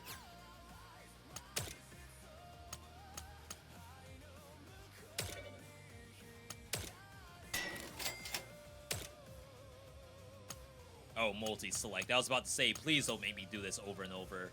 Opens the eye door, a key with a bloodshot eye that never closes. It begins with a fleeting gaze and suddenly seems to realize something. So don't sell keys if it's anything like Tarkov.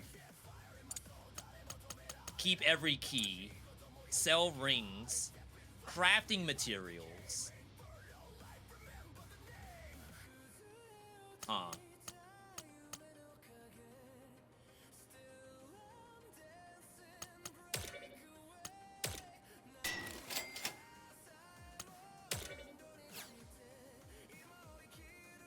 I need to move to safe box. Is there not a move to safe box button? Cursor, sort, multi, sell.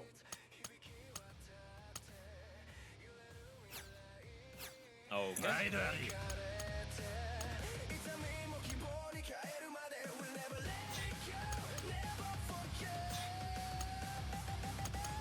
So this is my current inventory right here. I just want to buy like one health pot.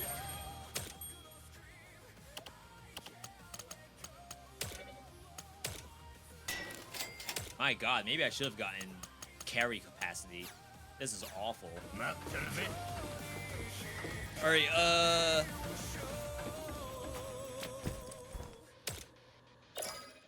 let's put some stuff away. You can expand storage capacity using kill coins. Maximum expendable weight increases with your Raider rank. Can hold 100.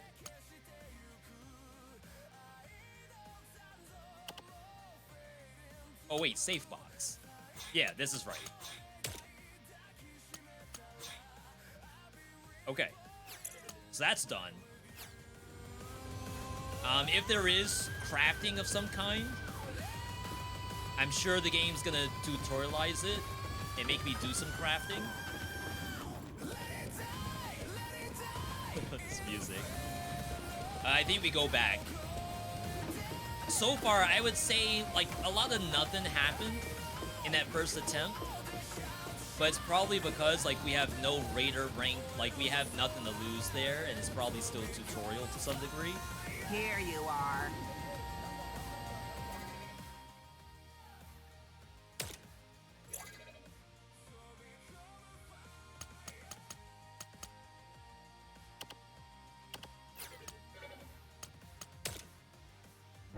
Splithium costs $7.50. So I must not be really collecting that much Splithium at all. It's like, don't even bother leaving if you don't have the full 1K.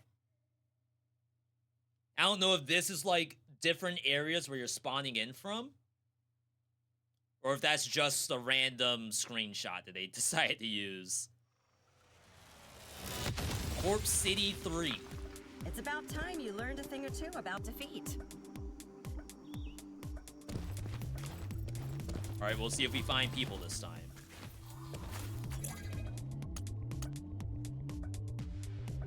This is just a high dollar item. Just like Tarkov, that's a GPU.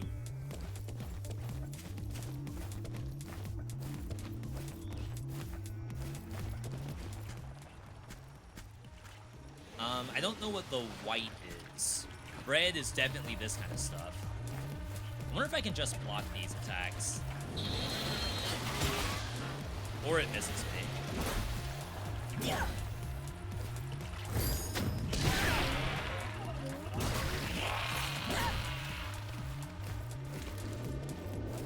But like, as it's charging at me, I wonder if I can just... Oh, not that, but just block. Wow. It's a nice aggro radius.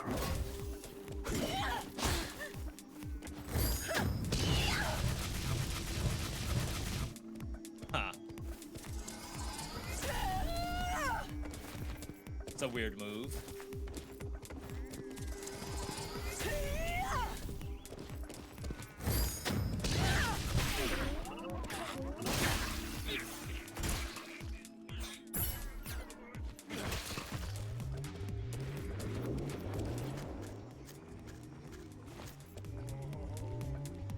What is that up there?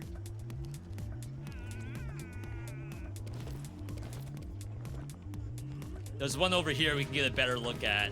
Is it a mannequin riding a crow?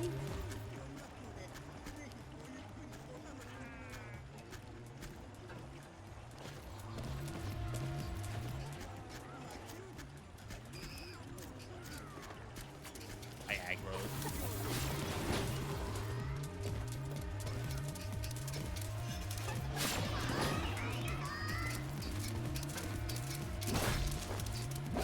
Bruh. This thing's troll! What?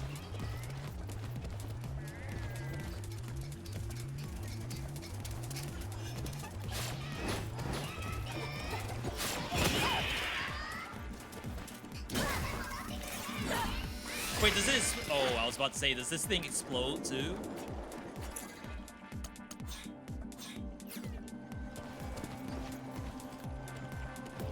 Jeez.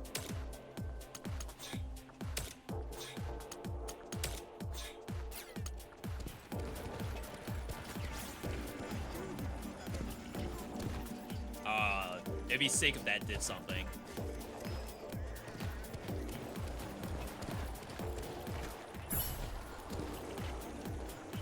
I heard a sound effect.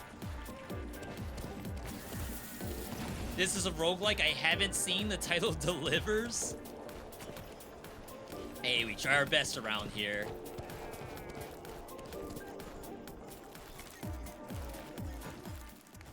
So I hate that these things seem to just aggro you, even if they're facing the other way. So I'm gonna let it turn around.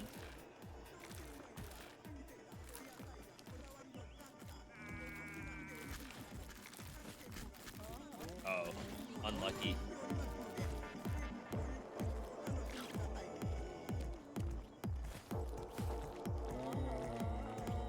I don't think I like this new L1 button I have.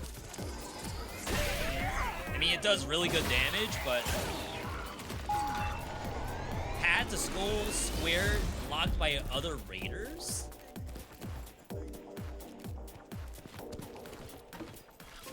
Is that they, like, lowered a gate or something? Or is it more likely that they extracted and now, like, that extraction isn't available?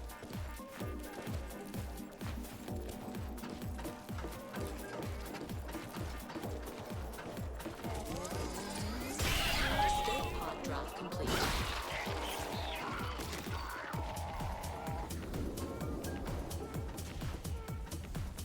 Alright, so I'm gonna try to sneak up on this.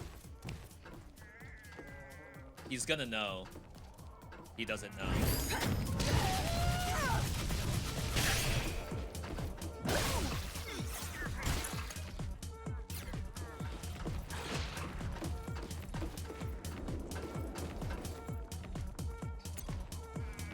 Such a big map.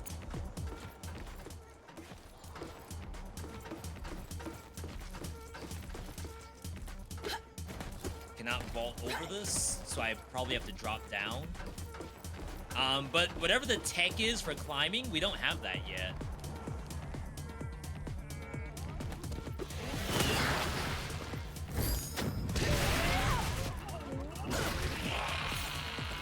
Escape pod deployment complete.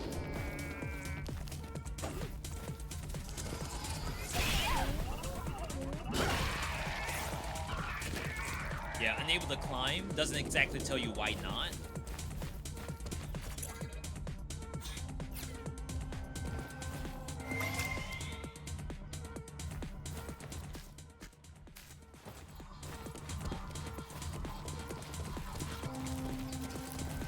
I guess the radar's marking these.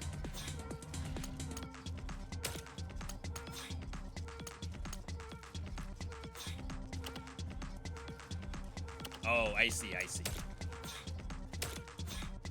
So, safe box. Oh, they're too heavy? My safe box sucks. Is the strat to just drink these so no one else has them? Escape pod deployed. You may now evacuate. Alright.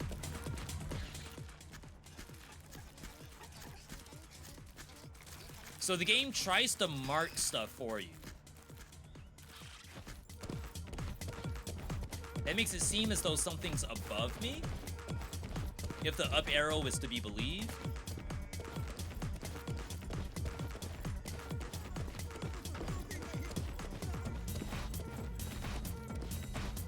Oh wow, extraction's here. But we're not done with the mission.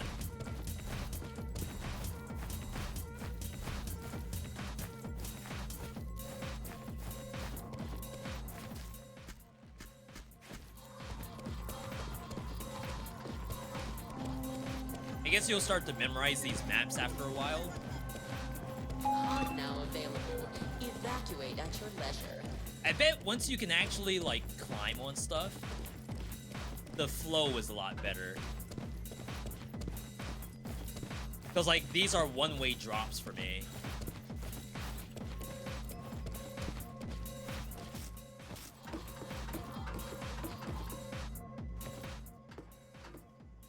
Okay, I have no idea how the markers work. Yeah, it's like something's right above me.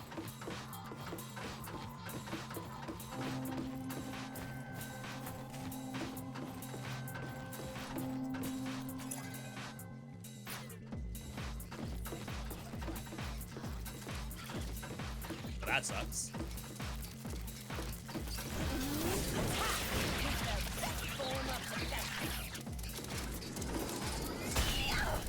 I hate these things so much.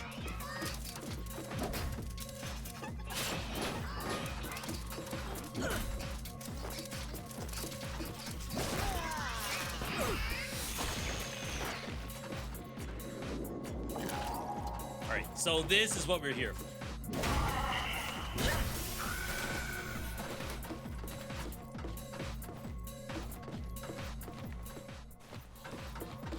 There is fall damage.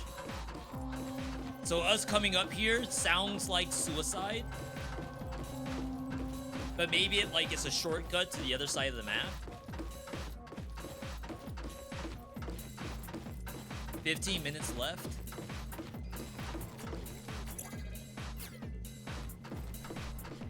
Yeah, I was on this side. I'm telling you, this game just needs a lock on. Released.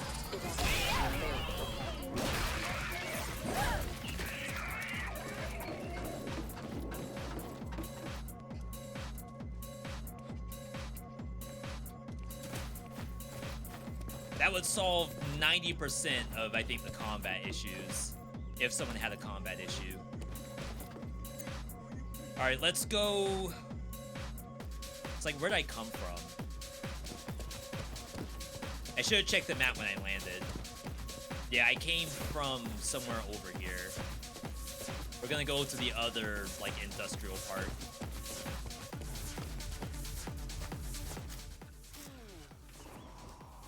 The new monster we haven't seen.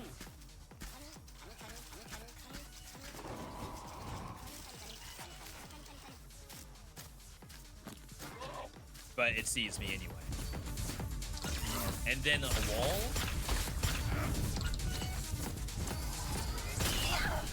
Wow, that doesn't... Ah. That's funny. Alright, so... I don't know if that's the wall that someone said was propped up by a player. Or if that's actually RNG. Like, part of the roguelike is to make the padding a little bit different.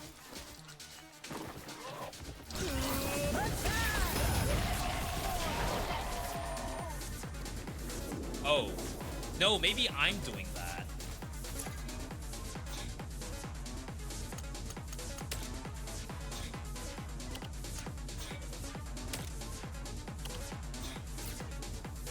So, I am making these walls.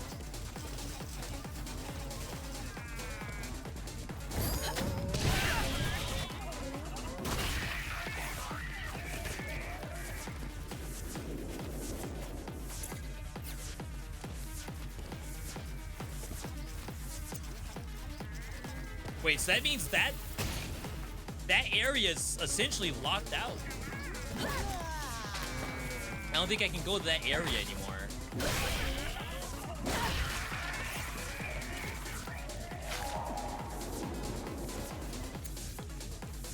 Because there were 2 walls I put up. And it must have been both the exits. So we can maybe try to hug left wall.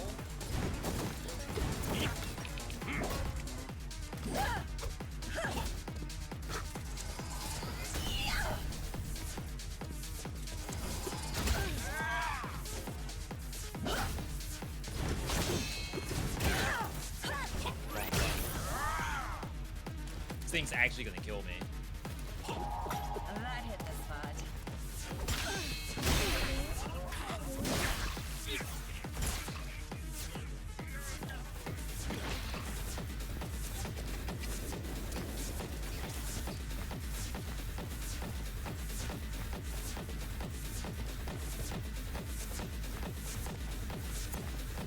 Alright, let's try up.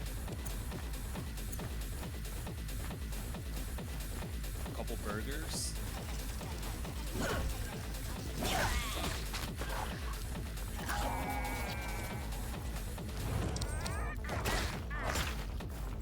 Just sick.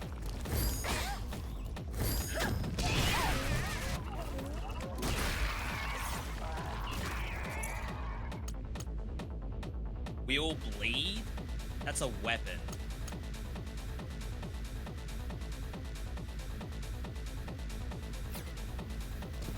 It's so weird looking. I kind of want to just see it.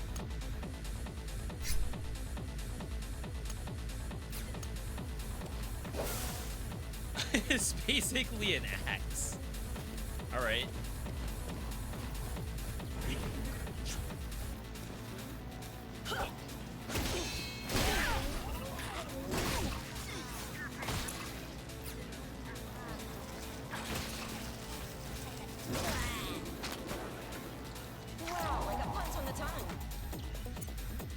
10 minutes left on the clock. Still haven't found a player yet.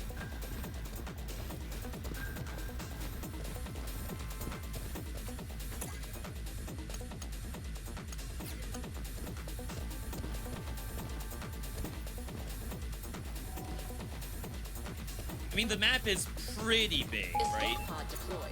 You may now evacuate. Corpse City. I mean, maybe if we go all the way to the top right corner.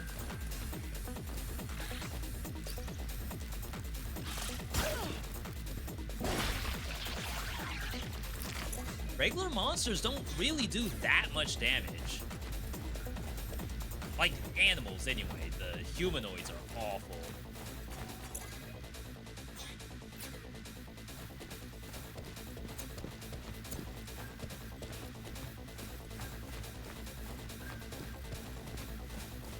The music makes it seem very stressful, but honestly, like, what's going on? That's a +4. With a lot of good stats.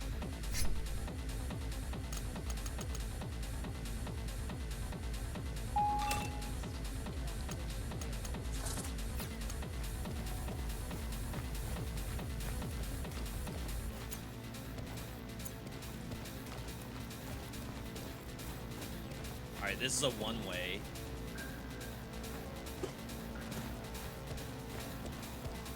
Eight minutes. It'd be nice to see if, like, in the other biome, do I get a time reset? Still have no idea what the butterflies are. We want to go down there. It actually looks like someone did this.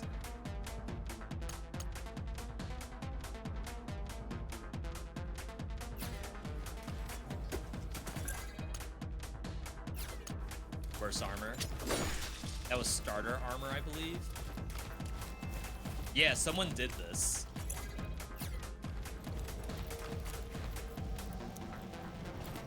So I have 7 minutes. I have econ to get out. I assume maybe the flow of the game is that most people go to the next biome. I still only have 7 minutes.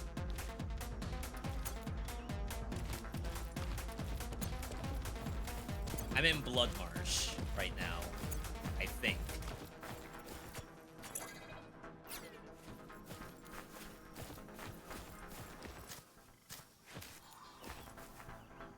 No idea what that smoke effect is. We did our missions. Yeah, I'm like trailing behind someone at least a little bit. Oh, this is the last place we extracted.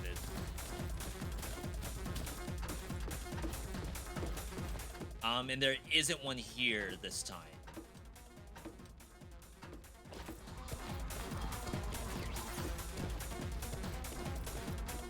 Oh yeah, there's way too much fall damage in this game. Alright, so they already got that one. That was some splithium right here.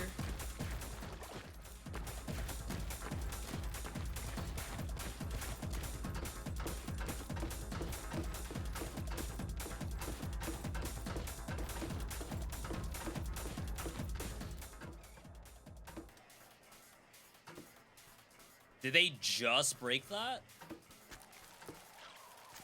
A monster spawn. No, if it just broke, I think that would have aggroed whoever was there. Hard.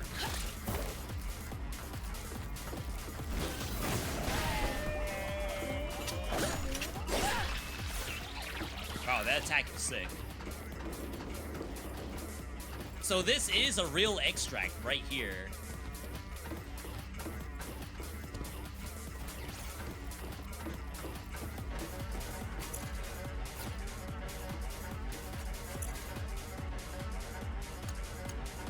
It's like I have to actually check this stuff.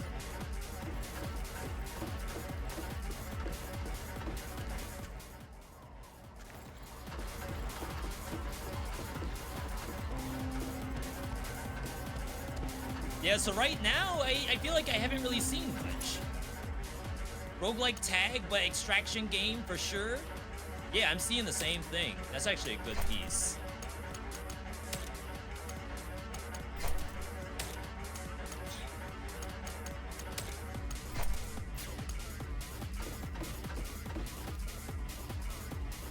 Did I hear footsteps?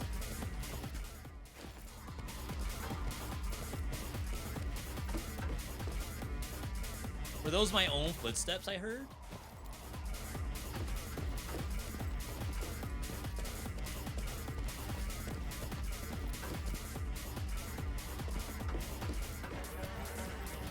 All right.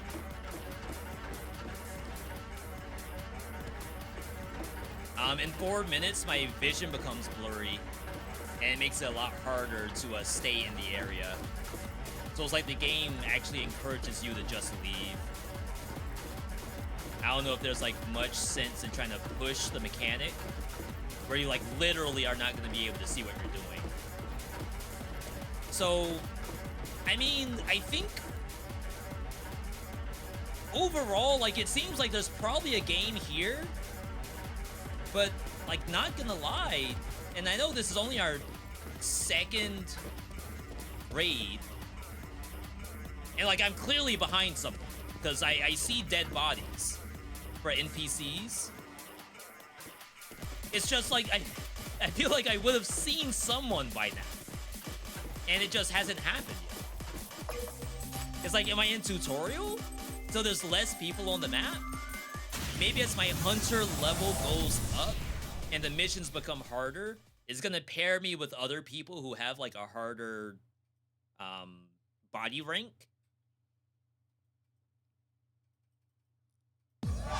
Survive!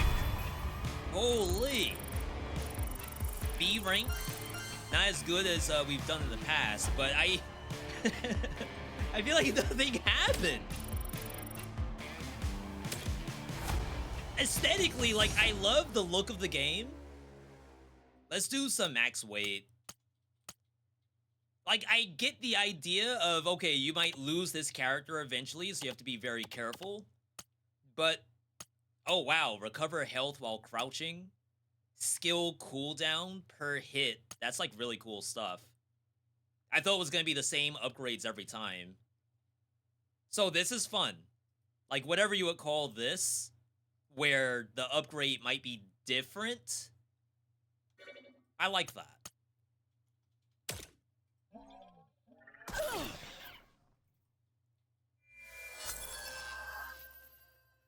So, like, I can see where fun could happen. I feel bad that no one popped up. Oh, maybe we were in tutorial. Congratulations for conquering Hell Rift! Next up is Demon Gate Labyrinth. Only a few elite raiders have ever made it that far. Oh, snap. We are finally closing the gap on Yotsuyama. It would seem like Chat, I'm a beast at this game, I guess. Struggling with Demon Gate Labyrinth. If you want to catch up, this is your chance. Your relentlessness is a beacon of hope for the Raiders Association. All I can do is cheer you on from the sidelines. But I want you to know that I have complete faith in you. I have faith too if the maps keep showing like that. Chapter 2, open threat, complete. Oh, it started. Not completed. Like, I like this story. The tattoo on her chest is annoying. The rib cage, or the butterflies, or the words. I think it's like Italian or something.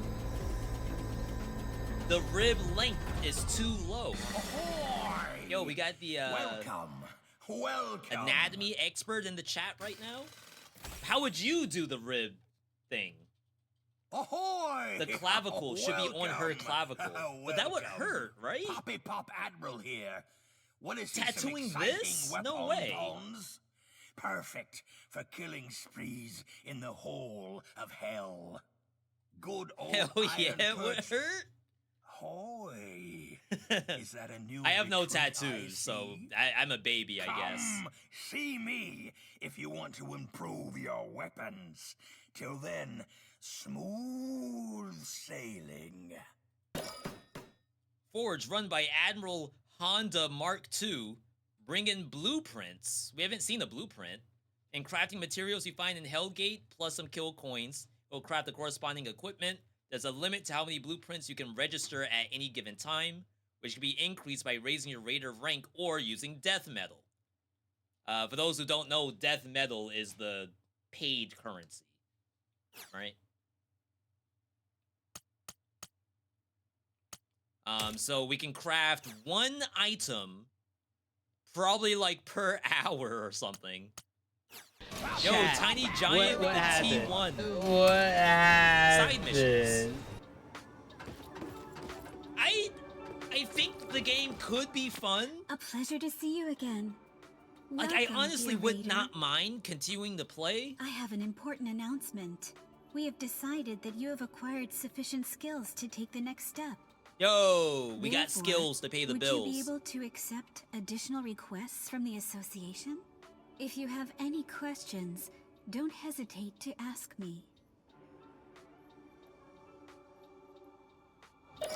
Okay. The front desk of Raiders Association headquarters. How do you pronounce that? I feel like I shouldn't say that word on Twitch. Will kindly assist you with side missions, contractors, friends, rankings, Raider name reset, maybe?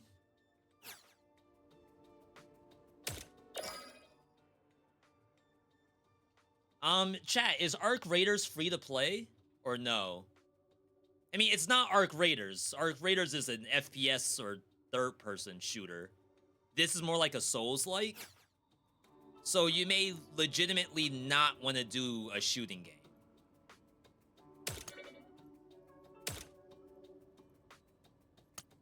Friends. Set up friend requests with other Raiders. No one I know is playing the game. This is people who must have been in my lobbies. So what, I had 2 matches and I've seen 7 people? I wonder how that works. Oh my god, people are already doing, like, leaderboard content. That's kind of nuts.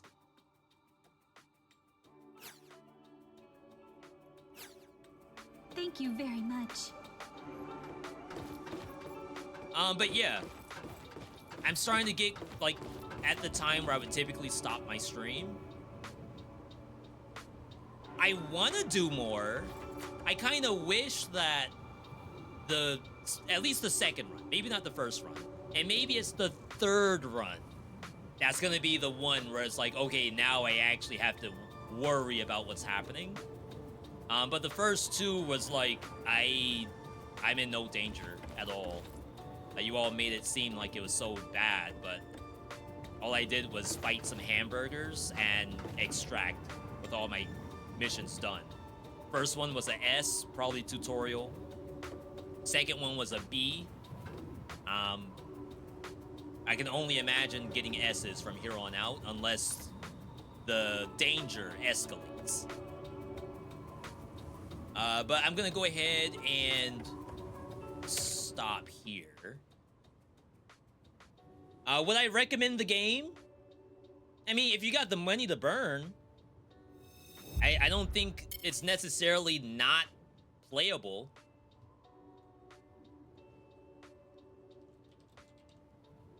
It's probably, you know what? It's probably a game where with enough hours of investment, it can actually be a fun game. It honestly reminds me a little bit of Exoprimal. Exoprimal, in my opinion, is actually a fun game. It is PvP. There's not as much PvE as they made it seem to be. But if you all remember this game, this is Capcom's, like, hero shooter PvP with dinosaurs. But as you invest time into the game, it ends up being like a lot more than just like 5v5 with a T-Rex every now and then. Like, it gets extremely intense, but you don't see that until easily like 20 hours into the game. If Let It Die Inferno is the same case, where like, okay, the beginning 10 hours is like tutorial content, and then after 10 hours, it like escalates. Like in chapter 3, it's so much better than chapter 1 and 2. Then it might actually be good. Right now, it's 46% in mixed, which is not great. Not great at all. A lot of these people, oh wow, 100 hours. Holy crap. Yeah, so this is the person you need to read. Like the 3-hour people, This person's at 43 hours. 33 hours to say it's not a good game. But yeah, it almost looks like once you pass a certain amount of hours, it's actually not bad. So let me sit on this for a little bit. Maybe play some runs offline. I don't want to advance the story too much, but I will revisit this at some point. Maybe not on Saturday. Saturday would be the next time that we're maybe streaming. Definitely follow the channel to get notified if we go live. I know the holidays are coming up, so things might be a little more spotty. But I do want to see this again. Otherwise, I think we're going to end it here. Of course, big thanks to everyone tuning in today. Thanks for the ongoing support as well. Stream could not be possible without you, the viewer. We will likely be off tomorrow and Friday, so make sure you're following. Get notified if I decide to do a bonus stream. I will be probably hopping on Path of Exile just to say that. But if you play PoE 2, maybe you'll see me in global chat. Either way, you all have a good night, good day, good evening, good whatever, wherever you are. If you enjoyed any of those games, let me know in Discord. Oh, and post your Steam replays in Discord. The first segment of the stream was all Steam replays, so let me see y'all's. Either way, you all have a good one, and I'll catch you on the next stream.